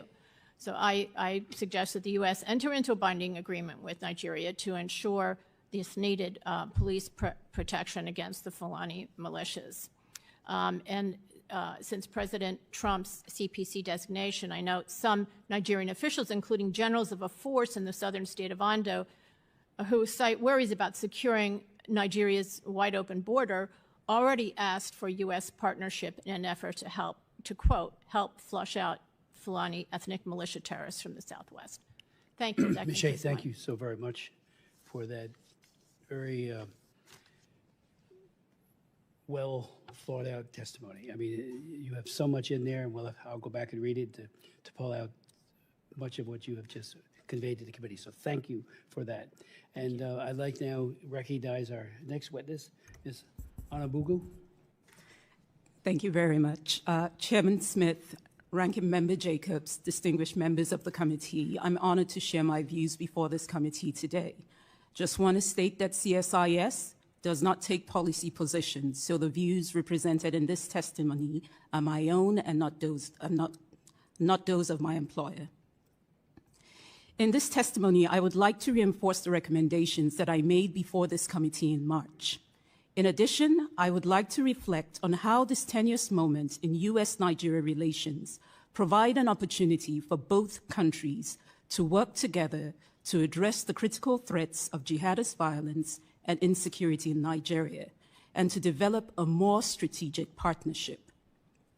The United States and Nigeria have a complicated bilateral relationship with shared interest in counterterrorism and economic development. But this relationship is often marked by periods of friction.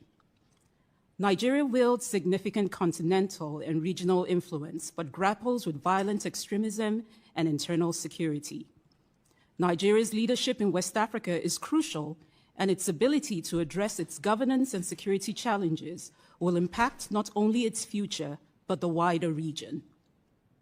Nigeria's instability stems from a key shortcoming. Despite 64 years of independence, it has yet to establish a national identity grounded in basic freedoms and dignity. Currently, ethnicity, religion, and language, rather than nationality, define the identity of its diverse population. Understanding the violence in Nigeria requires looking beyond its apparent religious and ethnic motivations. For me, growing up in Jos Plateau State, I've witnessed the impacts of these ongoing conflicts on vibrant communities. In addition, Coming from a family involved in Christian missionary work, I recognize the shared faith between Christian communities in Nigeria's Middle Belt and those in the US, rooted in the history of American missionary efforts. However, a narrow narrative that reduces Nigeria's security situation to a single story and frames it solely as the persecution of Christians oversimplifies the issue. Religious and ethnic violence is driven more by governance failures and is worsened by hate speech and conspiracy theories rather than being just a singular conflict. Nigeria is facing multiple security crises due to religious extremism, banditry, criminality, resource competition, communal disputes, and separatist agitation. These issues are intertwined with history, poverty, and political contestation. The interplay between religion and politics in Nigeria is deep and complex. Leaders often romanticize the country's unity, but fail to foster it, as we saw in the divisive 2023 elections. As Nigeria approaches another national election in 2027, religion will once again continue to influence candidate selection, voter behavior, and campaign strategies. The Trump administration's claims that Nigeria is permitting targeted killings of Christians distracts from the broader issue of extremist violence and insecurity in the country. Since returning to civilian rule in 1999, Nigeria has been a major recipient of U.S. security assistance, primarily aimed at counterterrorism. Despite this significant assistance, the extremist threat in Nigeria has worsened, expanding from the northeast, where Boko Haram has waged a 15-year insurgency, to the northwest, where so-called bandits are raiding villages. Most victims in both of these regions are Muslims. Since Boko Haram's emergence in 2009, Nigerian administrations, including the administration of President Tinubu, have struggled to improve security. And many Nigerians across the country acknowledge that the situation has only worsened in recent years. Therefore, narratives focusing solely on the killing of Christians often overlook Nigeria's broader insecurity and the fact that religion is usually a secondary factor in the violence. Recent violence in the Middle Belt predominantly affects Christian farming communities from various ethnic groups. Victims are mostly believed to be killed by Fulani herders who are primarily Muslims. But the killings aren't explicitly motivated by religious reasons. While some community members actually describe the violence in their communities as genocidal, they often emphasize that the underlying causes are ethnic and material, such as land grabs, rather than on religious differences alone. Nevertheless, the high level of insecurity across Nigeria has left many religious communities, including Christians, at risk. The failure to hold the perpetrators of these violent acts accountable has created both a sense of impunity among the attackers and a sense of grievance in the affected communities. Nigerian citizens have mixed reactions to the U.S. redesignation of Nigeria as a country of particular concern. Many particular Christian groups welcome the attention, seeing it as a chance to push the Nigerian government to act against the violence. However, there are also concerns among many Nigerians, including Christians, that President Trump's threats of military action could also exacerbate existing political tensions. Public opinion surveys overall in Nigeria indicate a public consensus on the seriousness of the security challenges in the country, with many Nigerians valuing their diverse communities and believing in shared national unity over divisions. Now allow me to offer some concrete recommendations. First, to the United States government. It's important to engage deeply and broadly with communities across Nigeria. The U.S. can play a constructive role, but it must avoid selective intervention and address the concerns of all Nigerians across all religions to prevent worsening sectarian divisions. 2, it's important to rethink reactive quick-win actions that may seem beneficial to Nigerians, but could have larger and far-reaching negative impacts. If the Trump administration proceeds with unilateral military action in Nigeria, it could endanger the Christians it aims to protect and worsens divisions along religious lines. 3rd, prioritize security governance to help tackle the violence. The U.S. should reassess its security cooperation with Nigeria, focusing on building a program that prioritizes security governance and ties military support to tangible reforms. This renewed partnership should extend beyond military aid to include intelligence sharing, rule of law, and governance. 4, support local actors that are advancing inclusive peace and conflict resolution. Supporting moderate religious leaders and community networks in developing early warning systems can shift the focus from identity-based conflict to sustainable solutions. 5, work more with Nigeria's states and its growing city centers. The U.S. government should decentralize its engagement with Nigeria by strengthening dialogue and support for receptive leaders at state and local levels, particularly in the Middle Belt, which is home to about 45 million people. The focus should be on local security to foster a safe environment for agriculture and manufacturing. This approach should integrate economic development with sustainable peace by addressing root causes of the conflict through economic revitalization, institutional reform, and business initiatives. Finally, for the U.S. government, it is important to revive the U.S. Congressional Bipartisan Caucus on Nigeria. The U.S. relationship with Nigeria is a key strategic partnership in Africa. An active bipartisan congressional caucus will highlight this importance, foster discussions, and provide a platform for diverse perspectives to better inform legislative responses on various issues. Now, recommendations for the Nigerian government. It is important to appoint a Nigerian ambassador to the United States to improve its international engagement and manage narratives about its security realities. It's critical for President Tinubu to appoint a capable Nigerian ambassador to the U.S., as I also recommended in my testimony in March. Second, the Nigerian government needs to make accountability of both perpetrators and of the authorities central to the response. Nigerian citizens need justice, as criminality in the Middle Belt has increased due to impunity. The narrative of Christian genocide has gained traction because of years of mass killings without accountability, leaving many faith communities feeling abandoned. Third, Nigerian government needs to get serious about police reform. Nigeria's single federalized police force struggles to address the country's complex security challenges. The Tinubu administration needs to accelerate initiatives to improve citizen security, including the recruitment of 30,000 new police personnel he approved in June. The military in Nigeria is overextended. Many of them are handling duties that should be handled by the police.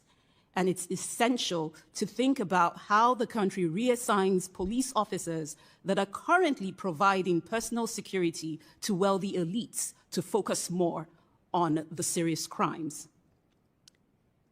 Next, coordinate federal and state action and messaging. Effective coordination so desperately needed among Nigeria's federal and state governments is often undermined by finger pointing, and this must stop. Finally, for the Nigerian government, it's important to start laying the groundwork for peaceful elections in 2027. Nigeria must address the use of religion as a trigger for electoral violence. The new leadership in its election commission presents a chance to restore public trust in the electoral system, promote responsible political behavior, and strengthen security and judicial processes. The violence in Nigeria has resulted in significant loss of life. However, addressing the country's complex security issues solely in religious terms and focusing on one group of victims is counterproductive. A fresh approach is needed both for Nigeria and the United States. Nigeria must tackle its institutional weaknesses in security, justice, and conflict prevention to effectively end the violence and hold perpetrators accountable. The U.S. should engage in open dialogue and cooperation, fostering a better understanding of Nigeria's complexities. Both countries can leverage current diplomatic tensions to strengthen their bilateral relationship and collaboratively address the wider threats of jihadist violence in Nigeria and the surrounding West Africa and Sahel region, as both nations have vital interests at stake.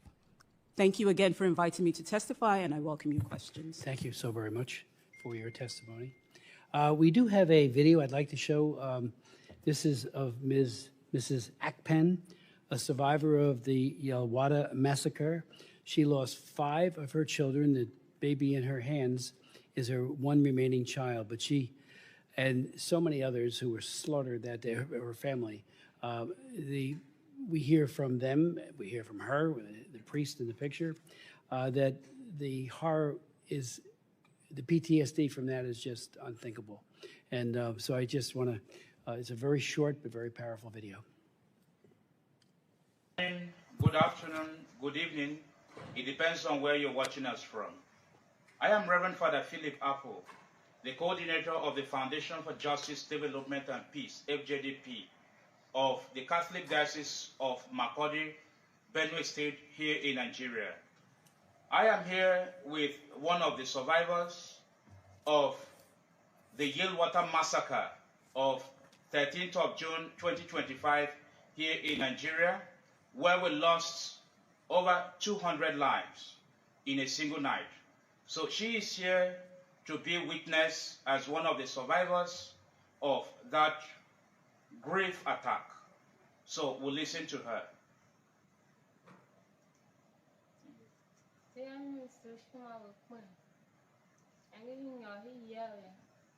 That her name is Nsoshima Akpen.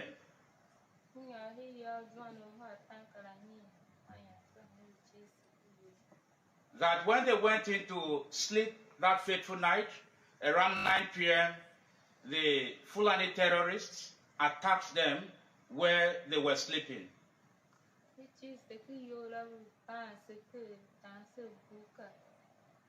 That they were locked inside the camp, Al-Yelwada, and they were butchering them with cutlasses and shooting guns as well.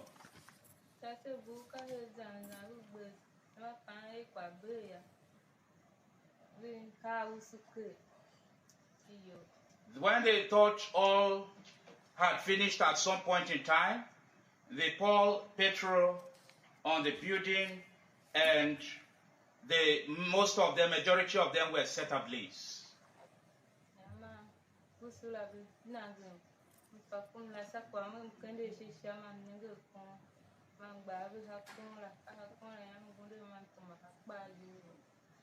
That in the course of this action, she saw a tree up when she lifted up her eyes, and she raised her hands, head on the tree, climbed up where she was able to hit herself.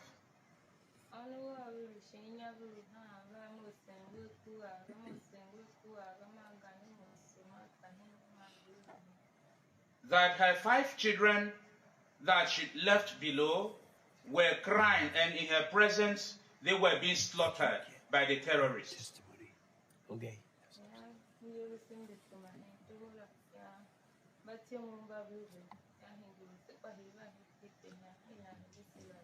That she ran out into the bush at some point, and those who came for rescue would now bring her out of that place at some point, and she was able to witness the whole drama.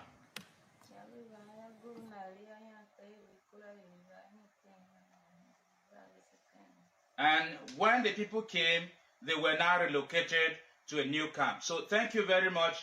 This is the much we can receive from Nsoshima Akpen. God bless you. Thank you very much. And we now go to questions. Let me just ask, on one of my trips to Nigeria, I did visit the Fusion Center, which there was a great deal of cooperation beginning, and I mentioned that our ambassador, Mike Waltz, to the United Nations was actually deployed there as a Green Beret and a part of a special forces training component. There was a great hesitancy on the part of our government to engage that to the degree that would really make a difference. And I'll tell you what they told me. They said that they were worried about the applying the Leahy law so that we do not fund or train human rights violators. So believing that, I actually asked, I had a hearing, and Ed Royce did a hearing on the full committee, and we asked the Undersecretary of State under the Obama administration how many Nigerians could be trained. And she said, matter of factly, half. We don't need half, but a large number, half would be, that could be trained in counterinsurgency. They wanted night vision goggles. They wanted intel to track down Boko Haram and these other then emerging groups, ISIS West Africa, for example, and it never really materialized the way it could have.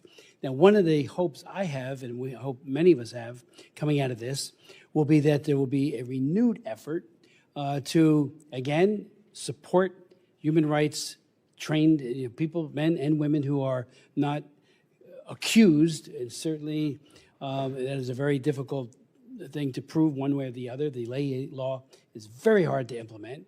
And I sat through an actual session with a Foreign Service officer in Abuja as he went through names, and just to get a sense of how robust the effort is. Very, very hard to do. But again, so many can be trained. And I think what we are hoping will come out of this, in addition to a whole lot of other things, is a very highly trained counterinsurgency force that will take it to Boko Haram, the Fulani terrorists, and others. I note that just today, there's a report that just came out that the president is not going to a G20 meeting, and he's deploying additional people to a place where there were killings in Kawara. And I hope they're realizing we're not kidding in the United States. The President of the United States is absolutely committed to this. Marco Rubio is as well, and right on down. And what are we doing? We want to help, as I said earlier, those who are at risk, those who are dying, those like that wonderful woman we just saw a moment ago who lost 5 of her children. We don't want that to happen anymore. And, you know, I do believe that the art of the possible, when you have a will, when you have a focus, you can have great achievements for peace. And that's the hope here. So last night, and I know that my colleagues also had meetings with this high-level delegation, and ours went for almost 2 hours. And I said, think of us as partners. You know, yes, we do have the ability to levy sanctions, and you may not like it, but we're doing it because we care about the people in your country that are being slaughtered, both Christians and Muslims. So your thoughts on really getting this cooperation off the ground? When I was there, I talked to a lot of people, and I followed up once I got here, and they had all these recommendations. Only a few, if any, were ever carried forward with, and that's unfortunate. Some were, but I think a top-to-bottom review of what can be done, what does it take, and then meanwhile, on the humanitarian side, and we asked this last night, and Mr. Huizenga asked this as well of our 2 witnesses from the administration. You know, the government really needs to do more for its IDPs. It has not. But we want to be helpful there, too, making sure that food, medicine, shelter is available to them. So the IDP camps that I've been in were awful. One was an old hotel that was just, makeshift turned into an IDP, and that was probably one of the better ones. So your thoughts on that, on really helping Nigeria to help themselves? Well, I think that that is important. That's the way to get this, to tackle this problem once and for all. I think that President Trump has instilled at least some political will on behalf of the government to within the government of Nigeria to take some action. And it's absolutely essential to do this, both because religious freedom is a pillar of U.S. foreign policy. It's in compliance with the International Religious Freedom Act, which requires the president to review every foreign country to decide whether or not to designate it as a CPC, and that annually, and the year is ending, so it was appropriate that President Trump do that again.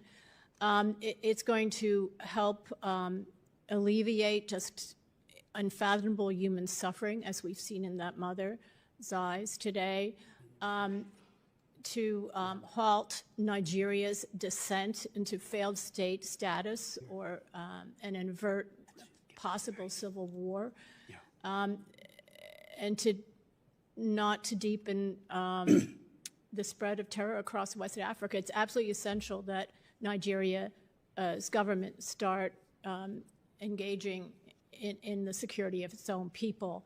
And again, there has been some willingness, political will, to fight the terror groups in the north, but there hasn't been any prosecution, so far successful prosecution, of any one from the Fulani militias at all. So I think that's... Just say that again for emphasis. There has not been, with the Fulani militias, efforts to...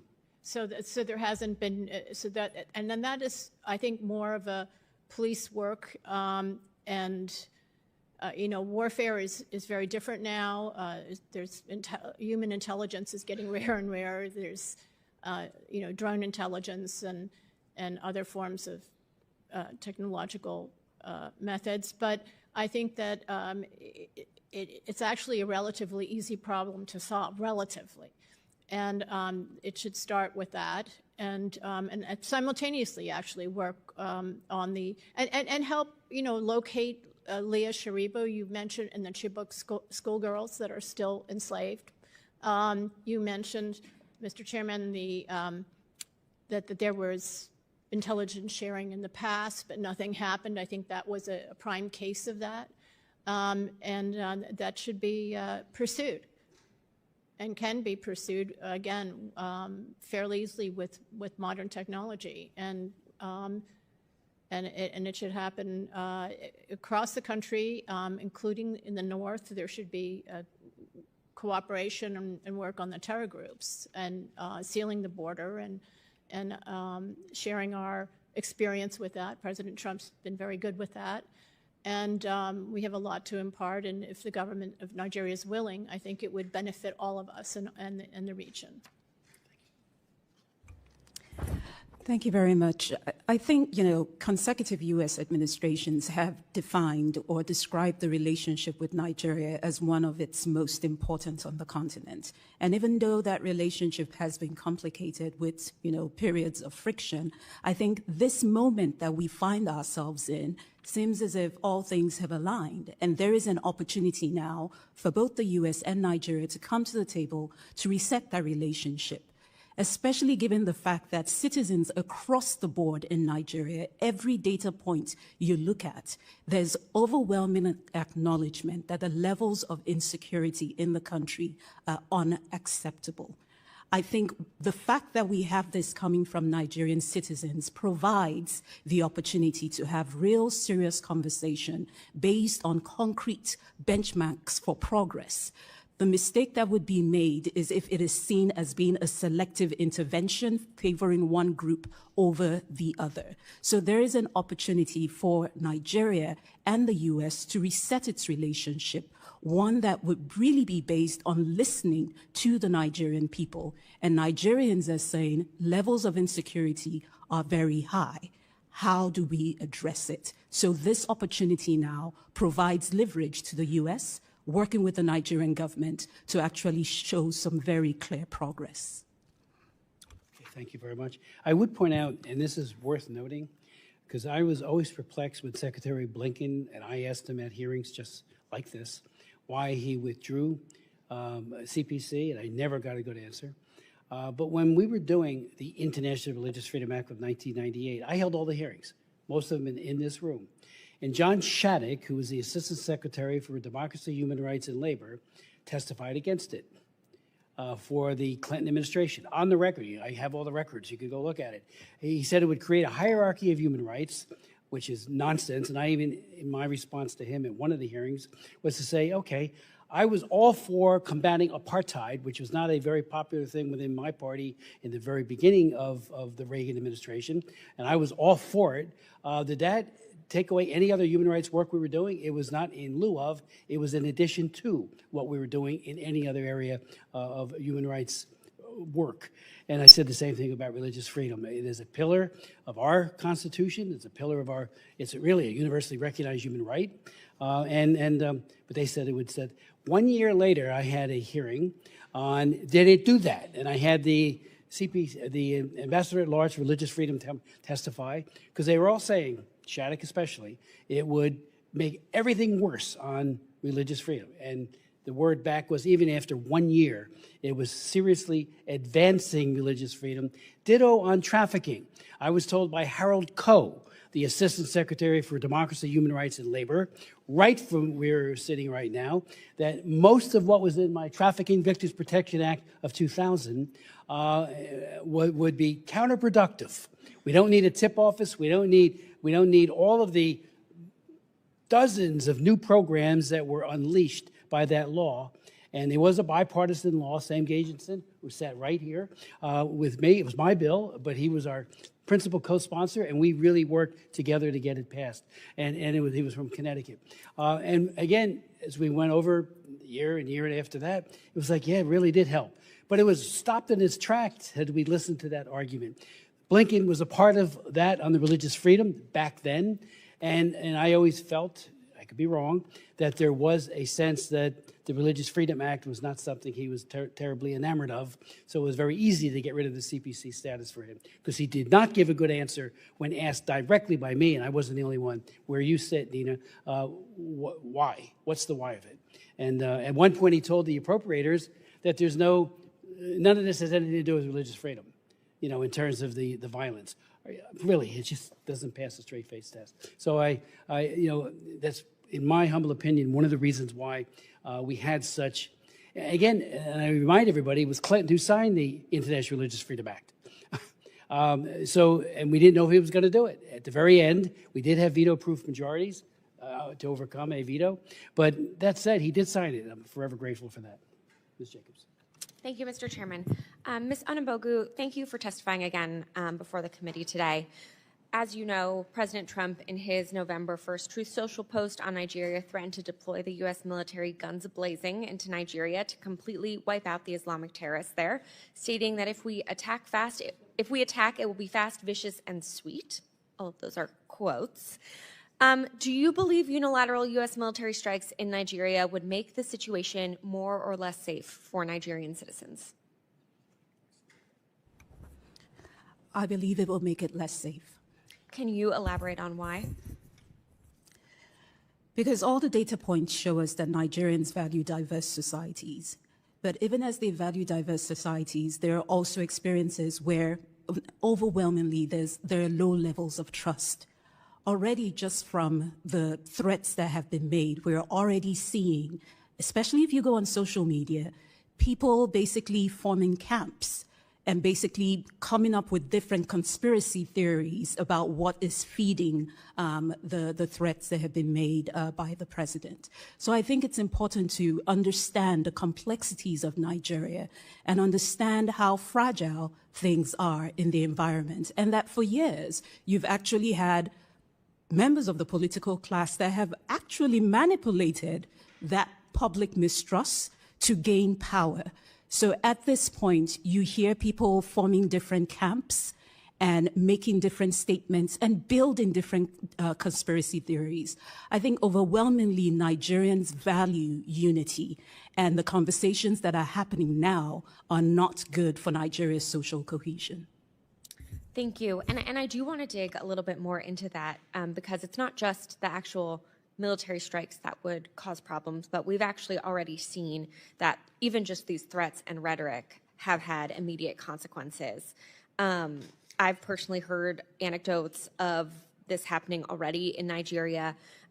You mentioned it in your opening statement that this was a risk. Could you expand on this and explain how inflammatory rhetoric can make tensions within communities even worse and actually lead to the very violence and targeting that this administration says it's trying to counter?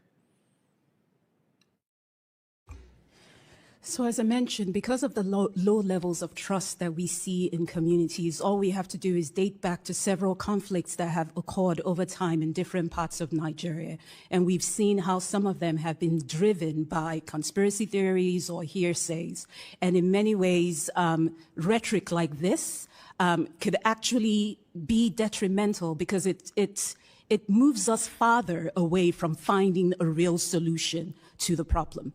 All we have to do is just look at over the last few weeks since the threats were made and to just listen to all the different conversations and discussions happening. None of them have actually come out with real solutions from the side of the Nigerian government or from civil society or the international community. Everyone is all focused on what has been said. So it moves us farther from finding solutions, and especially in environments like those in the middle belt, where we've seen protracted conflicts. Time and time again, as you engage in these communities, you realize that while people live together, there are very low levels of trust. And it's extremely important that we keep that in mind, because very little things can inflame tensions that already exist in the country.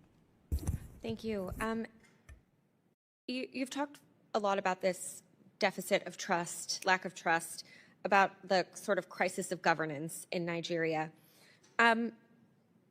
How should Nigeria fix this problem, and how should the United States work with Nigeria to address it? Like, what would you advocate as the type of diplomatic actions and U.S. investments that would make sense here?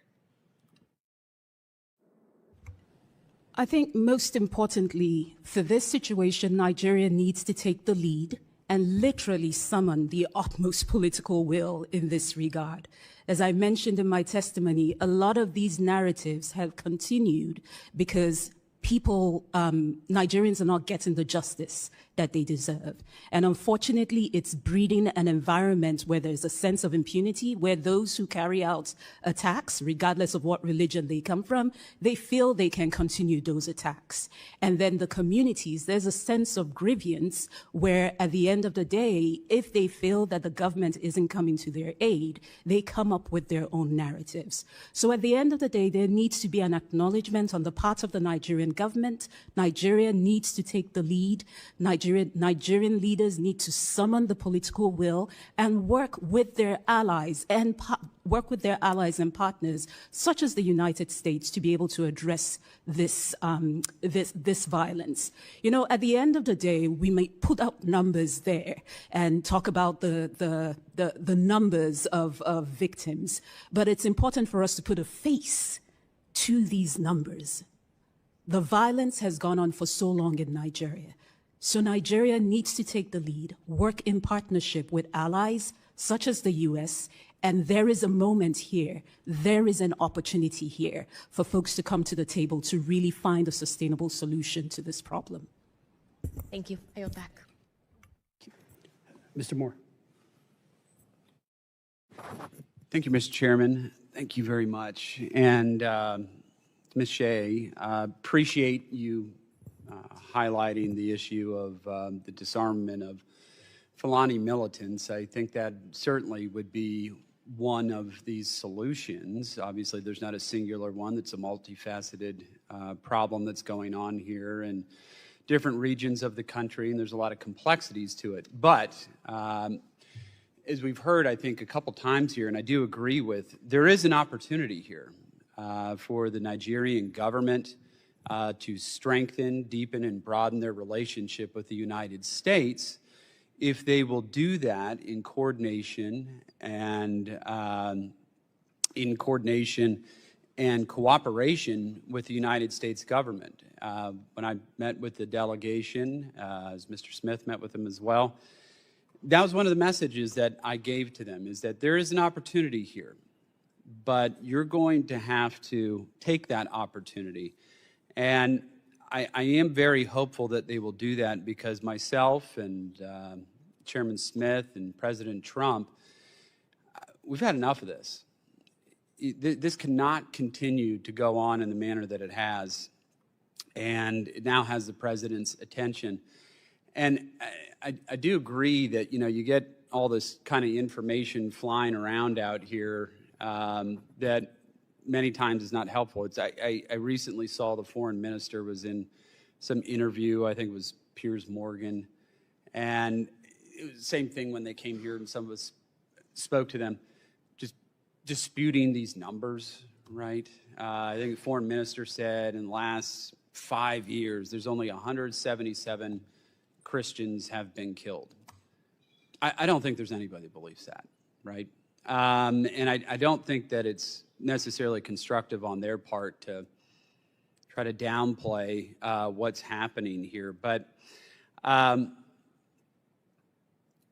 Ms. Shea, I'd ask you, how do you think about the differences, though, in between some of these statistics that have been reported, obviously, of non-governmental organizations that it seems to me have robust on-the-ground informational networks and those offered by the Nigerian government? How do we have such a huge disparity in the numbers in between what we're saying or what some of these groups on the ground are saying, and then the foreign minister saying there's 177 Christians killed in the entire country of Nigeria over the last 5 years, that which is just hard to believe. It seems that number was achieved likely in just the last couple months, but please. Yes, you're right. It's a huge disparity, and assuming it's not just propaganda, one of the reasons why there is a range of numbers for any particular event is that precisely because the government doesn't do any police work. So there's no one that comes in to prevent it or to, during its occurrence, to stop it, or in the immediate aftermath. So the witnesses have fled for their lives. There's chaos. There's destruction everywhere. The evidence has been tampered with or been deteriorated by the time people come along. It's very hard for the local pastors and priests who are the ones there taking the body counts, helping the survivors. It's very difficult for them to do that job and at the same time do documentation. They do it as best as they can, but the numbers are far larger than that foreign minister is saying. I also want to say that I think that President Trump's designation of CPC has been extremely important. He has gotten the attention of the government of Nigeria.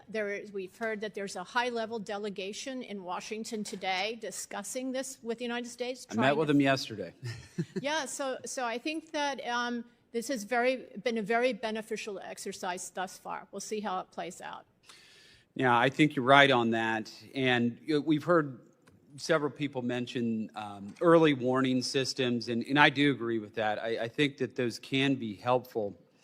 But I do want to highlight a case that just happened recently in the Plateau State. We had a pastor there who had warned the Nigerian government and said, we are under imminent threat. We are going to face an attack if you all don't send some forces here in the next 24 hours. We need help. Please come here and help us. The Nigerian government not only ignored it, they literally put out a press release about it, calling it fake news and hyperbole and being overblown. Well, 13 people lost their lives the next day. 13 people murdered. Christians murdered. I don't know how much an early warning system is going to work if people aren't listening to warnings that are literally over the phone. I'm not sure. So I'd say to the Nigerian government, you're going to have to, and we keep using the term, prioritize this because it's certainly a priority for President Trump, and I think many of us on this panel here today on this dais. But I just wanted to highlight that because that is the type of behavior that has to change because, and to your point, of people not trusting the government. How can you trust a government that doesn't even show up when you ask them to? How are you supposed to trust your life with something like that? You can't. Obviously, you can't. And I think that's why it's incumbent upon the Nigerian government to work with us in coordination and cooperation to address these issues. Obviously, there's going to be some type of bifurcated approach to this. The Fulani Islamic militant issue in the middle belt of the country is distinctly different from what you face with Boko Haram and ISIS in the northeast of the country, and that's probably more of a question of kinetic military options rather than some of the other things that maybe State Department could do more in the middle belt, backed up by some of those same type of at least military deterrence options in that part of the country. But I think it does need to be a kind of whole of government approach to this, but we have to have the Nigerian government as a willing partner in all of this, because the president is, as Chairman Smith just said, extremely serious about this.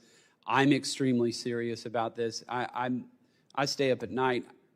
It's hard to sleep sometimes thinking about this, and I pray about it every single night, just thinking about, my own brothers and sisters in Christ in that country just getting murdered for the profession of their faith, our Lord and Savior, Jesus Christ. So it is absolutely heartbreaking. But I do want to thank the chairman again for convening this hearing, as he has over the many years and been working to advocate for the people of Nigeria. Thank you, Mr. Chairman. Yield back.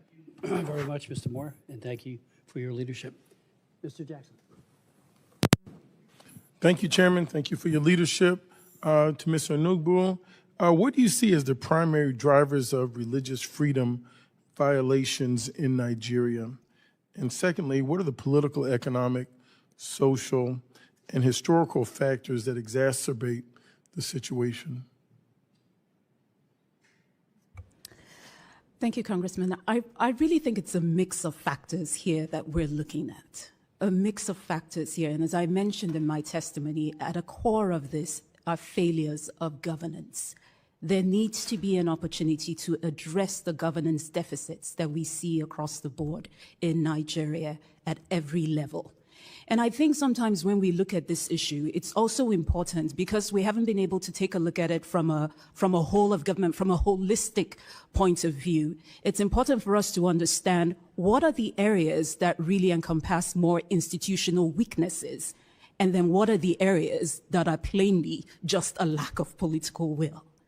And so I think, again, as I had mentioned earlier in my earlier response, there is an opportunity here to actually begin to identify what are the areas, what are the institutional weaknesses that exist within the Nigerian system that allow or enable the environment for the violation of religious freedoms. And then what are the instances where it's just plain old lack of political will. Once we're able to do that, then you'll be able to identify a proper solution to a problem. Right now, we haven't been able to identify a proper solution. And this is why these conflicts are protracted and they've continued time and time again. Well, thank you so much. It's also very peculiar. I'd like for it to be noted in the record as we look forward to the great works of the continent and Africa as it marches and rises towards 2050, where 25% of the world's population will be of African descent.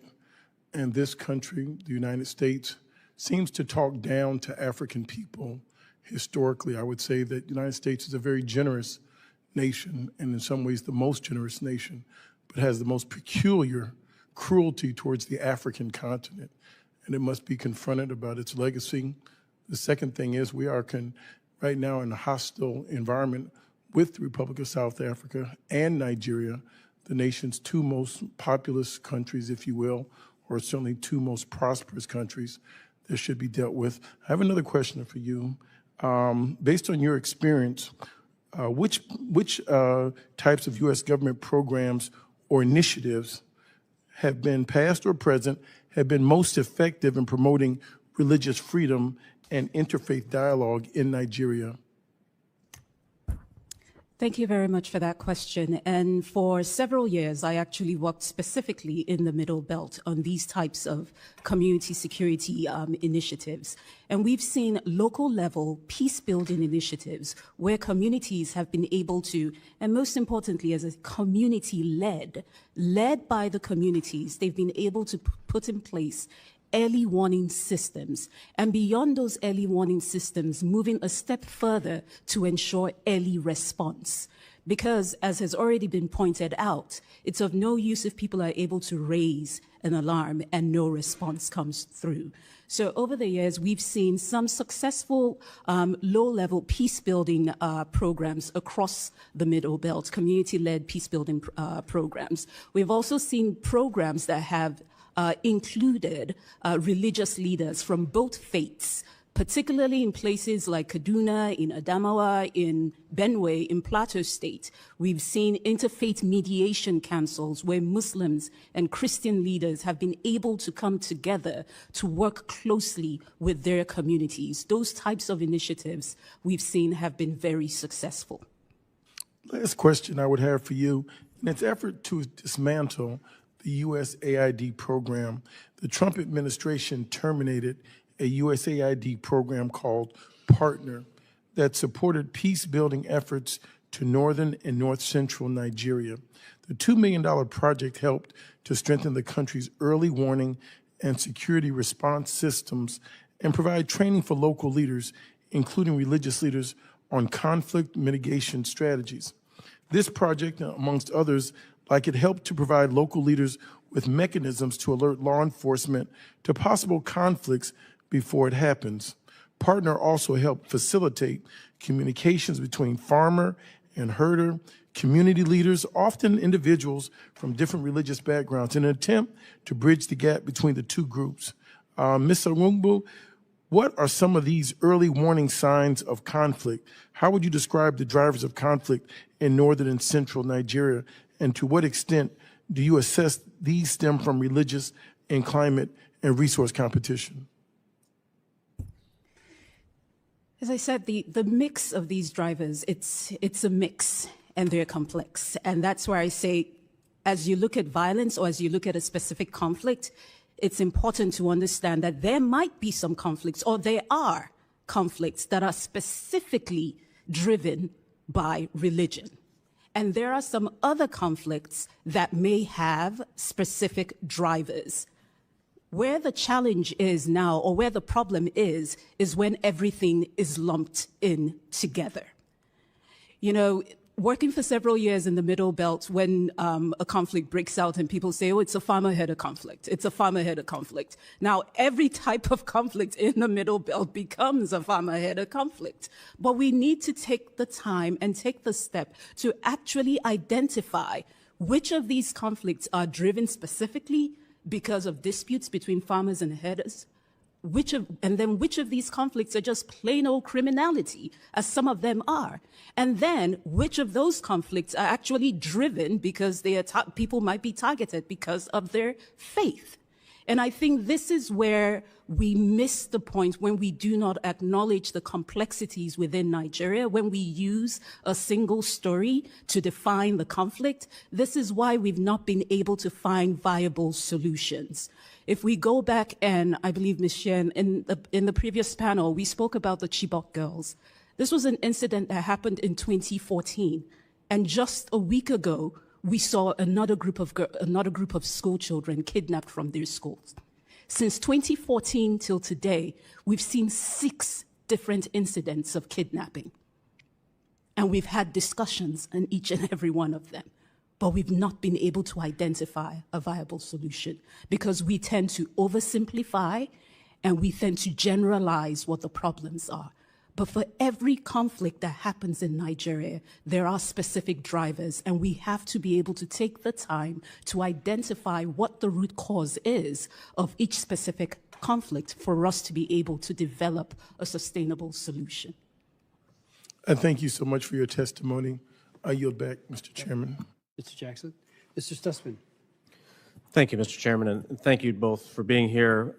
Consecutive administrations here in the United States have viewed Nigeria as an important partner in West Africa. But I would say that our relationship has been less than perfect. Just last year, the Nigerian government wrongly detained Tigran Gambarian, a U.S. citizen and former IRS agent, for 9 months on trumped-up charges of money laundering and tax evasion.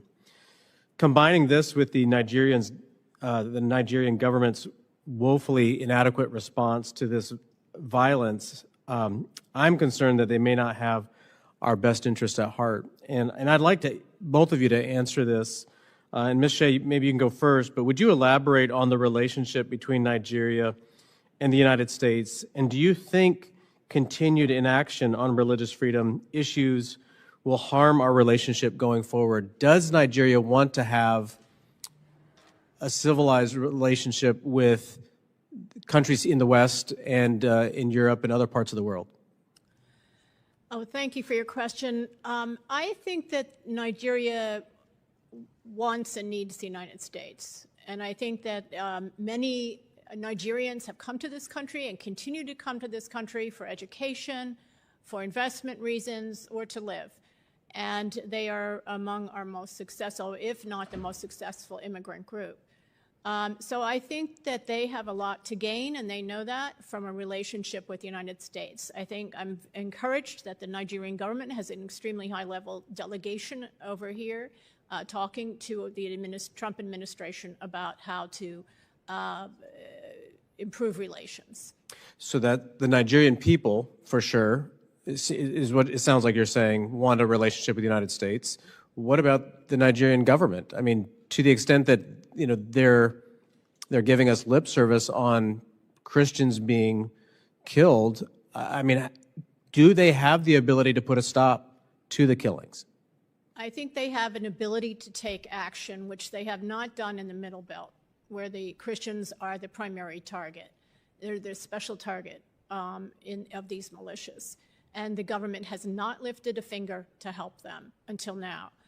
And maybe not even now. But I think that the government was not given any message before. I mean, we really, this is the first year that the first couple weeks that the government of the United States has said that there is a problem, that we are not happy. Our law, the International Religious Freedom Act, requires us to point them out and put them on the list of the world's worst persecutors of religious freedom, violators of religious freedom.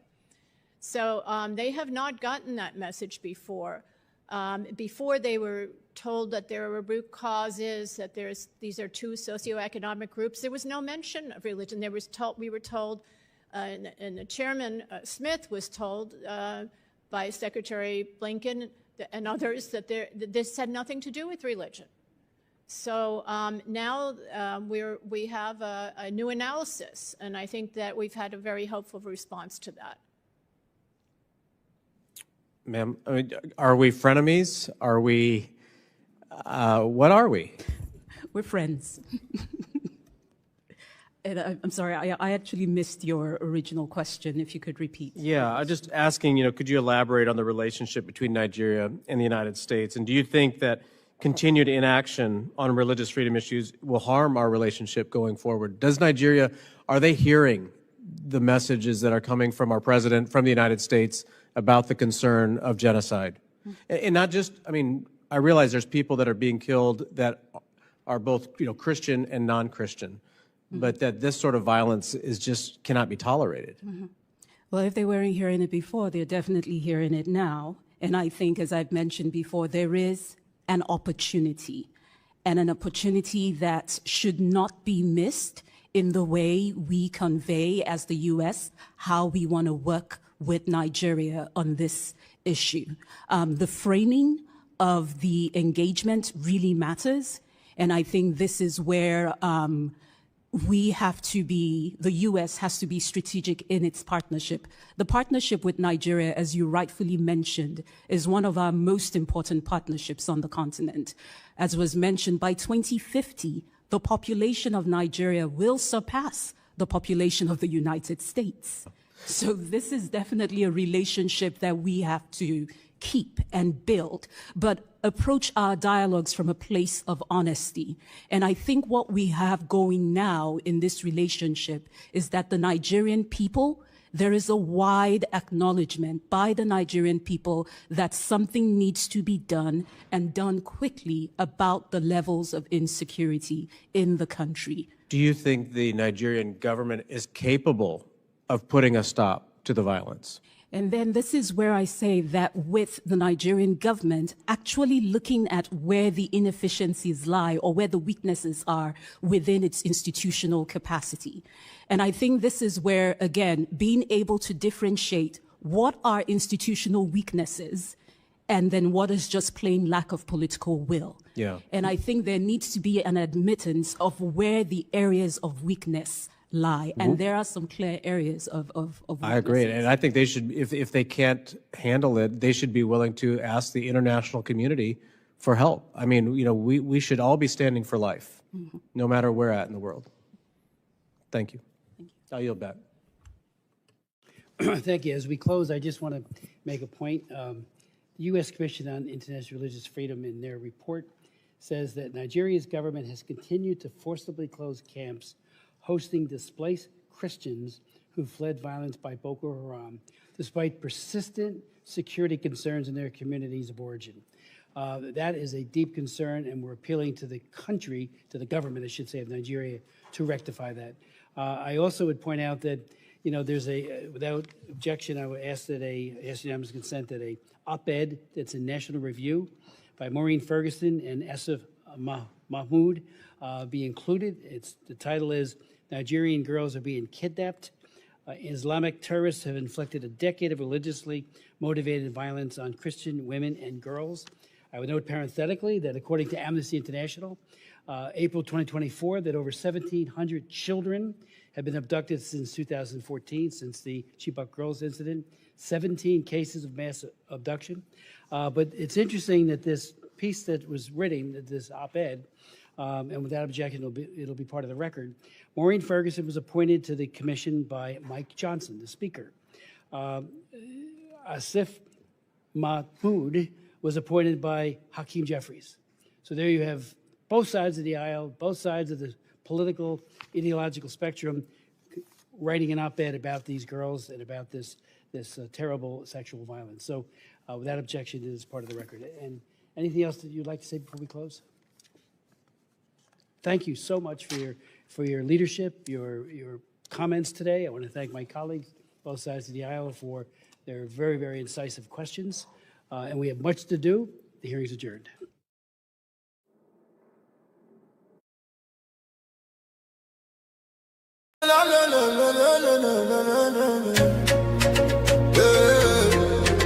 Turn 'em up.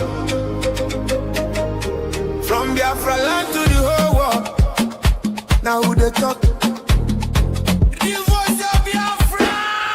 We know they hide again, we don't show face. True don't wake up in no fit race. From village squad to overseas, everybody they have frequency. We they stand the dig bar, no shaking. No more silence, we they breaking. From the east side to the diaspora, now we be the real voice of Biafra. Biafra, make them hear us. Biafra, nobody can stop us. Biafra, fire they burn. Anywhere you they make it tune and done. Signal down strong, we don't reach everywhere. From Africa go Europe, then they hear I'm clear. We they talk truth, we know they fear.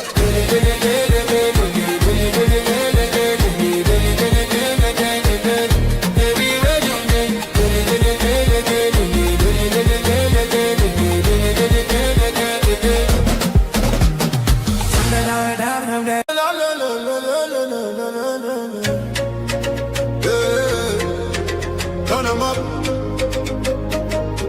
From Biafra land to the whole world. Now who they talk? The voice of Biafra. We know they hide again, we don't show face. True don't wake up in no fit race. From village squad to overseas, everybody they have frequency. We they stand the dig bar, no shaking. No more silence, we they breaking. From the east side to the diaspora, now we be the real voice of Biafra.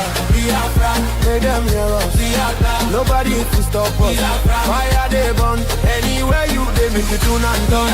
Signal down strong, you don't reach everywhere. From Africa go Europe, then they hear I'm clear. We they talk truth, we know they fear.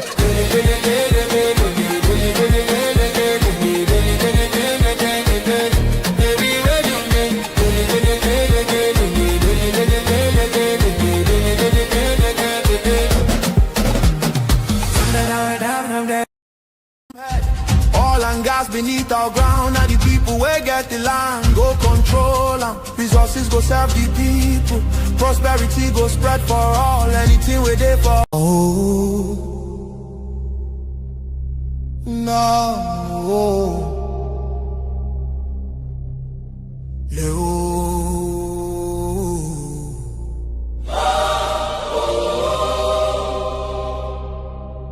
From every village, every city, from homeland to diaspora, hope is rising again.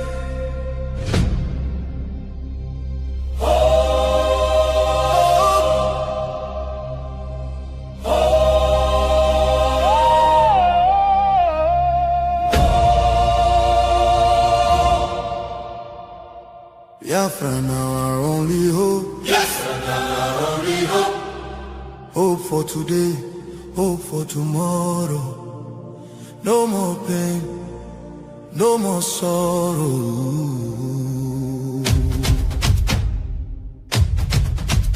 Ha.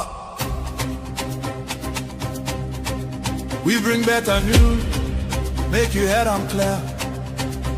We get hope, now Biafra we they see ya.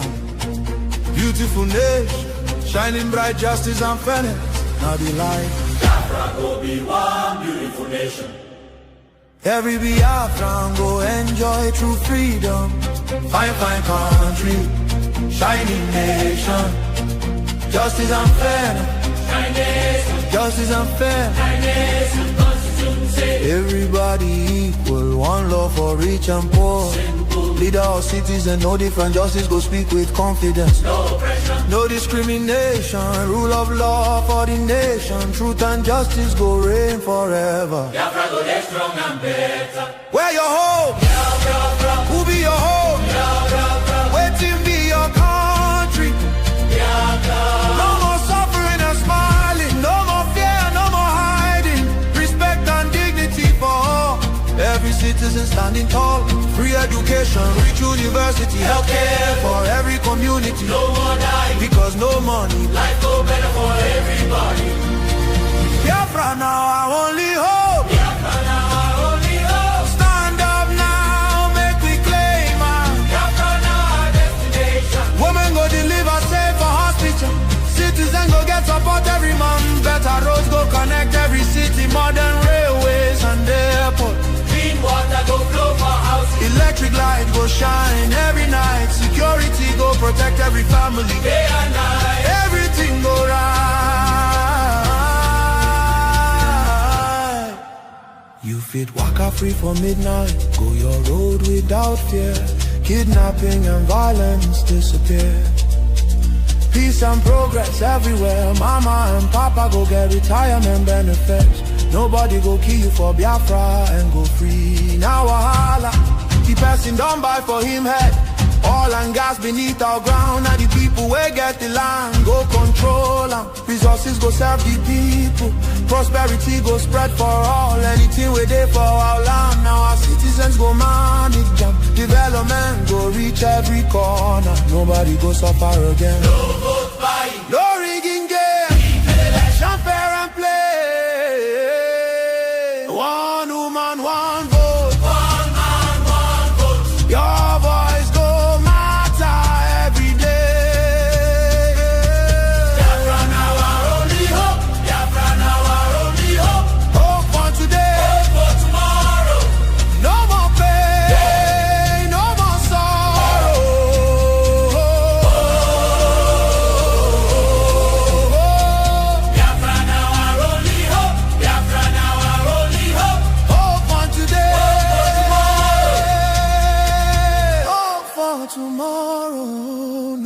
pain, no more sorrow. Biafra,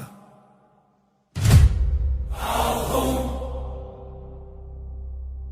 our country, our future, our future. Biafra now our only hope.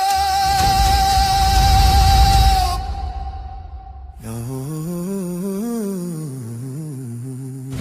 Listen. Listen. Children of the rising sun. This is not just a dream. This is a call. Biafra, your time has come. Biafra, I bring better news today. Make you listen well, no turn away. We get hope, yes, we get hope. Way hope, now for Biafra we get hope. Biafra, go be one beautiful nation. Every Biafran go enjoy true freedom. Fine, fine country, shining nation. Justice and fairness be the foundation. No more fear, no more silence, no more oppression. Justice must speak. One constitution, everybody equal. Rich or poor, the same law go rule. Leader or citizen, nobody above. Truth and justice, not the power we love. No discrimination, no oppression again. Rule of law go stand till the end. Biafra, now our only hope. Biafra, now our only hope. Hope for today, hope for tomorrow. No more pain, no more sorrow. Free education for every child. Good health care reach every side. Better roads and steady light. Security keep us safe at night. You go walk up free, no fear again. Peace and progress go remain. A nation where dignity lives, where the future is bright. Biafra, now our only hope. Oh, Biafra, oh, now our only hope. Stand up, make we claim our nation. Biafra, now our destination. Biafra be our home. Biafra, Biafra be our country. Biafra, we believe.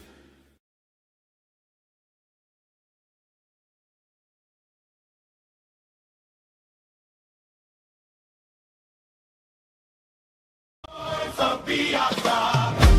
This brother sent it. Voice of truth for every generation. Voice of Biafra. Voice of Biafra. Voice of courage. The rising sun of a nation. Voice of Biafra. Voice of Biafra. Who rises for freedom. Voice of truth for every generation. Voice of Biafra. Voice of Biafra. To make this sound world class. The rising sun of a nation. Use instruments like Voice of Biafra. Igbo Genebe. Voice of truth for every generation. Voice of Biafra. Voice of Biafra. Voice of courage. The rising sun of a nation. It's in the face.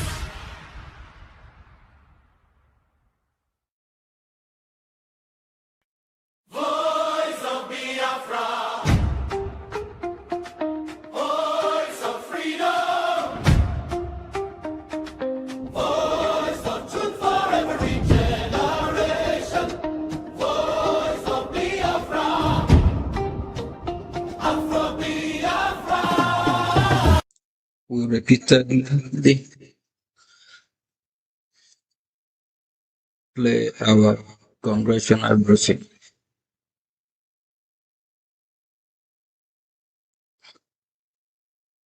We all heard from Marco Rubin all he said about Nigeria and about Biafra.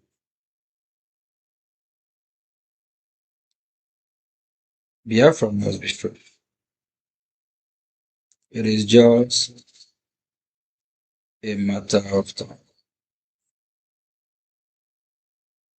And at the same time, our freedom is in our hands.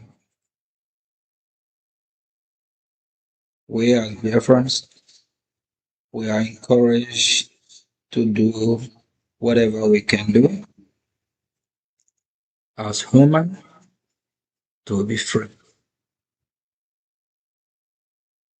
No one deserves to die worldwide. Every of God creation deserves to live. No one has the right of violence or monopoly of violence. We only condemn those that have come to kill us, that have come to Islamize us, that call us infidel, that if we don't convert to Muslim, we will be killed. And for that reason, we Biafrans must fight for survival and also our existence.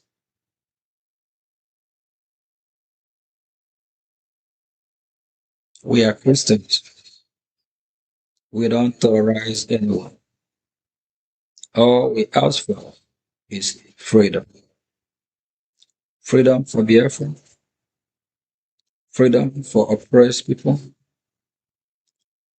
freedom for everyone who wants to be free.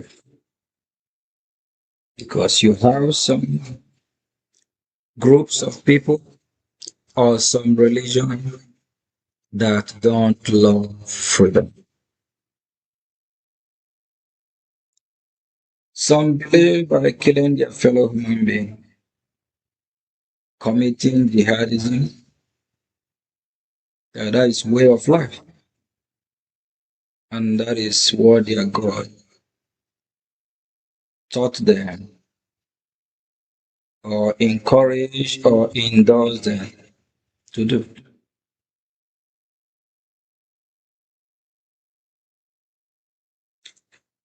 In the disgraced country called Nigeria today,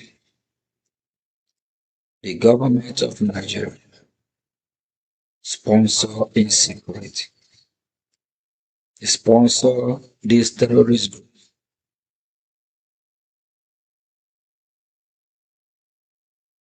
To do what? To wipe out the Christians. Because the Islamic jihadist terrorists have captured the government of Nigeria, and their goal is to Islamize everyone. And we Biafrans cannot be Islamists. We will fight to be free. And all the enablers of these terrorists in Biafra land, we will hold them accountable one way or the other.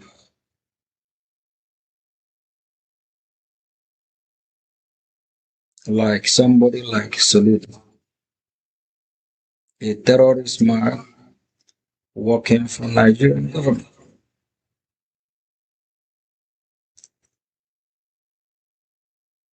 Mba, illegitimate governor from Enugu State, is a terrorist working for Nigerian government. He's not working for the interests of the Biafran people. rather for the interests of Nigeria. Dave Omai, Rochas, Okorocha, Nenea Abaribe, Carl, Oti, Opuzadema, and the list go on. We will hold them accountable one way or the other. You want to have pure honey. If you don't,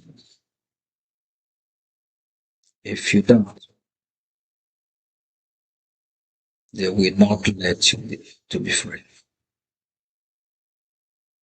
These people have colluded with the Islamic jihadist terrorists of Nigeria. They work with these terrorists. People are no longer talking about Dangote. Dangote used his trailer. He used it and brought thousands, if not millions, of these terrorists to Biafra and across the whole Nigeria. He is a terrorist. Sanusi, Emir of Sokoto, Kwankwaso, Peter Obi, Tinubu. Are we talking about Shetima, co-founder of Boko Haram? I have had several meetings with U.S.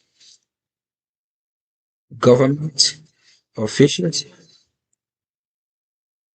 and also educate them the need to hold these people accountable. Some of them are not aware that the vice president of Nigeria is a co-founder of Boko Haram. And Boko Haram is designated as a terrorist organization. That is why shame to all the country working with Nigerian terrorists, United States of America and Israel is exonerated from this. Do you know the reason why? Only these two great countries so far have stand up to condemn the genocide against the Christians in Nigeria and Biafra. These two countries are fighting for the interest of humanity. While you have a lot of this bunch of evil leaders across the world, leader like Putin, leader like Putin is actually one of the examples.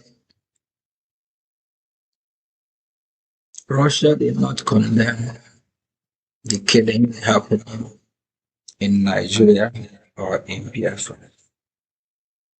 China did not condemn it. Where is Turkey? Turkey did not condemn it. Rather, Turkey colluded with the Nigerian terrorist state. Turkey is also a terrorist state. They supply Nigeria arms. What about India? Why are they not condemning the genocide against Biafra, Christians, and Nigerian Christians? Why are all these countries not? Any country doing business with Nigeria, terrorist state, that country is also evil.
And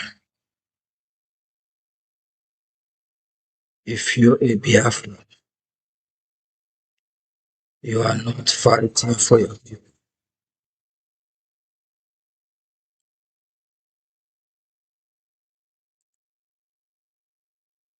You claim to be king of Biafra people, Eze of Biafra people, leader of Biafra people. A lot of Biafrans that travel far and wide. Some are in Ghana.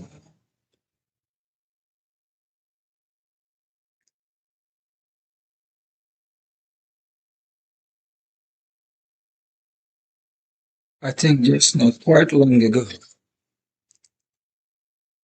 there is a time Ghanaians protested about the installment of a king, or you call it Eze. This Eze in Ghana, how is that going to benefit or profit the people of Biafra? Why are they not speaking up? You can be a king, queen in Ghana, but your land is being overrun. But you are not speaking. You want to lead from Ghana. You want to rule over Biafrans in Ghana. But charity begins at home. Your people are being killed and massacred in Biafra. You are not speaking.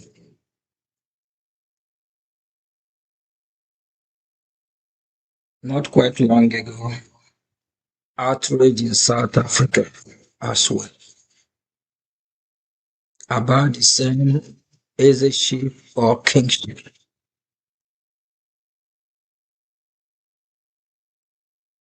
And why these people, so-called king and queen, cannot educate their people or fight for their people.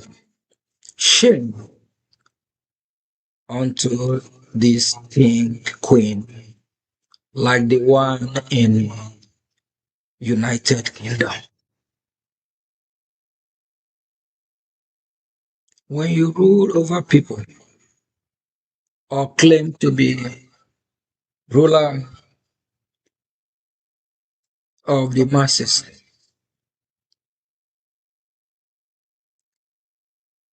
it's also your duty to protect them, to speak for them, to be their umbrella, to be their champion, their security.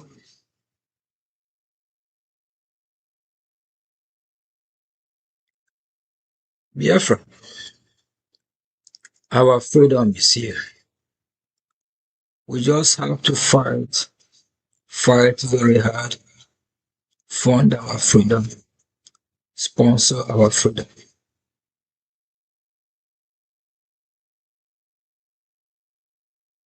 I want everyone to listen to this song again, and please pay attention what he's talking about. Be the foundation. No more fear. No more silence. No more oppression. justice must speak. One constitution, everybody equal. Rich or poor, the same law go rule. Leader or citizen, nobody above. Truth and justice, now the power we love. No discrimination, no oppression again. Rule of law go stand till the end. Biafra, now our only hope. Biafra, now our only hope. Hope for today, hope for tomorrow. No more pain, no more sorrow. Free education for every child. Good healthcare reach every side. Better roads and steady light.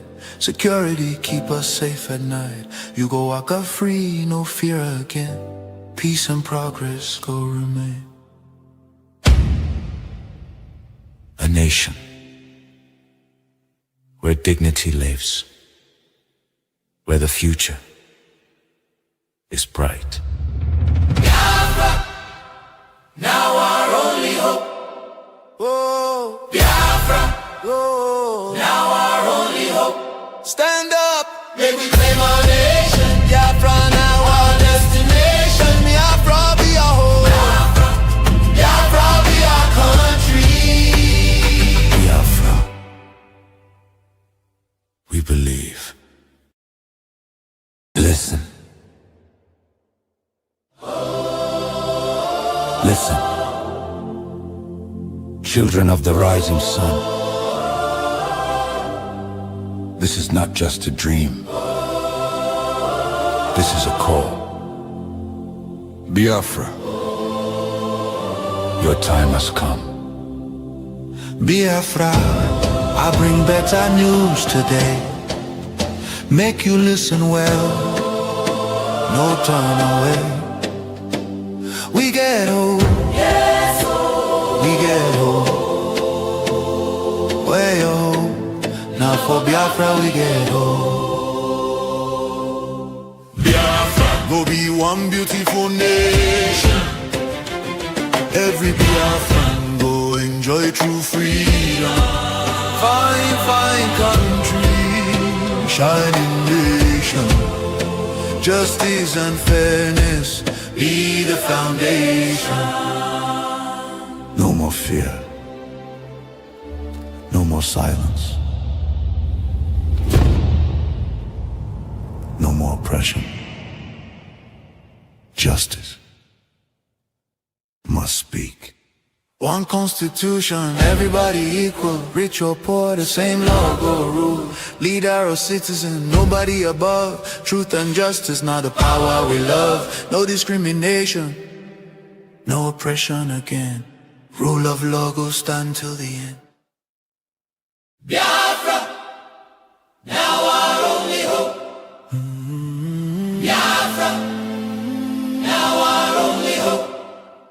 Hope for today, hope for tomorrow. No more pain, no more sorrow. Free education for every child. Good healthcare reach every side. Better roads and steady light.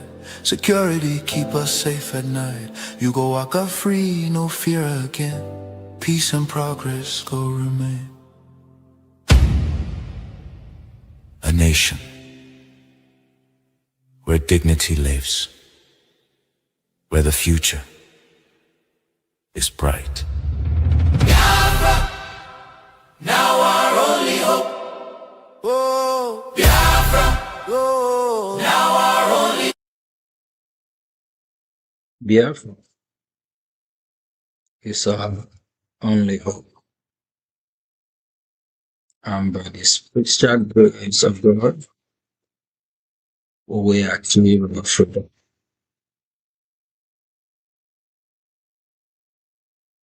In Biafra, we have no security.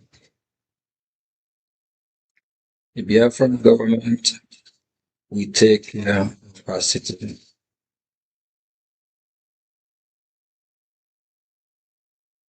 And for those that still believe in Nigeria, for over 100 years, by the way, Nigeria has expired. Nigeria amalgamation is to last for 100 years, from 1914 to 2014. Nigeria has expired and it's exploding gradually.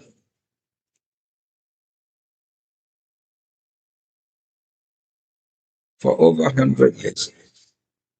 You that believe in Nigeria,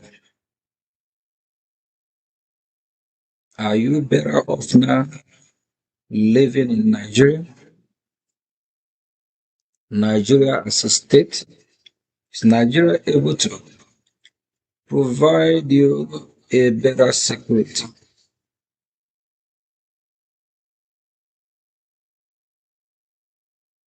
Is Nigeria able to provide you a good hospital, good school, good paying job? There is no even job to talk about good paying job.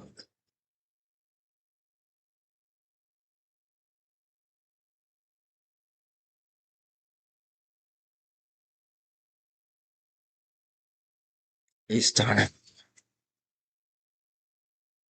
we fight and leave Nigeria.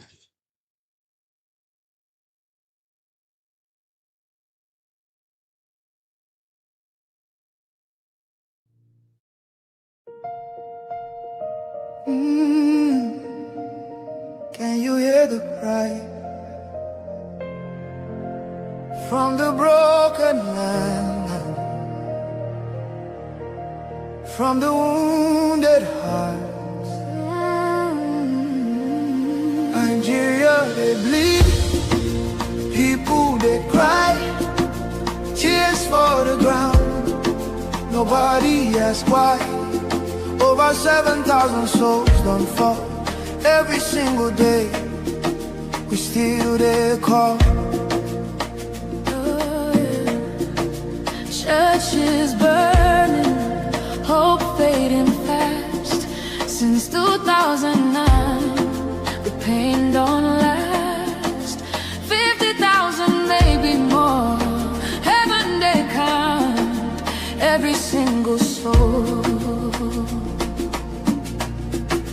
Children without home tonight, mothers praying through the night, fathers lost no strength to fight. Who go stand for what is right?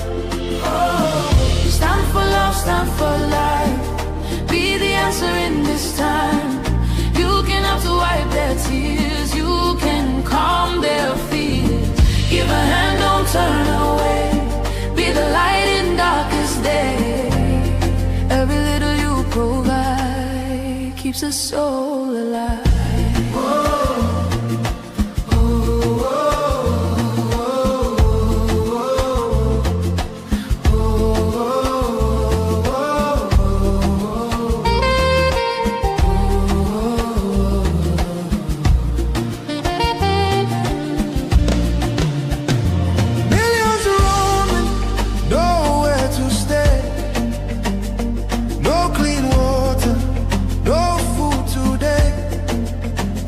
Voices crying in chains, silent echoes filled with pain.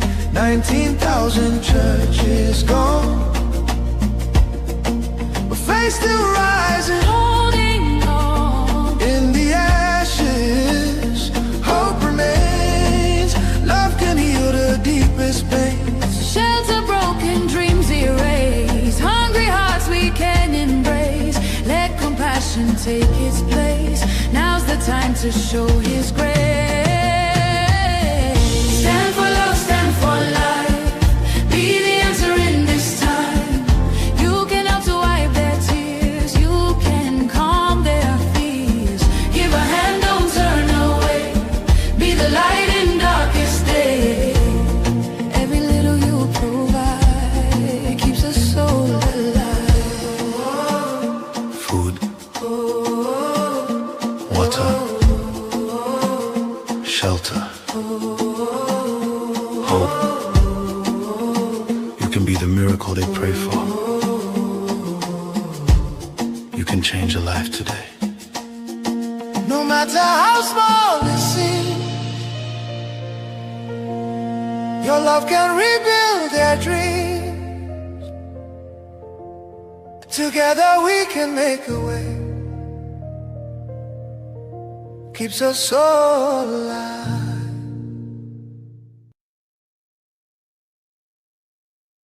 For those that say there's no Christian genocide going on in Biafra and in Nigeria,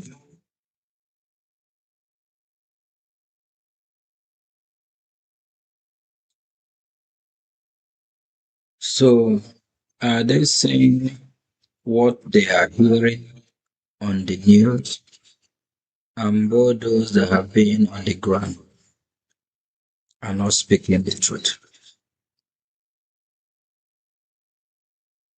When churches have been burned, when people have been killed and massacred by gun, by machete, what do you call that?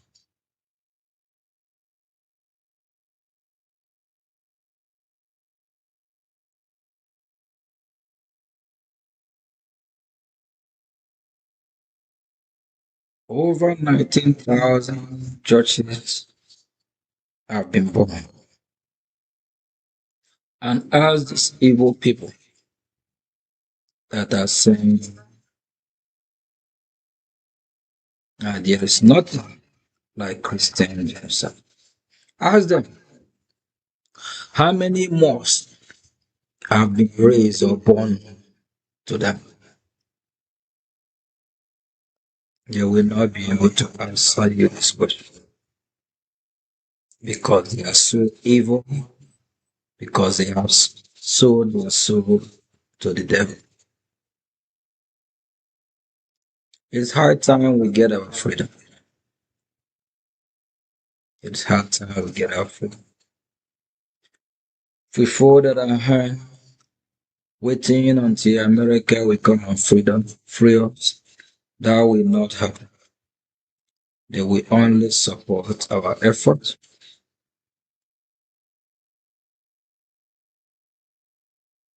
of which they have been doing it directly or indirectly. The only country they have condemned this Islamic jihadist terrorists. And for all the countries that are working with the Nigerian terrorist state, we will remember, we will not forget.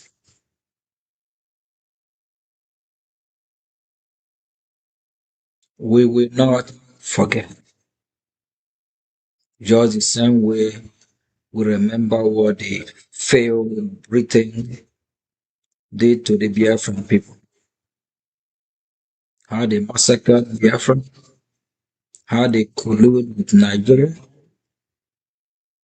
how they put blockage from the border between Biafra and Cameroon, of which millions of children are starved to death until today.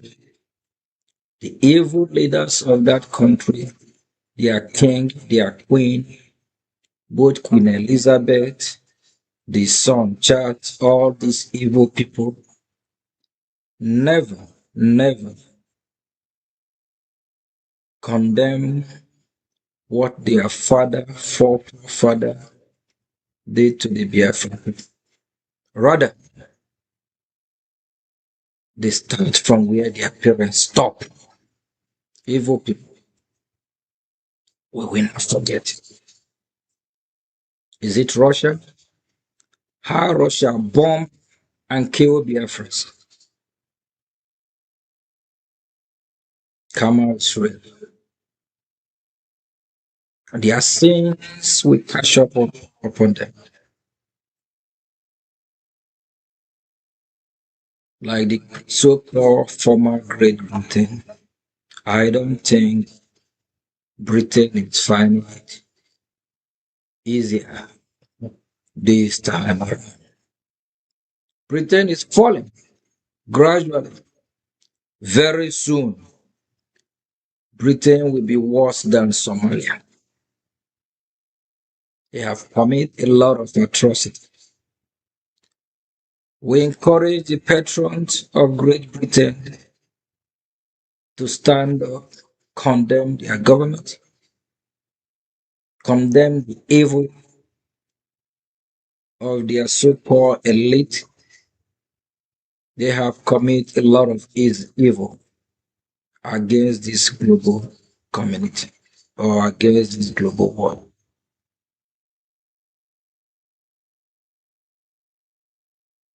Russia, the same. Actually, Russia and Ukraine. Russia and Ukraine bomb the people of Biafra for more than 4 years now, or almost 4 years now. Russia and Ukraine, they are there killing themselves. We pray that war will stop. No one deserves to die. There's a lot of innocent Russian citizens and Ukraine citizens that don't know what I'm talking about now.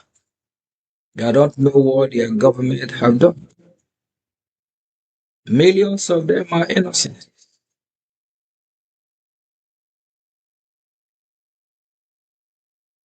But we know if it is the evil that they have committed against the Biafra people and the whole world, that is why they are killing themselves.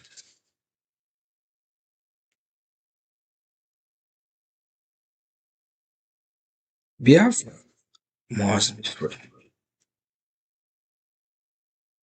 No man born of a woman can stop the freedom of Biafra. Freedom of Biafra will actually good for the people of Middle Belt of Nigeria and people of the north of Nigeria, even the southwest of Nigeria. If Biafra is free, we'll support them in our own way. Citizens of Middle Belt, are law-abiding citizens, not terrorists. They can make Biafra their refuge. Also, citizens of the north that are not terrorists, they can also come to Biafra. We welcome them. As long as they're not going to come and terrorize us. As long as they come in peace, we'll live together. Yeah, welcome.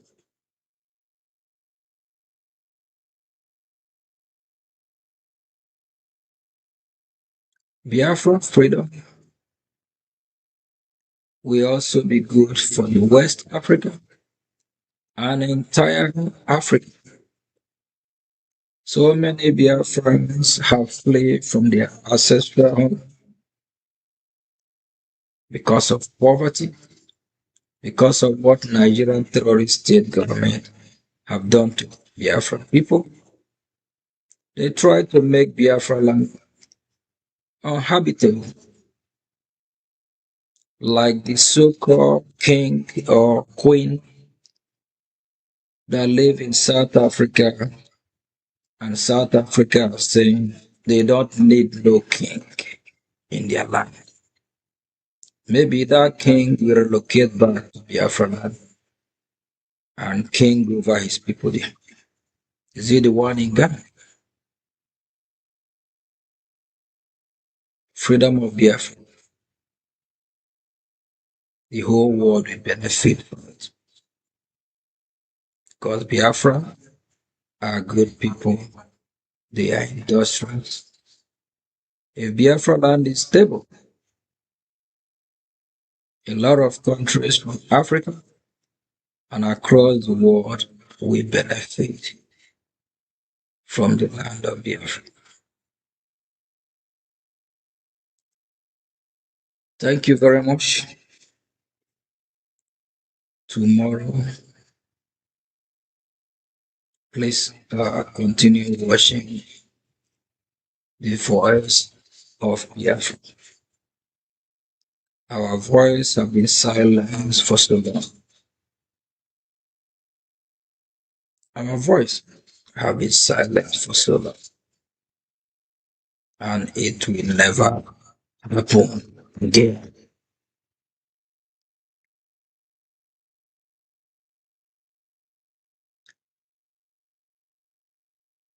We must hold the evil saboteurs accountable. This past week have been a very, very good week for Biafran people. We are building bridges, making our voice heard in corridor of Washington. We have good meeting this week with top U.S. officials.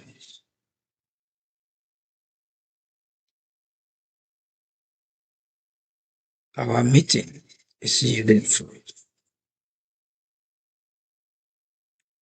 Years ago, Washington don't want to hear about Biafra. When you talk about Biafra, it seems like it's not possible.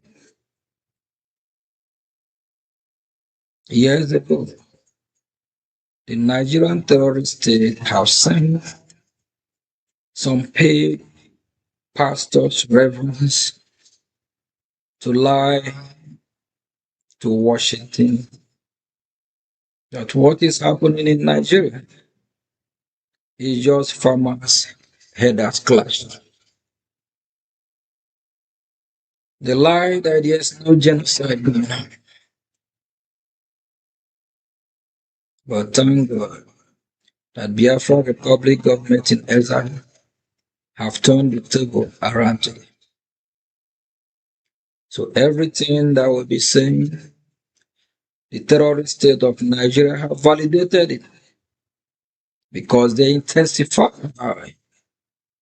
on the killing of Christians.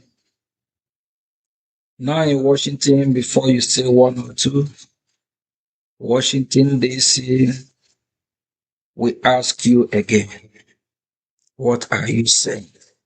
They want to hear more and know more. Nigerian terrorist state is actually making the job easy. When you think that after United States of America, led by President Trump, warned Nigeria to stop killing Christians. Instead of Nigeria, governments treated with caution, they sponsor the terrorism. The killing have intensified more than ever before.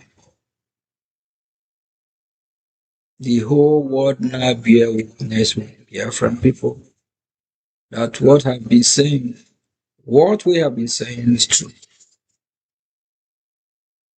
Please, America, help the people of Biafra to bring this disgraced terrorist state down as soon as possible.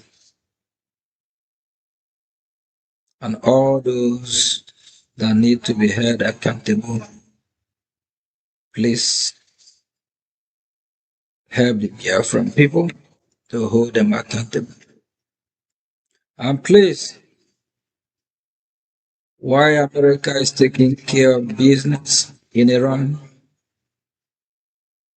reserve some beautiful bomb, beautiful missile that will take down the terrorist state of Nigeria,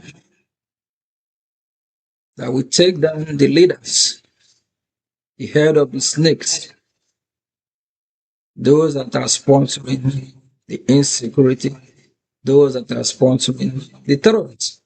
Because the government of Nigeria sponsors the terrorists. Let that beautiful strike head straight to Abuja. And let it be on a fateful day when all these evil politicians gathered, planning of where to attack again. Let the beautiful strike happen. And it must happen. Because they have killed too many innocent people. Every day. People have been massacred. Our brothers and sisters that deserve to live be massacred by this terrorist state of Nigeria. Where is United Nations? Whether UN exists, I don't know. The war between Russia and Ukraine, UN not able to do anything about it. Between Israel and Hamas, UN not able to do anything about it. In the very wash of UN, the Islamic regime of Iran are killing people worldwide through their process. Iranian regime sponsored over 90% of terrorists worldwide. In Nigeria today, there is Hezbollah in northern part of Nigeria. What is Hezbollah doing in Nigeria? Hezbollah is supposed to be in Lebanon. That is their base. What is Hezbollah doing in Nigeria? What is ISIS doing in Nigeria? Shame to the so-called evil organization of United Nations. Instead of protecting humanity, they are actually facilitating the killing of innocent human beings.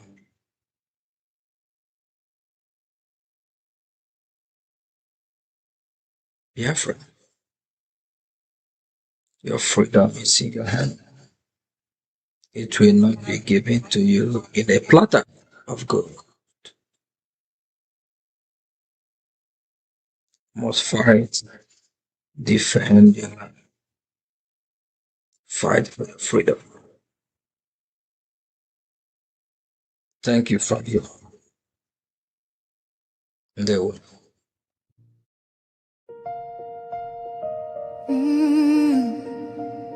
Can you hear the cry from the broken land, from the wounded hearts? Nigeria, they bleed, people they cry, tears for the ground, nobody asks why. Over 7,000 souls don't fall every single day, we still there call. Churches burning, hope fading fast. Since 2009, the pain don't last. 50,000, maybe more.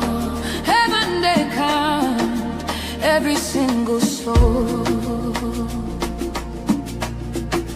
Children without home tonight, mothers praying through the night, fathers lost no strength to fight. Who go stand for what is right?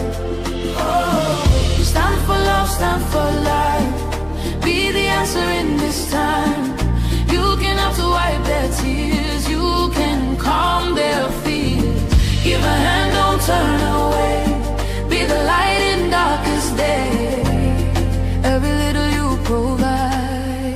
keeps us soul alive.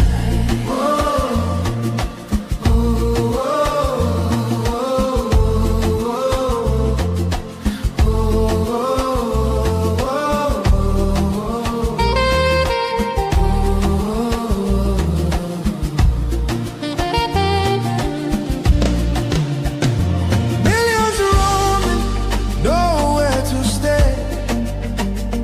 No clean water, no food today. Kidnapped voices crying in chains. Silent echoes filled with pain. 19,000 churches gone,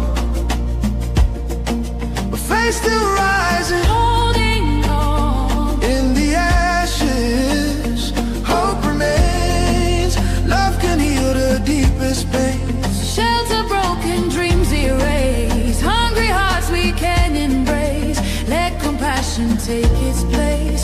Now's the time to show His grace. Stand for love, stand for life. Be the answer in this time. You can help to wipe their tears. You can calm their fears.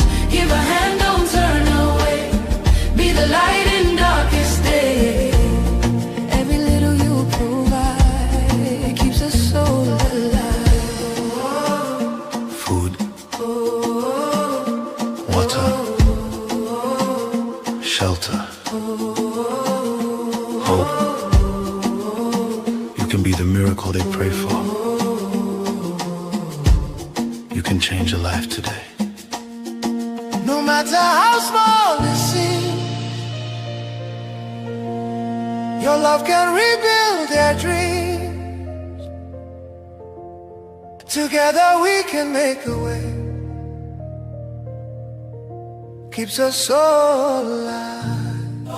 Stand up, make we claim our nation. Biafra now our destination. Biafra be our home. Biafra be our country. Biafra, we believe. Listen. Listen. Children of the rising sun. This is not just a dream. This is a call. Biafra, your time has come. Biafra, I bring better news today. Make you listen well, no turn away. We get hope, yes, we get hope. Way hope, now for Biafra we get hope. Biafra, go be one beautiful nation. Every Biafran go enjoy true freedom. Fine, fine country, shining nation.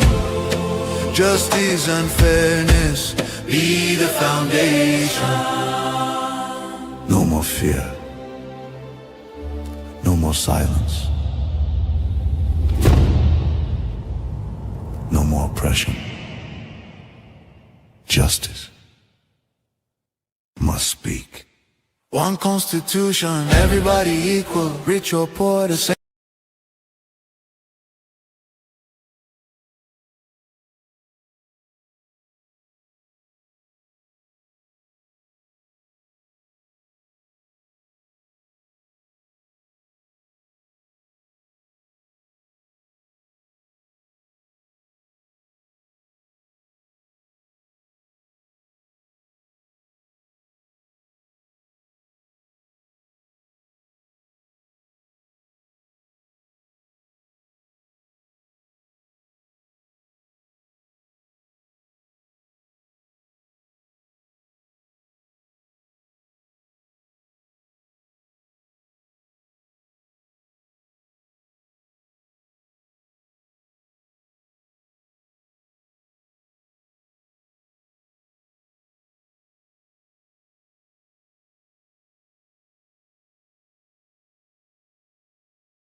What is happening today have shown us that the country we call Zoo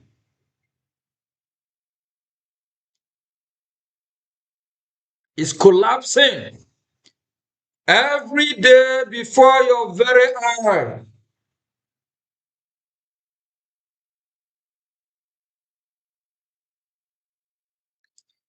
If the Nigerian don't let Biafran people go,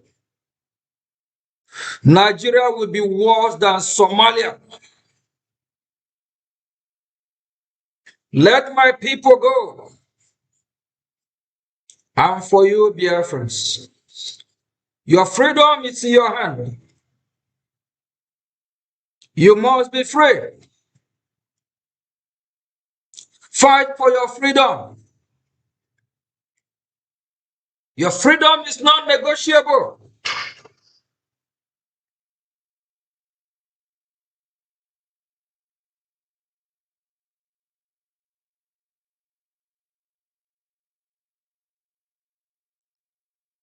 It breaks my heart when some Biafrans are so scared of the bully of this evil forest called Nigeria. Where is the Odogun of Biafrans? Where is the Biafrans that are wearing Isiago? Where is the head of the family? Where is the Ezes?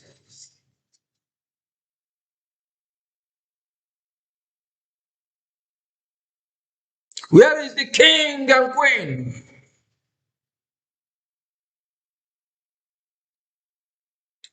If you're a Biafra, it don't break your heart to see how these Islamic jihadists, terrorists, are killing your fellow citizens, are killing your fellow Biafrans. That means you too, you are evil. Ndị ebe anyị, oge nwere onwe erugo. Oge nwere onwe erugo. Ọ dabara anyị na ndị ugwu. Ọ dabara anyị na ndị Yoruba. Ha ahụ anyị n'anya. Ha ahụ anyị n'anya. Onye jụrụ, jụọ onwe ya. Our forefathers are not Nigeria. And we are not Nigeria. Let's be free. It don't matter what the enemy do. It don't matter. We must be free.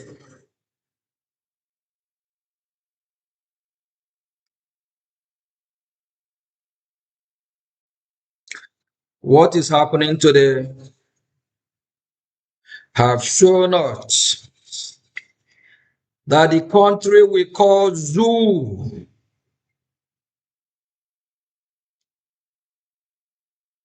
is collapsing every day before your very eye.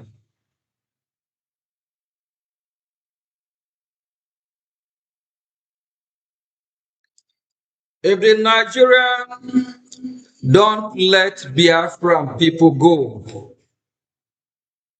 Nigeria will be worse than Somalia. Let my people go. And for you, Biafrans, your freedom is in your hand.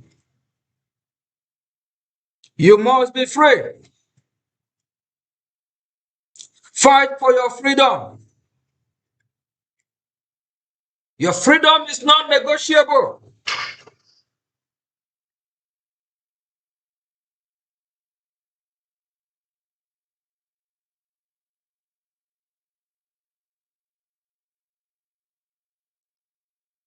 It breaks my heart when some Biafrans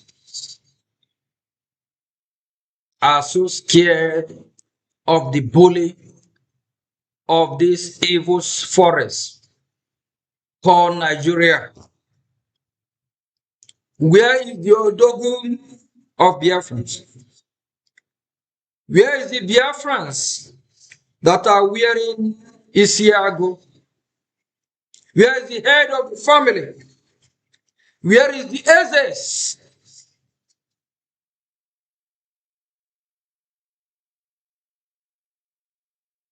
Where is the king and queen?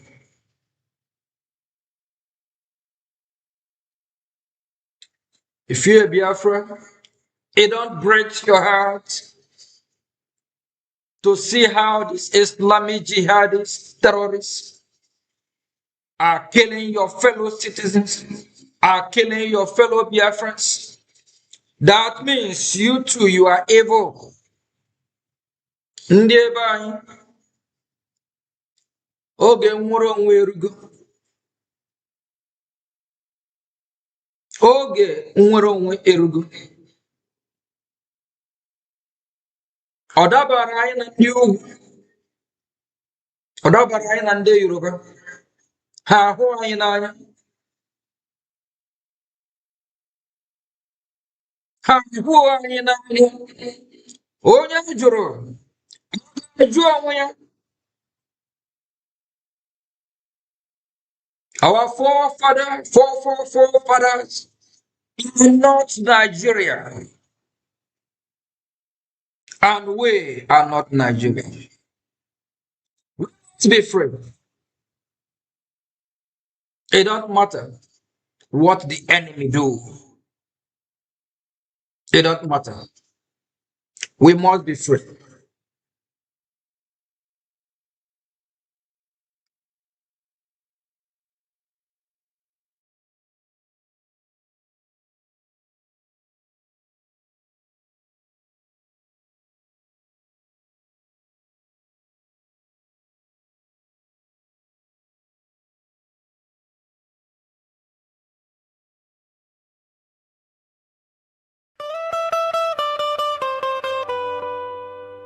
Biafrans, I get better news for you. Make we hear the news. The news be say, we get hope. Yes, so we get hope. For where your hope day, now for Biafra we get hope.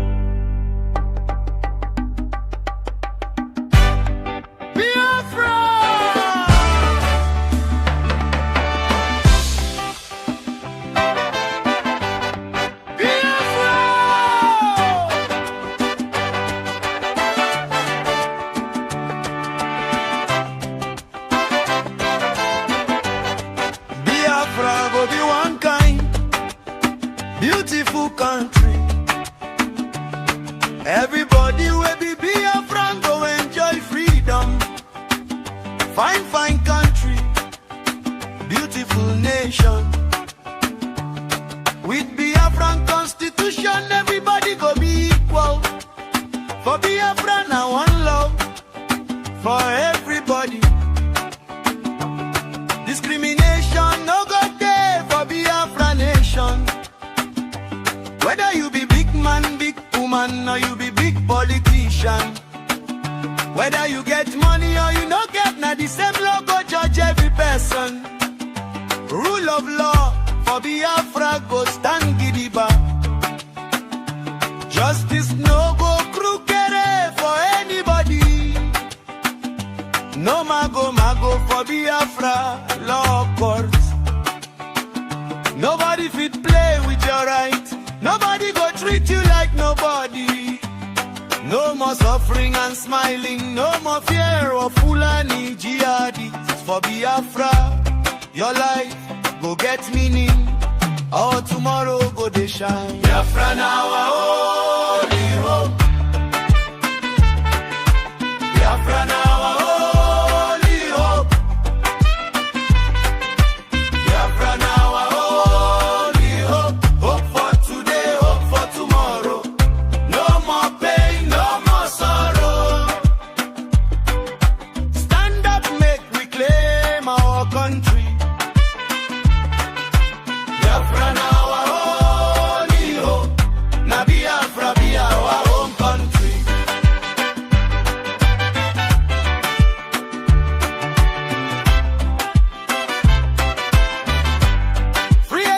education go reach university. No child go miss school because of money. Free medical service go there for community. People no go die again because say you no fit pay hospital bill. Women go born for hospital free of charge. Senior citizens go they get money every month. Biafra government go help you build your house. Better life no go be them say, them say. Good road go cover everywhere. Order transport for land, for rail and for air go there. Police go answer fast, fast if you call them. Ambulance go reach you once you call them. Fire service no go delay. Security go tight for night and for day. What about water? Drinking water go they run for your house. What about electricity? Lights go there for 24 hours. For Biafra you fit to work out for night and go to work for night without fear, without anybody kidnapping you. Oil and gas, gold and everything where they under your land. Now your state people go get them. Anything where they under your ground. Now your people go control them. No ballot snatching, no vote buying, no rigging, no corner. No bribery and corruption. For election time, now one woman, one vote, one man, one vote. Democracy no go be story but that. For Biafra your life go matter. Nobody go kill you and go free for Biafra. Now wahala the person don't buy for him head. Justice go stand gidigba, no shaking at all.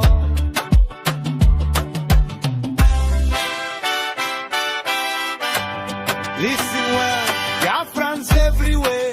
Biafrans I say oh yeah. Biafra, Biafra, people making exile under the leadership of Prime Minister His Excellency Ogechukwu Nkere. Don't talk and say okay. Biafra government no go gree. Make jihadist terrorists come back Biafra land. That one no fit happen. He no fit happen. He no fit happen at all, at all. Elohim, our God, they give the bam with Biafra. Biafra go be one nation under God. Biafra government don't talk and say, okay, okay, where you okay? Biafra, Biafra now our only hope. Biafra now our only hope. Hope for today, hope forever. Together we go rise. Stand up now, make we join hand. Anywhere you dey, answer the call, no delay. Biafra don't come. Biafra don't already come. All hell, Biafra. Biafra, we are holy.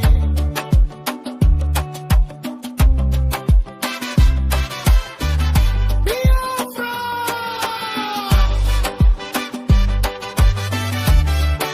God bless Biafra.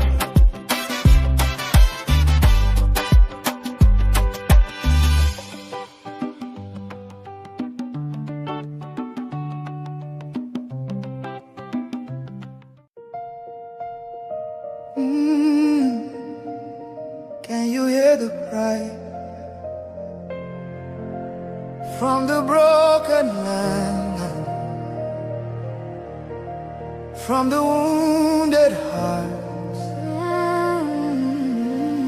Nigeria, they bleed, people they cry, tears for the ground. Nobody asks why. Over 7,000 souls don't fall.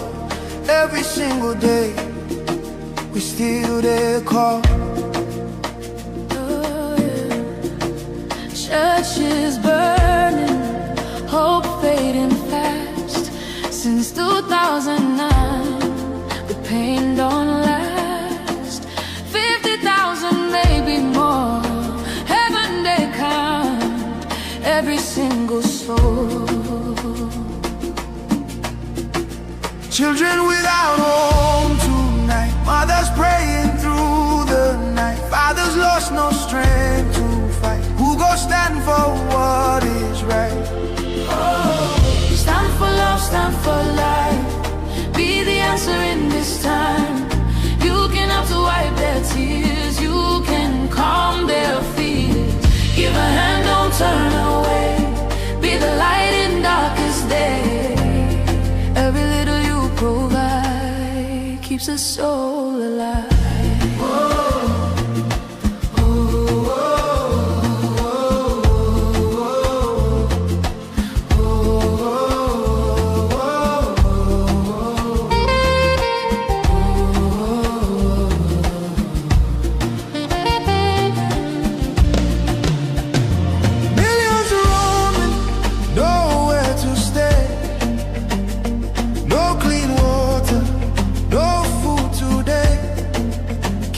Voices crying in chains, silent echoes filled with pain. 19,000 churches gone, but faith still rising, holding on. In the ashes, hope remains. Love can heal the deepest pain. Shelter broken, dreams erased. Hungry hearts we can embrace. Let compassion take its place. Now's the time to show His grace. Stand for love, stand for life. Be the answer in this time. You can help to wipe their tears. You can calm their fears. Give a hand, don't turn away. Be the light in darkest day. Every little you provide keeps a soul alive. Food, water, shelter, hope. You can be the miracle they pray for. You can change a life today. No matter how small it seems, your love can rebuild their dreams. Together we can make a way. Keeps us all alive.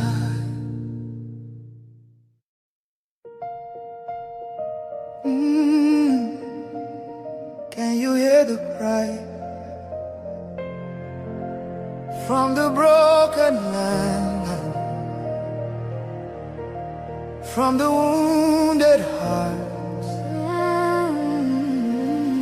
Nigeria, they bleed, people they cry, tears for the ground. Nobody asks why. Over 7,000 souls don't fall. Every single day we still there call. Churches burning, hope fading fast. Since 2009, the pain don't last. 50,000, maybe more. Heaven they count every single soul. Children without home tonight, mothers praying through the night, fathers lost no strength to fight. Who go stand for what is right?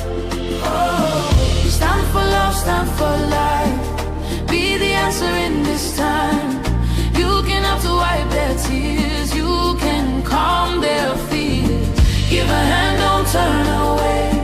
Be the light in darkest day. Every little you provide keeps a soul alive.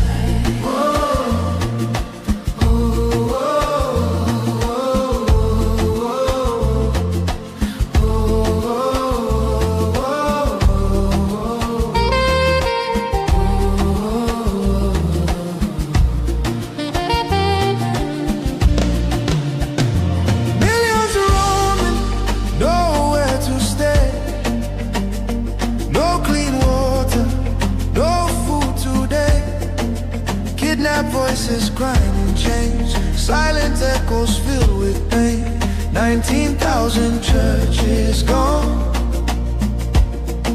but faith still rising, Holding on, in the ashes, hope remains.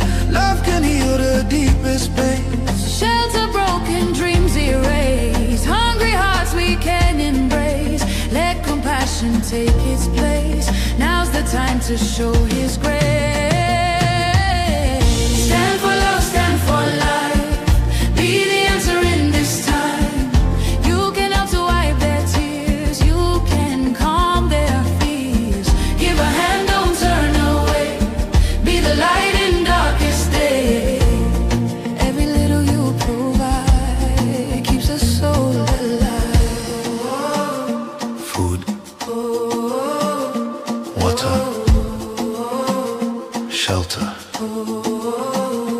hope. You can be the miracle they pray for. You can change a life today. No matter how small it seems, your love can rebuild their dreams. Together we can make a way.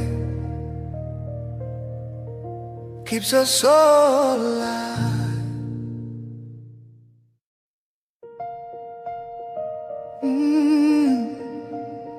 Can you hear the cry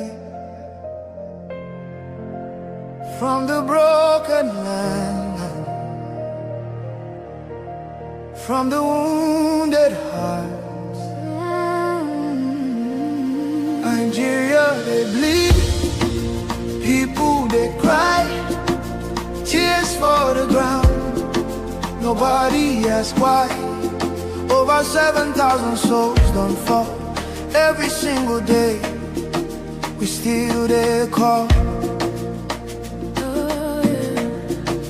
Churches burning, hope fading fast.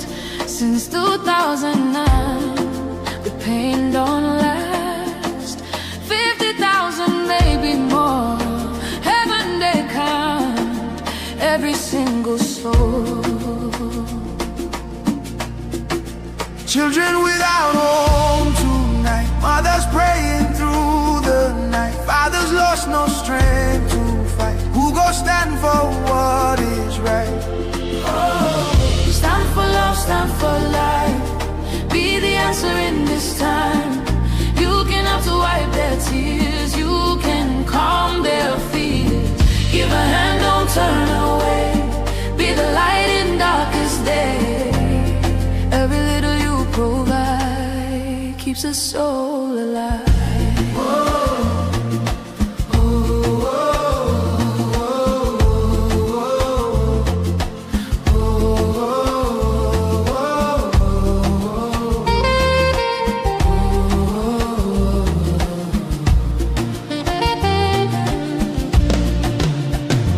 Millions roaming, nowhere to stay.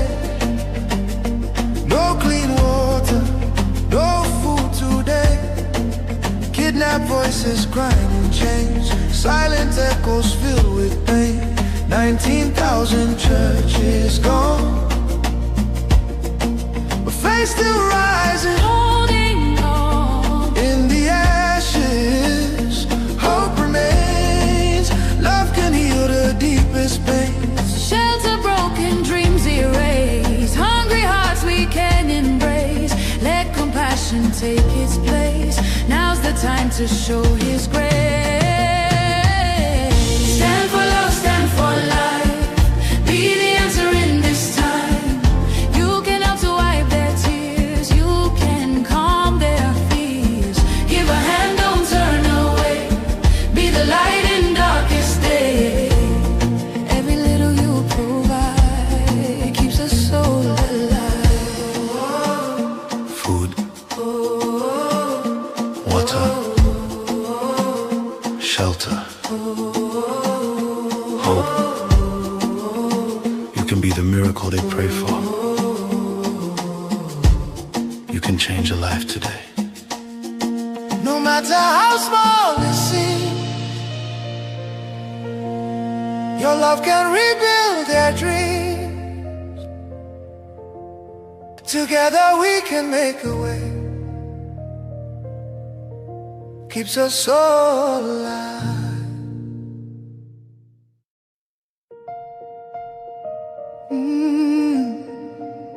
Can you hear the cry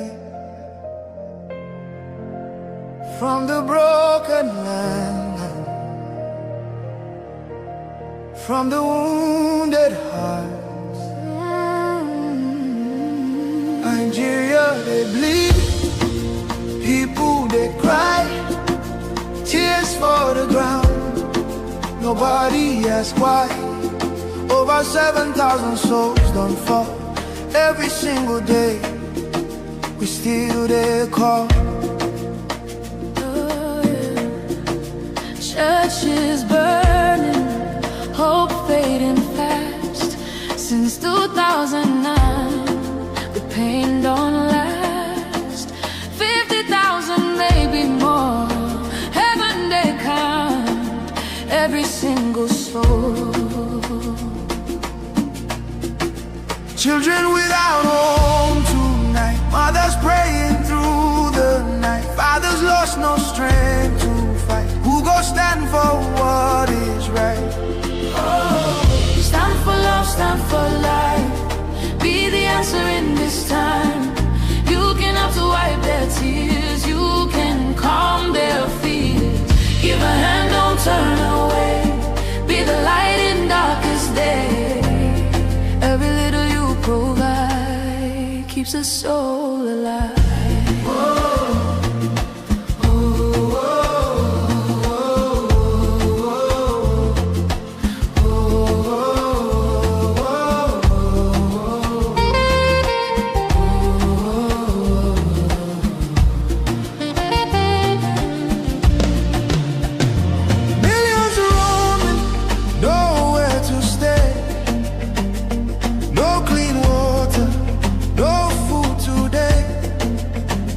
Voices crying in chains, silent echoes filled with pain. 19,000 churches gone, but faith still rising, holding on. In the ashes, hope remains. Love can heal the deepest pains. Shelter broken, dreams erased. Hungry hearts we can embrace. Let compassion take its place. Now's the time to show His grace. Stand for love, stand for life. Be the answer in this time. You can help to wipe their tears. You can calm their fears. Give a hand, don't turn away. Be the light in darkest day. Every little you provide keeps us soul alive. Food, water, shelter, hope. You can be the miracle they pray for. You can change a life today. No matter how small it seems,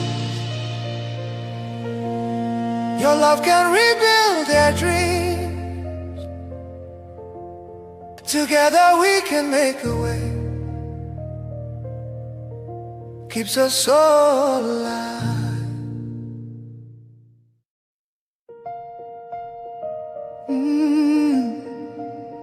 Can you hear the cry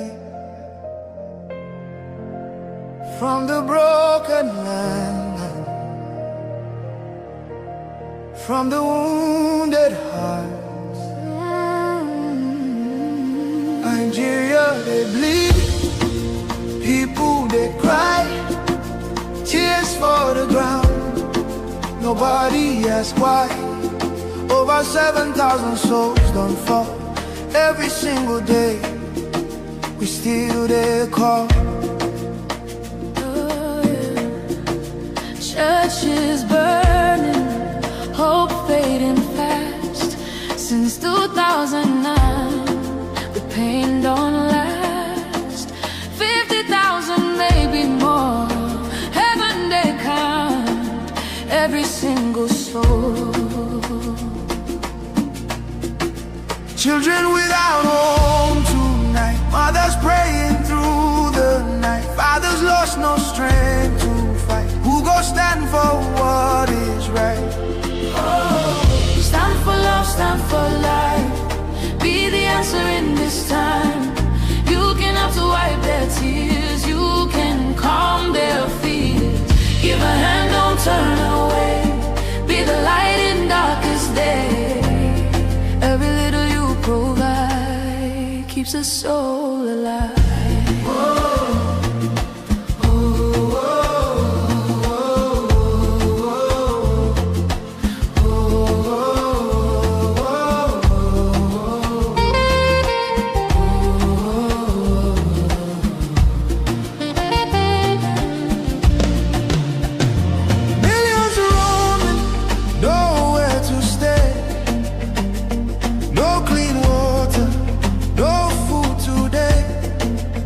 Kidnapped voices grinding chains, silent echoes filled with pain. 19,000 churches gone, but faith still rising, Holding on. in the ashes. Hope remains, love can heal the deepest pain. Shelter broken, dreams erased. Hungry hearts we can embrace. Let compassion take its place. Now's the time to show His grace. Stand for love, stand for. Good evening, Biafrans. Greeting from there. Are you ready for your freedom?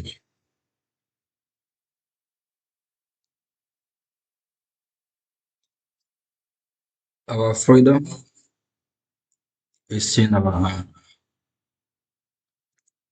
We will not stop until we totally free from the evil forest called Nigeria. Nigeria is a dream killer. A former presidential candidate called P2B, a terrorist man working for the Nigerian terrorist state. P2B said that Nigeria breed criminals. For those that want to be criminal, you can remain in Nigeria. If you want to be a criminal, remain in Nigeria and be Nigerian. P2B is a living testimony. Gregory P2B, the errand boy of the evil so-called King Charles, the royal family of the evil satanic government of the British people. P2B worked for them. He is their errand boy. The British government sent P2B to come and stop Biafra freedom. They lured him into campaigning to be president of the disgraced country called Nigeria a few years ago. P2B massacred Biafrans and their numbers. We will not forget. The same P2B confesses what he knew about Nigeria. P2B said, Nigeria breed criminals, of which P2B is a criminal because Nigeria breed him. P2B is once governor of Anambra State before Biafra is redeclared. He governed that state for 8 years.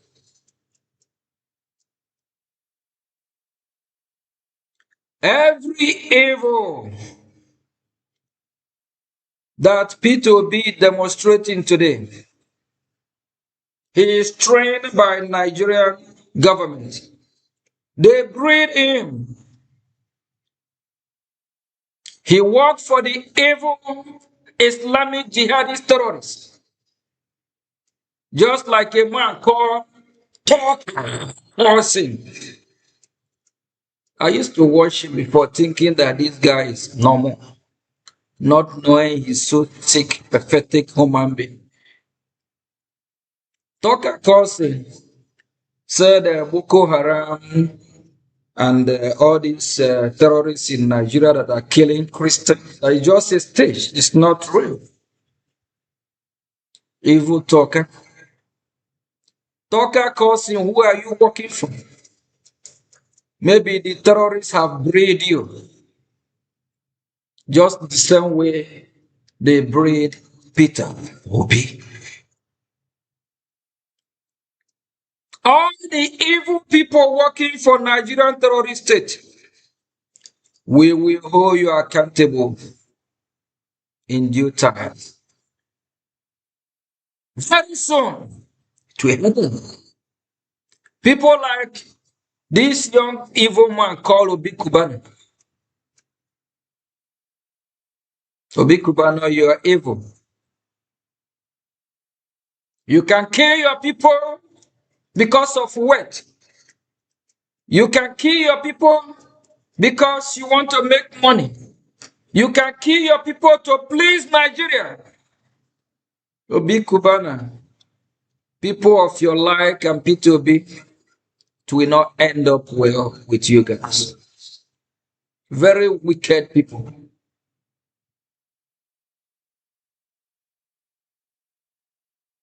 Biafrans are being massacred on daily basis just because of their faith in our Lord Jesus Christ. Just because they don't want to be Islamized. Just because they want to be free.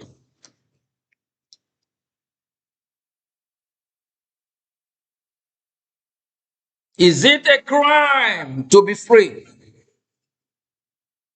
Is it a crime to say, I will not worship your own God? Why not you ask me about my own God? Which God am I worshiping? Then I will tell you who my God is.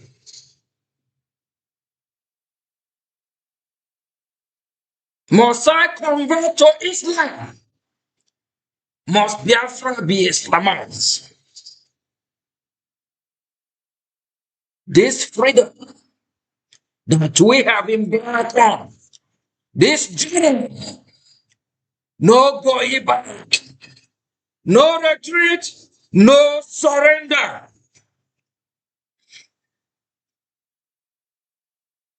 All the enemy of Biafra will hold you accountable.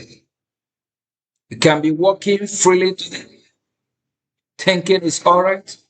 The parents will find it difficult to follow. Because too many Biafrans have been massacred. Biafrans have been starved to death. Too many Biafrans have been killed and killed by these Islamic jihadist terrorists. Evil people. Look at what is happening in Iran today. The evil Iranian regime can't even negotiate in good faith. They're trying to use Turkey. This time around, President of the free world, His Excellency J. Trump, said, their time is over. That he will finish the job. He will get it done. Enough is enough. This Islamic jihadist terrorists, their book, the book that taught them what they are doing today, taught them about fear, that you can lie to get your way, that you can lie and turn around and said you didn't mean it. We pray that after the terrorists in Iran are putting to rest, please, we beg United States of America and her ally, especially Israel, to please come and stop the terrorists in Nigeria. Because they're trying to make Nigeria a safe haven. The terrorists want to make Nigeria a safe haven. And their caliphate,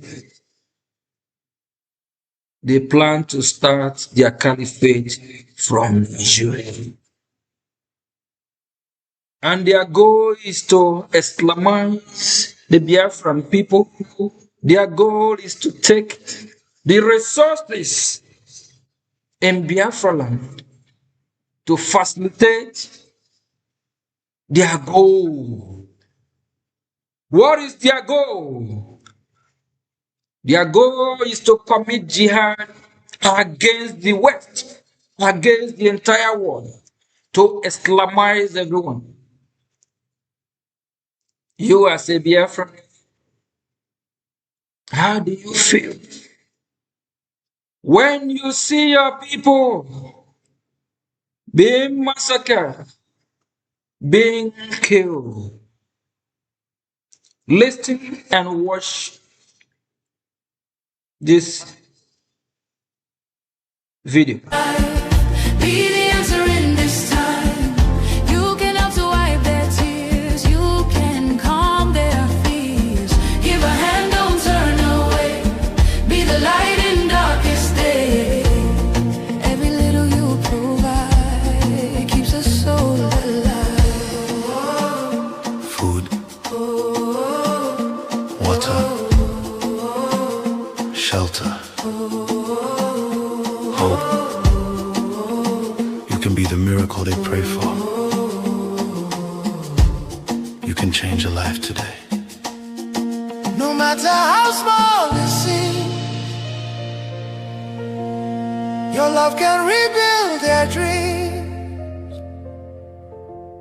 Together we can make a way. Keeps us all alive.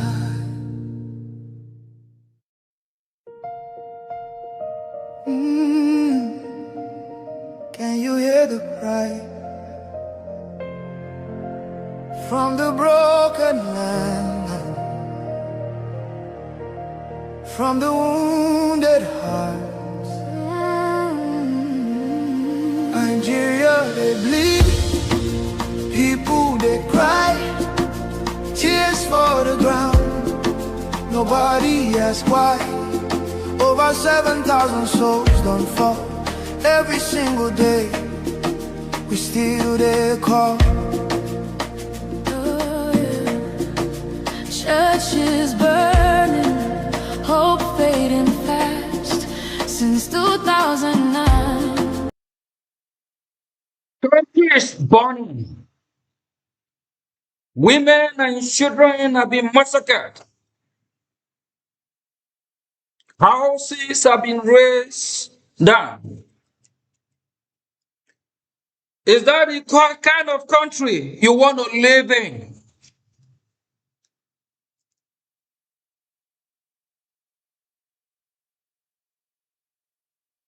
Biafran people, do you want to live in a country with these terrorists that will be burning your houses, your place of worship?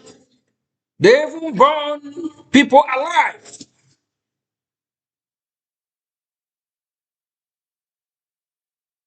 Do you want to live with terrorists that destroy your crops, behead you, your family member, your fellow citizens? That is not our portion. We must be free. Whether the United Nations want it or not, we Biafrans are free-born. Our God created us to be free, not to be slaves.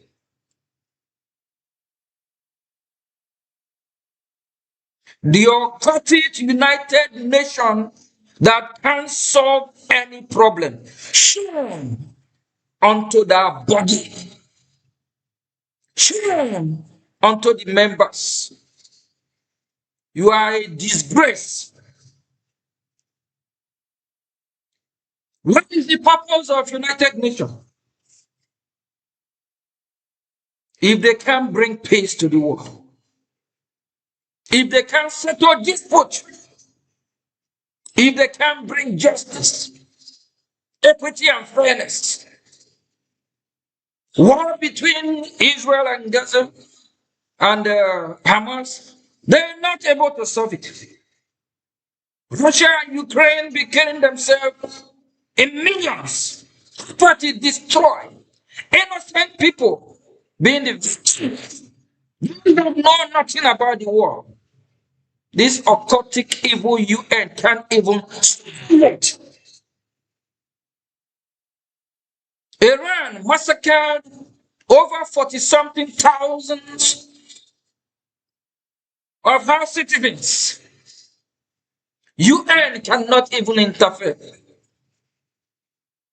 To ask the Iranian regime, what is going on?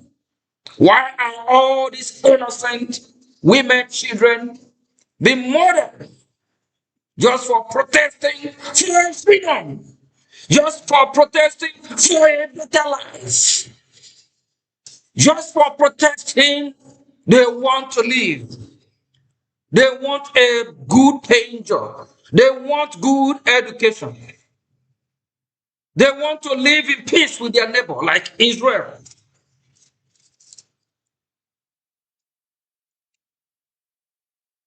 And the Iranian regime. And all these useless fake politicians and their children are living life to its fullest, enjoying, living in luxurious houses.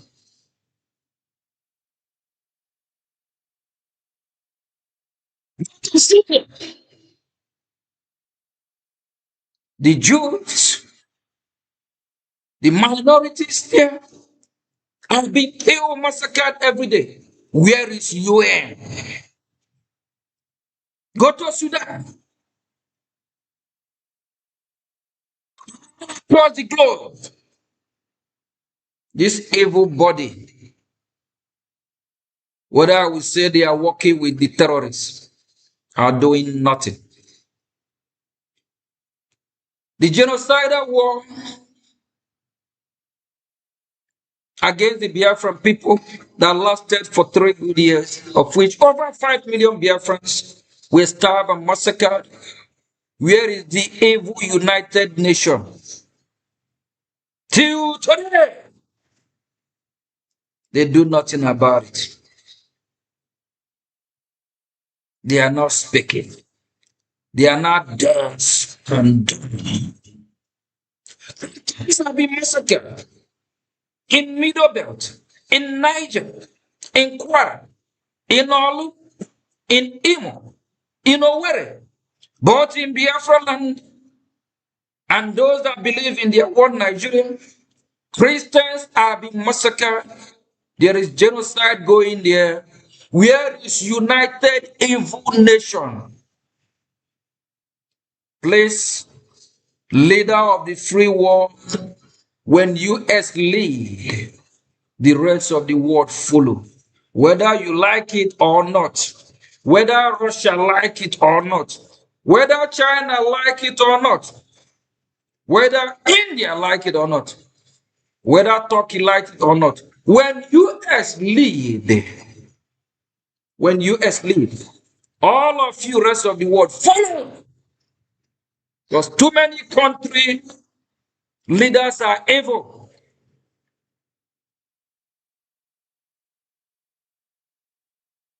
Please, leader of the free world, dissolve this aquatic chamber of United Nations. There is nothing they able to unite. Rather, they cause chaos, division everywhere. Dissolve UN. Let this aquatic chamber go to rest. They are doing nothing. They are not working for humanity. They are not speaking up.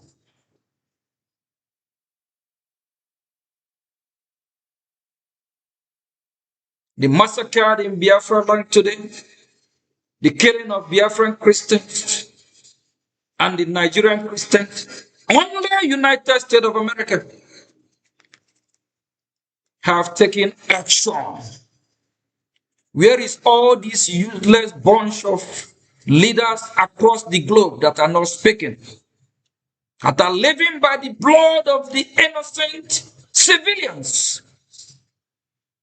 All these civilians that have been massacred, do they deserve to die?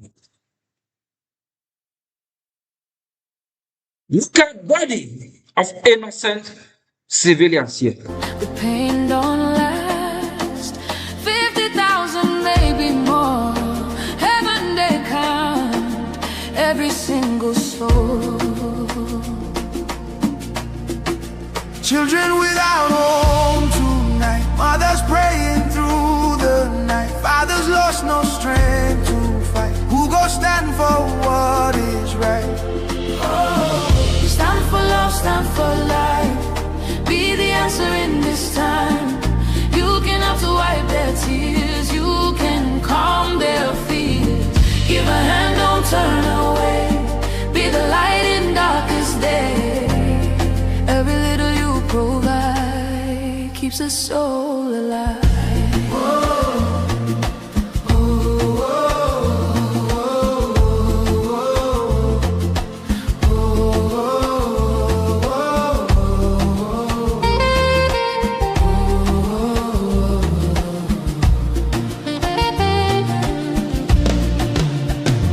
Millions roaming, nowhere to stay.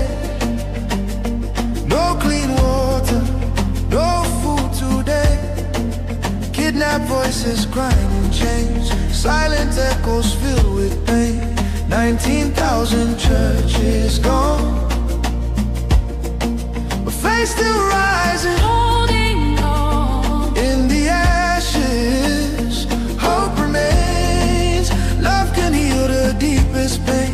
Shelter broken, dreams erased. Hungry hearts we can embrace. Let compassion take its place. Now's the time to show his.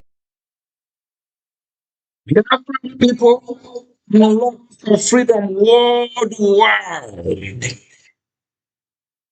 What I'm saying today applies to humanity, apply to all lovers of freedom.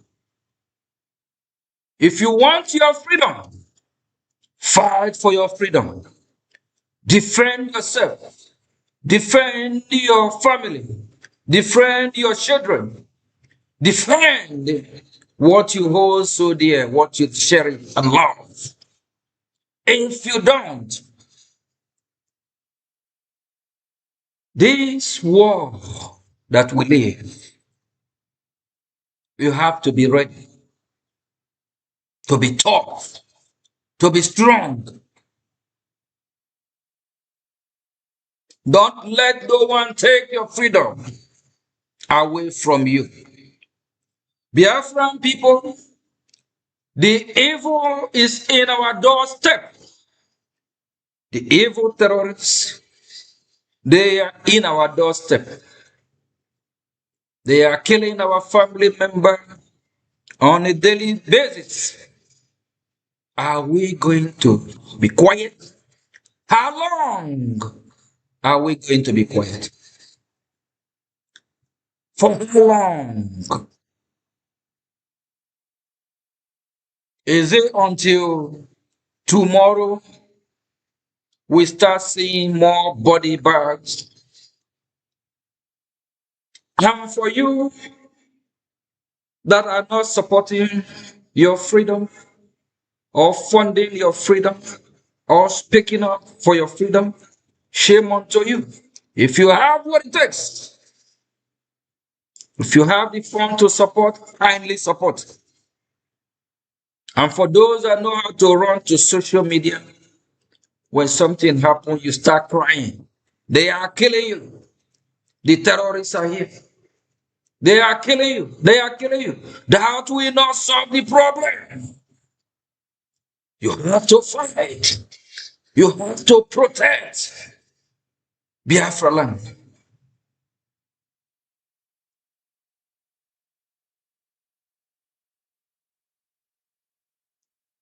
This is a beautiful world that our God created for you, for I, for you and I to live. This world's supposed to be very, very peaceful. That is the main purpose of creating this organization called United Nations. I don't know what unites this nation. United Nations always go left. If they can move to the center, I believe things will be better. They are not speaking. What an evil body.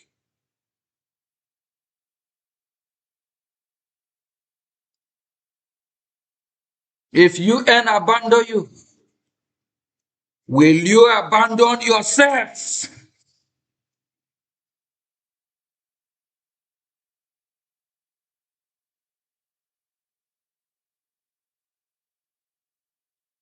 Look at innocent people being murdered. You. People that commit no crime by some so-called evil terrorists in the name of Allah.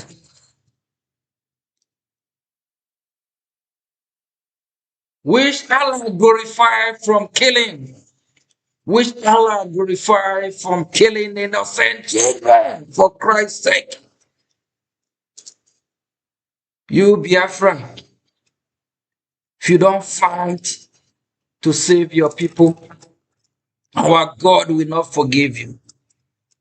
We will not forgive you.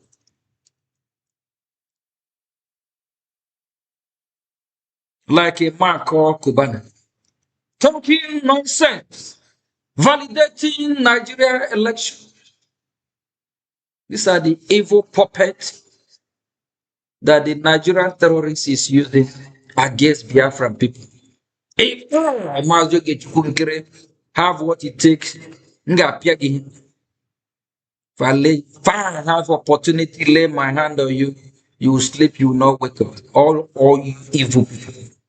Both P2B, Wike, Soludo, Mba, Oti. I don't care how you play the game, you are one of them.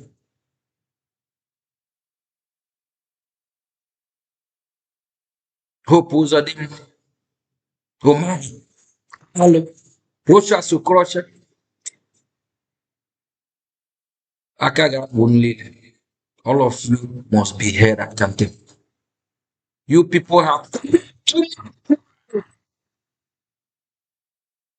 these evil people have enough. If I have what it takes,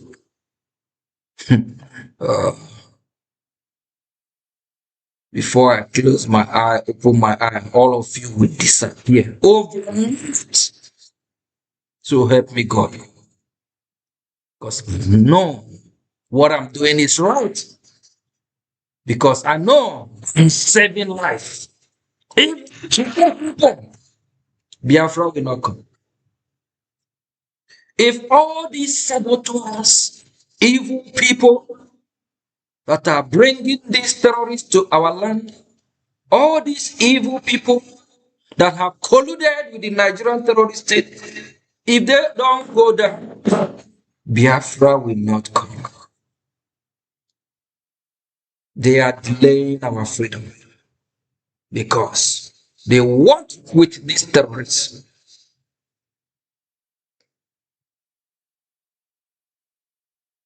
We'll hold them accountable. It will happen. It might not be long. Because we are fighting a just cause. We are fighting for our survival. Because we are fighting so that what is happening in this video that is playing will not happen. Stand for love, stand for life. Be the answer in this time. You can help to wipe their tears. You can calm their fears. Give a hand, don't turn away. Be the light in darkest day. Every little you provide keeps a soul alive.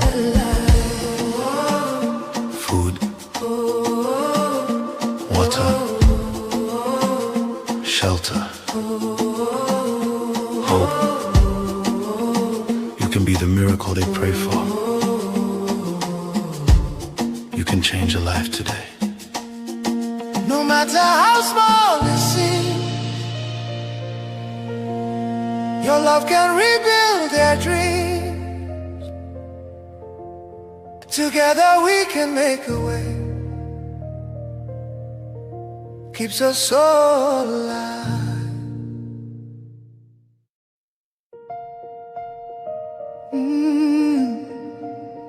Can you hear the cry from the broken land, from the wounded hearts? Nigeria, they bleed. The evil forest called Nigeria deny there is no Christian genocide. Without no provocation, why are these Islamic jihadist terrorists the churches of Christians? Why are they slaughtering the Christians? Why are they killing Christians?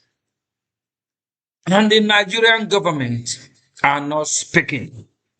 The Nigerian government are not protecting the Christians. Do you know why? Because Nigerian government sponsor the insecurity. They sponsor these terrorists. Tinubu, the so-called evil president of that evil forest called Nigeria, years ago, there is this Nigerian protesters protesting in peace, asking for better government, protesting against police brutality, even raising the evil flag of Nigeria. Do you know this evil man called Tinubu ordered the military to shoot aside? They shot at these innocent young men and women. Which country in this world, which government in this world will kill its own? Army, evil, just like Iran, Iranian regime. The same way the Iranians are killing the Iranian citizens.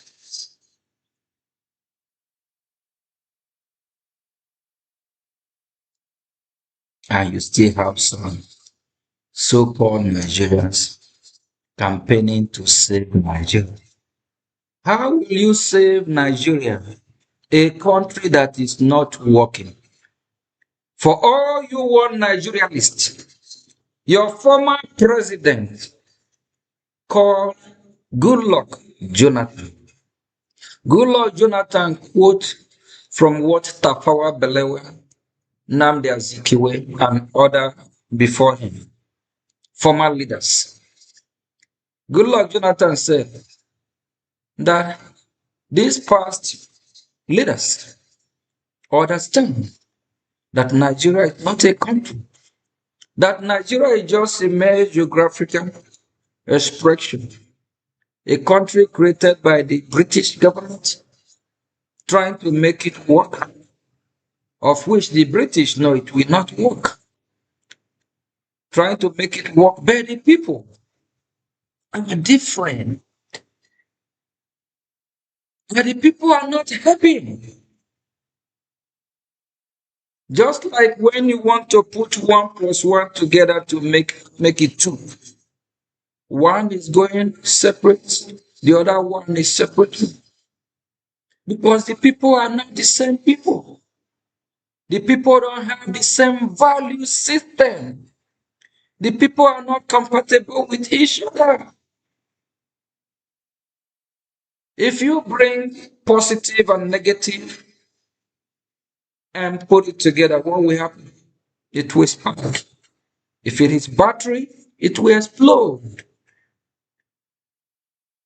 If positive and negative join together, you connect it to anything, that whatever it is will explode. That's how it is. The North have different way of life. The East, which is Biafran territory, we have different way of life.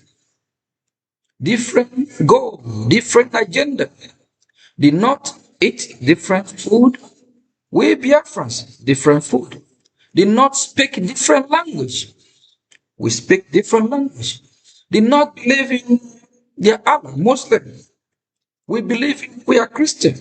We believe in our Lord, our God, and Jesus Christ, the Son of God. The Biafrans are pro-West. Why the North believe in their jihadism? They eat different food. We eat different food. The North, they hate the West. They hate Western education. Why we Biafrans from the East? We love the West. We embrace the West. Why United States of America and Great Israel is taking down the terrorists in Iran? We Biafrans are celebrating. We Biafrans are celebrating. And the North chanting death to America. The North chanting death to Israel. Even a layman will tell you these people can't live together. They are not the same. And for you, useless leader that is trying to say Nigeria is negotiable, trying to make Nigeria one, God punish you, go to hell. It can never work. But we are not the same.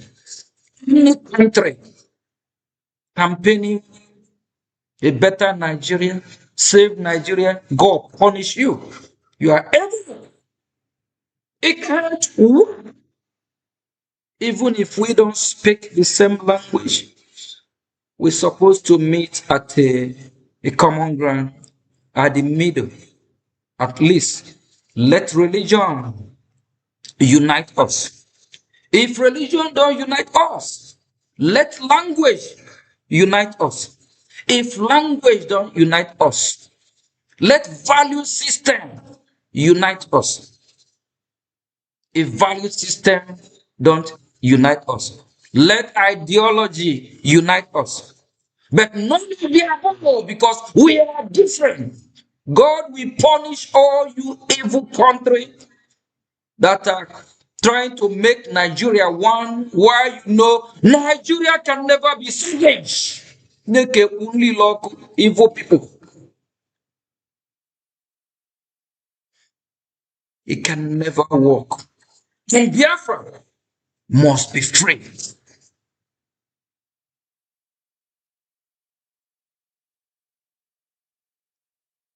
Have you seen any country that have expiring date? Nigeria have expiring date.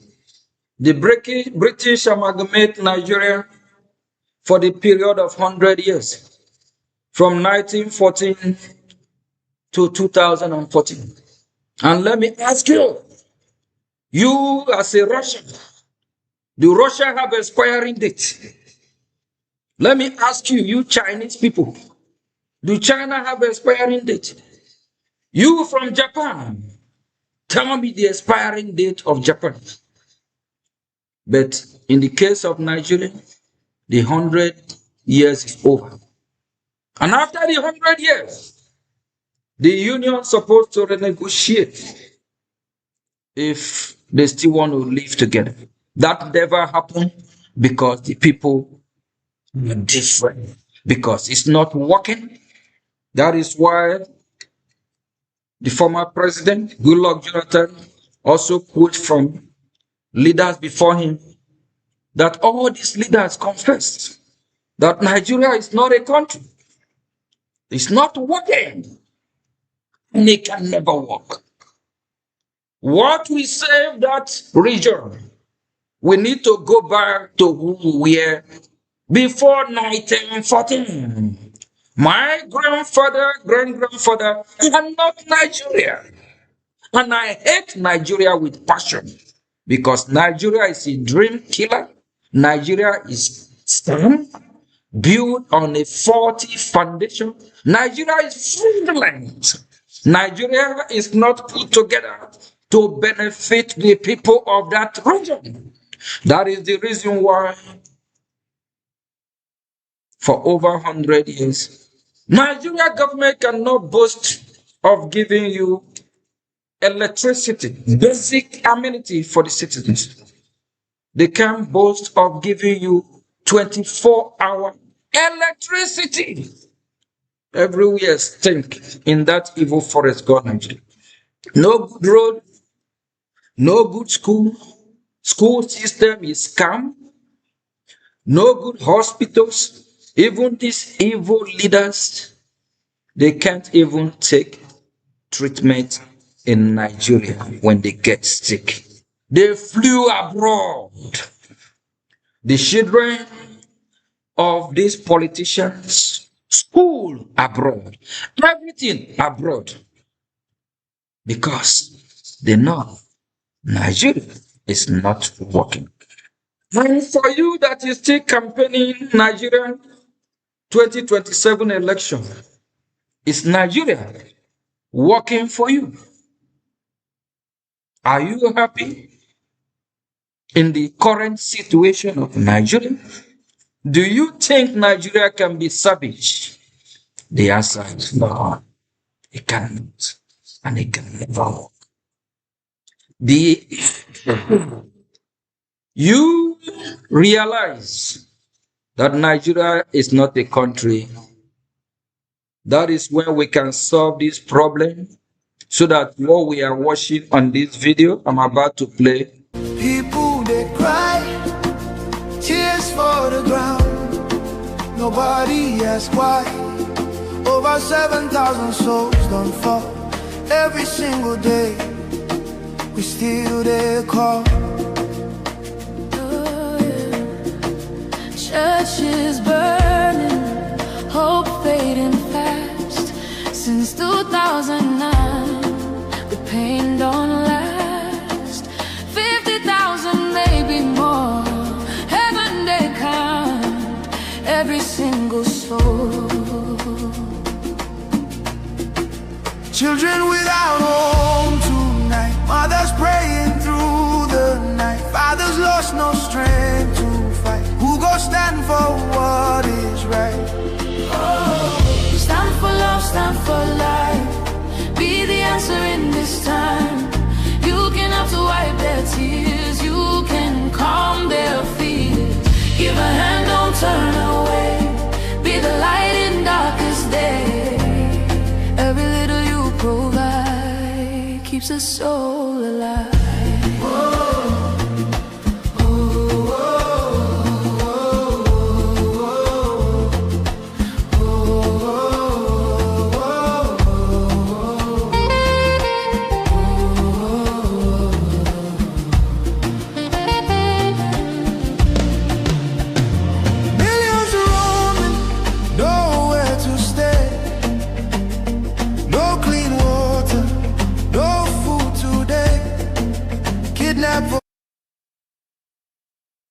And for you as a Christian,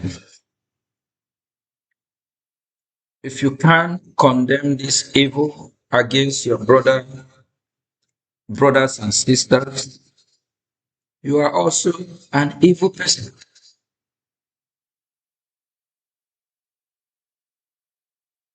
If you don't break your heart to see innocent brothers in Christ, sisters in Christ be murdered for their faith.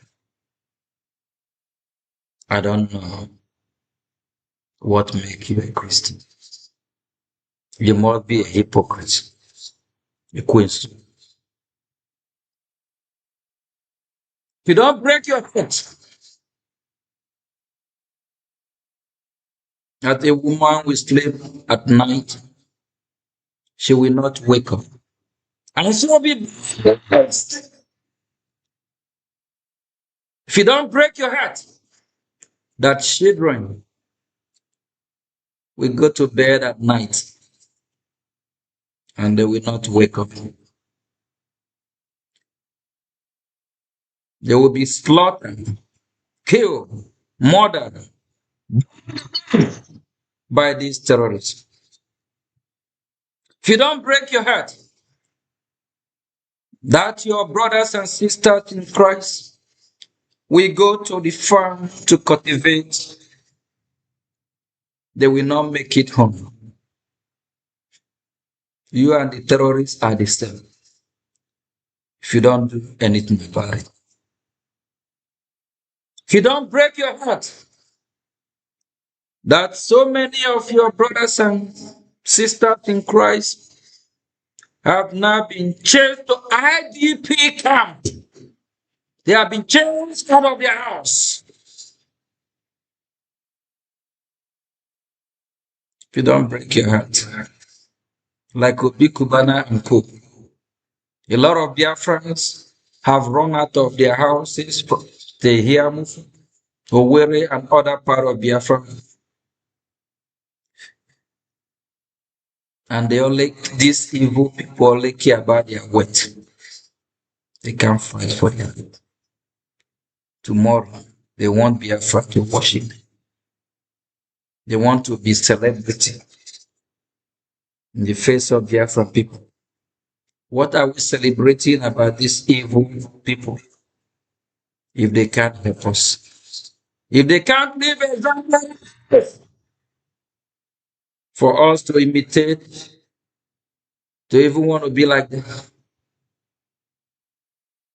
Thank God that God has somebody like me and like you, genuine freedom fighter. At Capitol Hill today, I saw Chairman Jim Jordan while he walked past me. I remember when I met him in 2014. He said, Mazio Gechunkere, you are a freedom fighter. And I love it. I will keep fighting.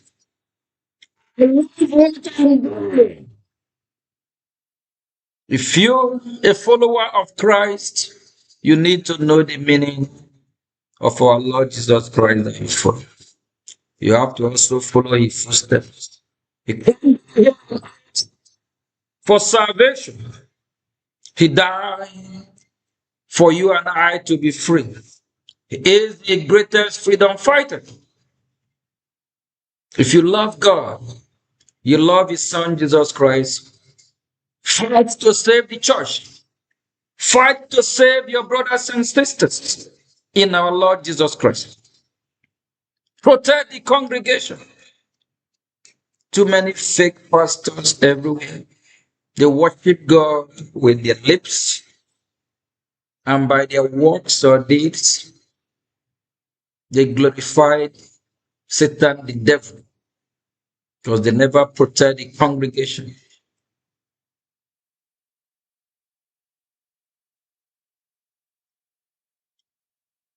Too many Christians have been killed in Biafra and in Nigeria.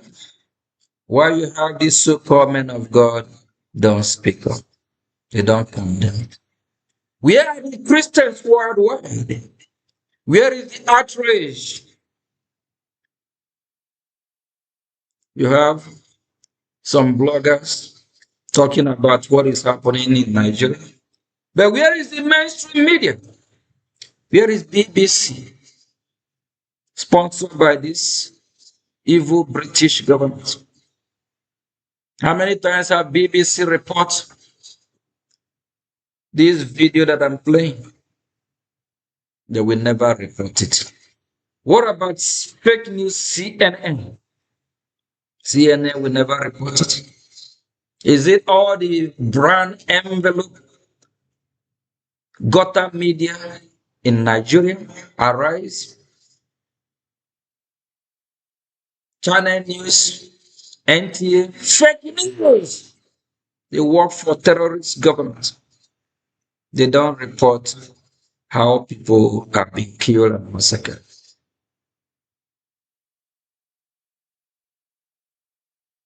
I love God's creation. I love humanity. I love Biafrans and beyond. If you love God, love His creation. Why we are against this Islamic jihadist terrorists is because of their atrocity, the evil they are committing. If they want to worship their God and want to coexist with other groups, other religions, we have no problem with them. They can go to their north and worship their Allah as many times they want. They can have their Sharia law there, but they can impose it on everyone. We never want. We will follow the one man standing, and we must be free because we worship the living God, and our God will bless our effort. And our God will be angry with us if we don't fight. Our God is not a weak God. Our God is worshipped. He will bless our effort. Biafrans, please support your freedom. Your freedom is in your hand. We are making progress, building bridges, having allies every day. Yes, every day we are recording success in freedom of Biafran people. If whether Biafra will be free is just a matter of time. Now that we are asking the Nigerian terrorists, evil forest called zoo to let us go, they don't want to listen to us. Time is coming. They will say, please, Biafrans, leave us alone. Time is coming. They will say, Biafra, Biafra, go, go, go. Yes. The war that will break up that evil forest called Nigeria will actually start from the north. From the north. What is happening in the north today will trigger a bloody, serious war from the north. It's better we go our separate way. It's better we go in peace. So there can be less casualty. Because we Biafrans, we don't want anyone to die. We cherish life. Biafrans are so peaceful. Biafrans hate to shed blood. That is why the Nigerian terrorist state is bullying Biafrans. Because average Biafra don't want to die. Average Biafra don't even want to fight. But they have pushed us to the wall. And we must fight. If we don't, they will kill us all. Remember one of the generals that retired from Nigeria, evil forest military. This general, his name is Kunle, he said that these terrorists collude with the Nigerian military. That these terrorists have infiltrated Nigerian military. They are inside the military. This is a former general telling you this. That these terrorists are inside the Nigerian military. And one of the man from, I think, former central bank something governor that was killed by the Nigerian terrorist state for speaking up, telling people, the right thing, that they should protect themselves.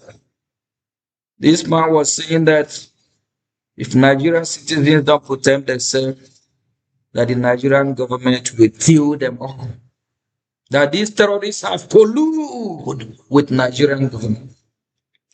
Remember what happened in Afghanistan after United States of America trained over hundreds of thousands of Afghan military personnel. When US withdrew, what happened? Not knowing that over 90% of these military personnel are Afghanistan Taliban terrorists. It took less than few days. The military hand over to the terrorists, Taliban. Exactly what is happening and is playing before our very own eye in Nigeria. Over 60–70% of Nigeria military personnel are terrorists. Nigeria reintegrates the so-called Boko Haram into their military. When you hear that Boko Haram have taken over military barrack or military base in Nigeria, they just scam, they just deceive. What they are doing is handing over logistics to these terrorists. So they can use the same logistics to kill innocent Christians, innocent citizens. What happened in Afghanistan is fast approaching. It will happen in Nigeria. The Nigerian government will hand over to the Islamic terrorists. Yes. And we Biafran people will not be there when it happens because we are hesitating. We are going back to who we are before the British government amalgamate this evil forest together. We must be free. Freedom is so beautiful. Here, United States of America, the freedom that we enjoy here. If Biafran people can enjoy 5% of that freedom, they will not even be talking about exiting Nigeria. Biafran people are not even enjoying 1%. In Biafra, no good road, no government presence of the so-called Nigeria, no embassy or even liaison office of any country in Biafra, no workable seaport. And the people of Biafra actually developed Nigeria. The people of Biafra have the highest importers and exporters. And there is sea all across Biafra. Why is it that when a Biafra man imports goods from US, from China, any part of the world, that goods have to go to first. They have to go to Lagos to clear their container. Why they have seaports are to watch it. Why they have seaport are to worry. Why there's seaport in Calabar, Biafra land. Economic jihad. The Nigerian government makes sure no good thing come to Biafra. You as a Biafra, if you don't know you've been deceived, they will. If you don't know you've been scammed, you are the most foolish person in this 21st century. Wake up. fund your freedom, fight for your freedom. If not for the BDF, the security of Biafra people, Biafra land. Now's the time to show his grace. Stand for love, stand for life. Be the answer in this time. You can help to wipe their tears. You can calm their fears. Give a hand, don't turn away. Be the light in darkest day. Every little you provide keeps a soul alive. Food, water, shelter, hope. You can be the miracle they pray for. You can change a life today. No matter how small it seems, your love can rebuild their dreams. Together we can make a way. Keeps us all alive.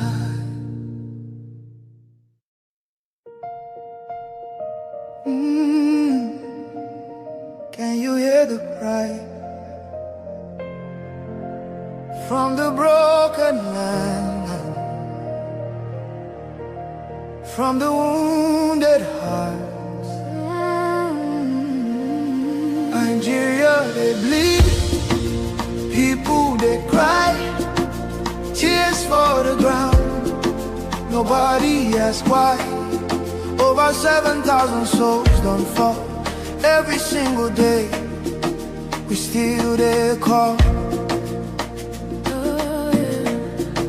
Churches burning, hope fading fast. Those that have worked hard, thinking that they can unite Nigeria, that Nigeria can live in peace, that Nigeria can be united. Their villages today have been burned down. Their people have been massacred. Some of them now run from their home to live in IDP camp. Even these terrorists, I'm still after them, chasing them from the same IDP camp. I don't know. They probably want to chase them to the grave. Those that have championed one Nigeria, the North, colluded with the Middle Belt, with the Oduduwa Republic, the Yoruba people, and they massacred Biafrans in millions. The same Yoruba people are crying today. The same Middle Belt, where Gowon that killed Biafrans in millions. Gowon is from Middle Belt. Middle Belt have been a talking point in Washington, D.C. Middle Belt have been in spotlight in Washington, D.C.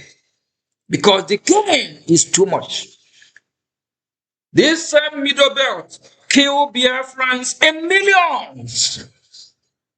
Serve Nigeria and come back in shame. And for all the countries that support Nigeria, you will come back in shame because Nigeria will disappoint you. It's a scam. It's fraudulent.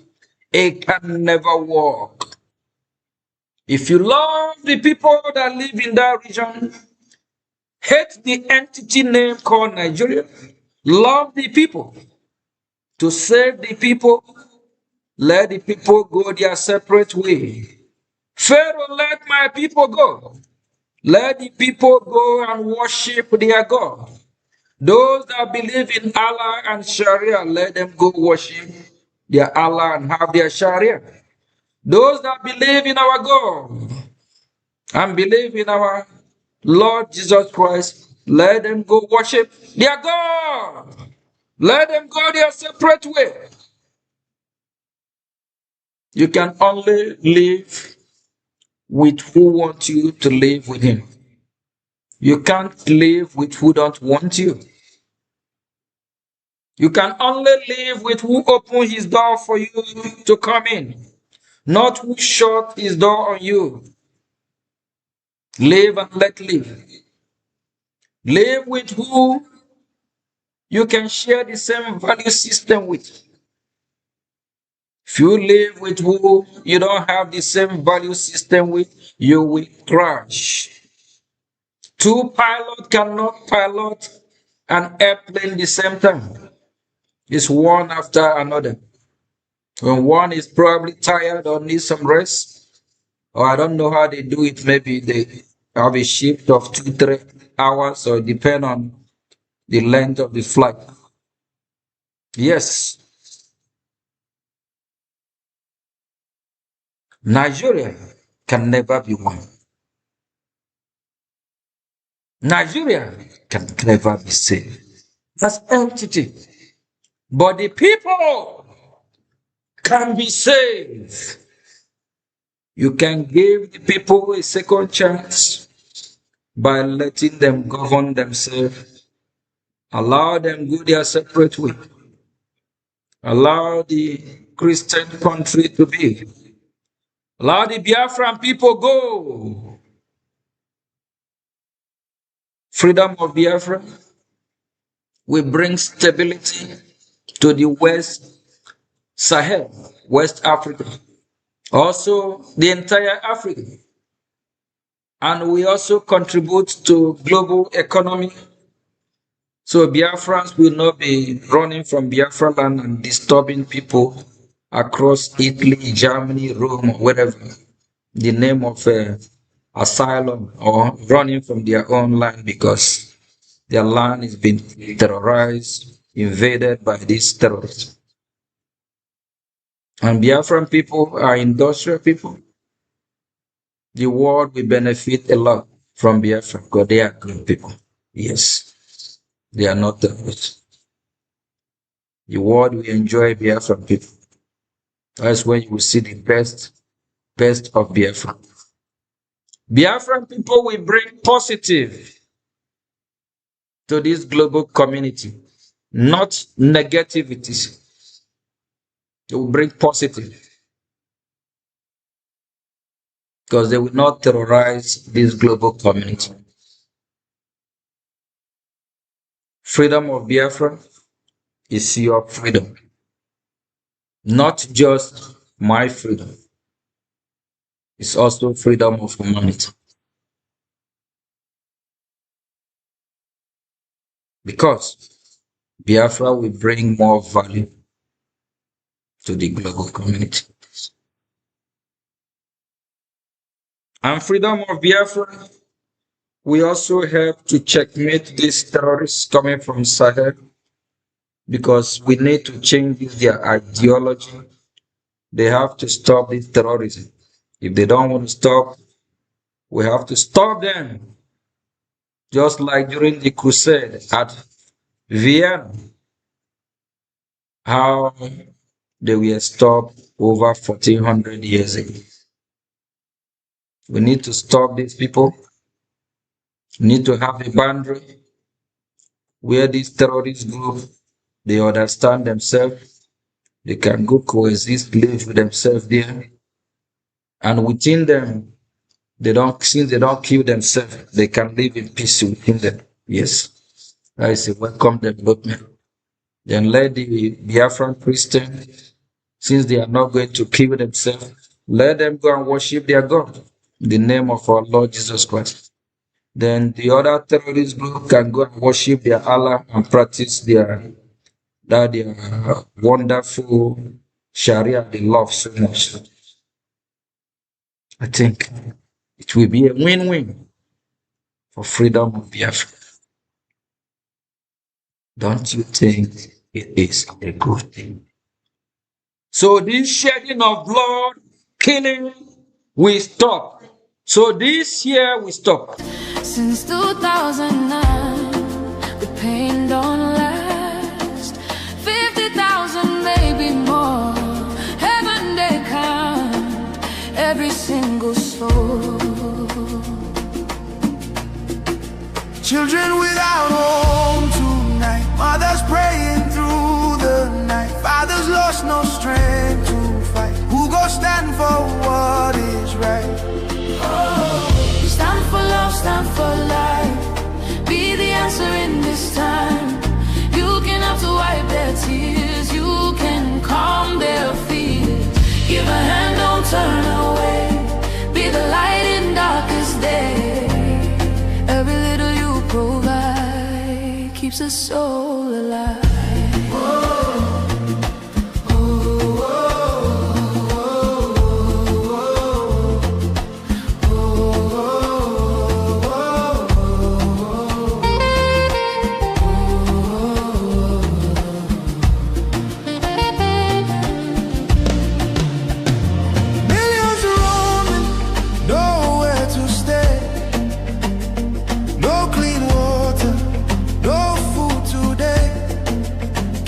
Voices crying in chains, silent echoes filled with pain.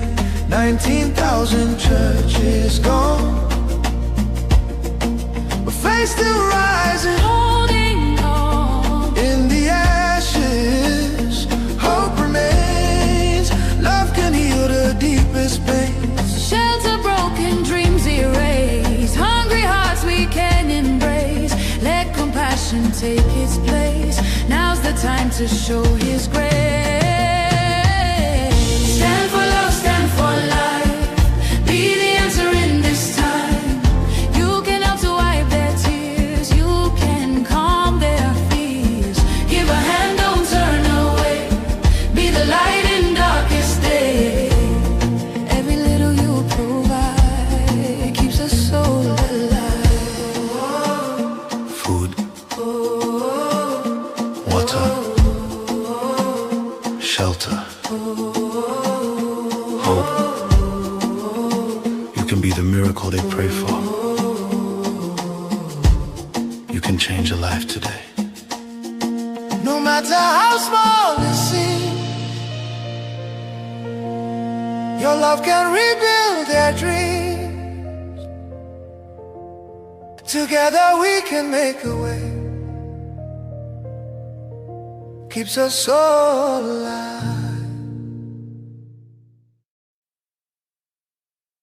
Thank you very much. If you want your freedom, not just asking for it, fight for it, then you will get the help you deserve. The world is watching, especially United States of America. They know Biafran people need to be free. They want to know how serious I will. Just like someone who is hungry, thirsty. If you're hungry, you will go to the kitchen, prepare any kind of food you want to eat. So we Biafrans, it's time we prepare our food for our freedom can be started. Work for your freedom. Our freedom is near more than before. Washington, D.C. is now have begin to listen to our cause, because freedom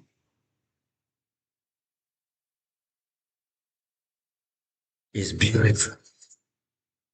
The world deserves freedom. People deserve to be free. And people deserve to worship their God. Everyone have the right to worship whatever they want to worship. And for we, Biafran Christian, we, our household, will worship our God in the name of our Lord. Thank you from here. God bless you.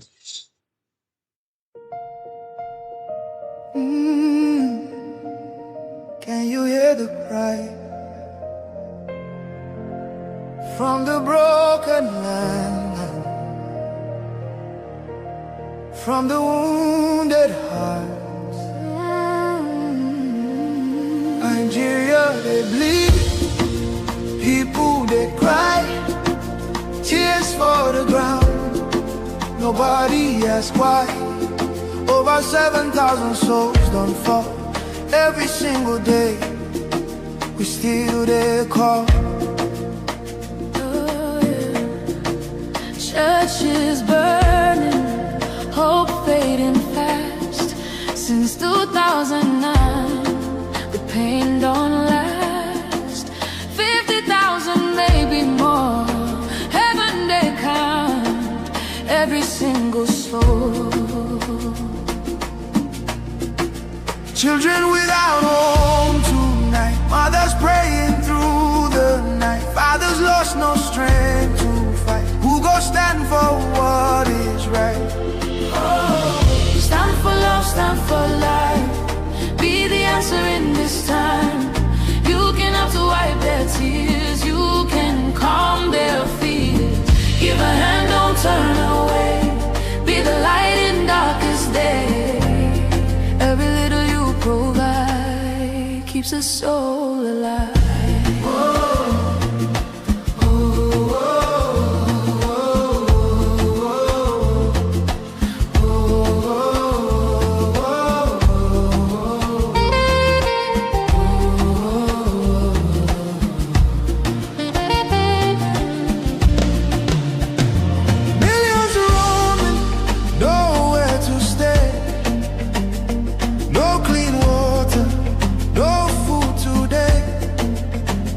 Voices crying in chains, silent echoes filled with pain.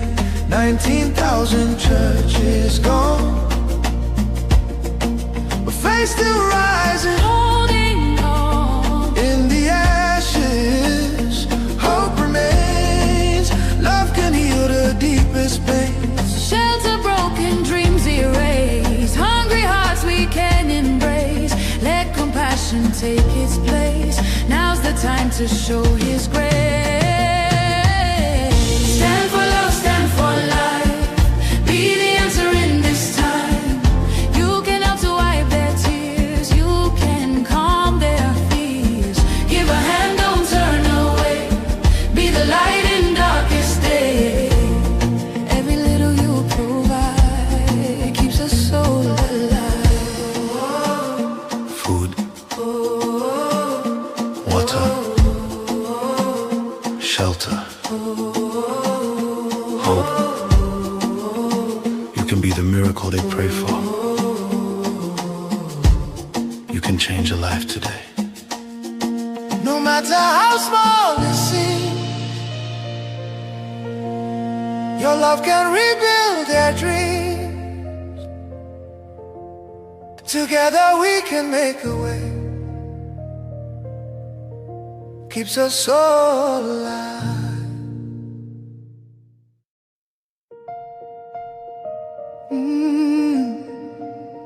Can you hear the cry from the broken land, from the wounded hearts?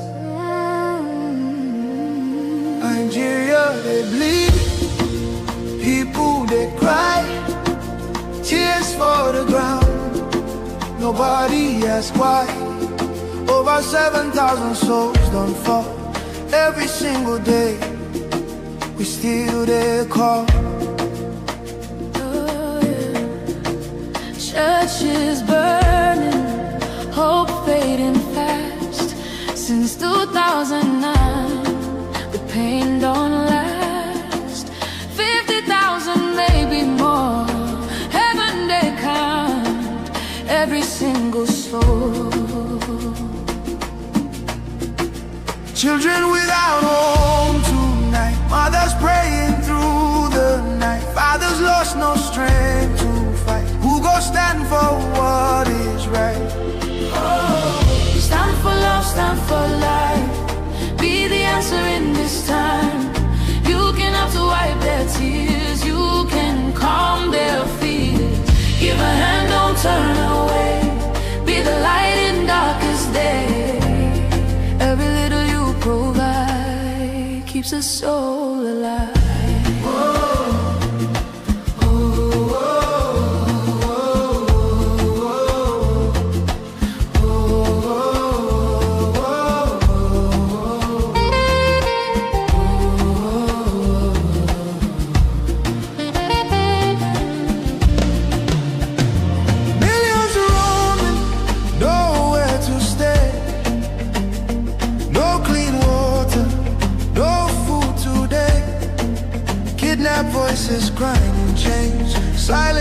echoes filled with pain. 19,000 churches gone, but faith still rising, Holding on. in the ashes. Hope remains. Love can heal the deepest pain. Shelter broken, dreams erased. Hungry hearts we can embrace. Let compassion take its place. Now's the time to show His grace. Stand for love, stand for life. Be the answer in this time. You can help to wipe their tears. You can calm their fears. Give a hand, don't turn away. Be the light in darkest day. Every little you provide keeps a soul alive. Food, water, shelter, hope. You can be the miracle they pray for. You can change a life today. No matter how small it seems, your love can rebuild their dreams. Together we can make a way. Keeps us all alive.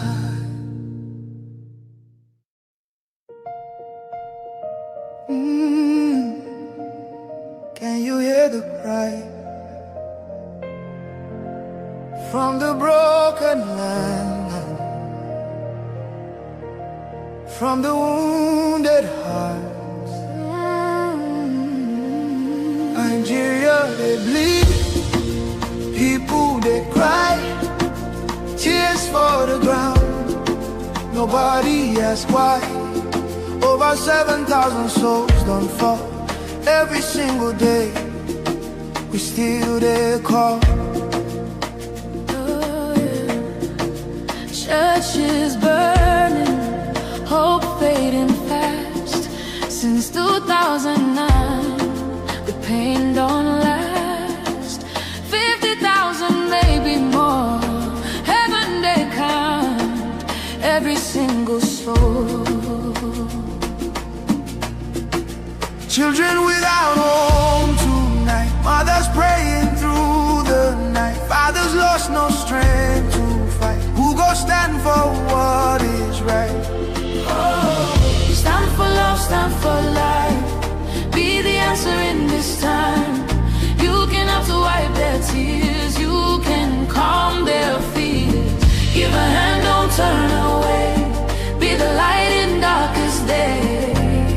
Every little you provide keeps a soul alive.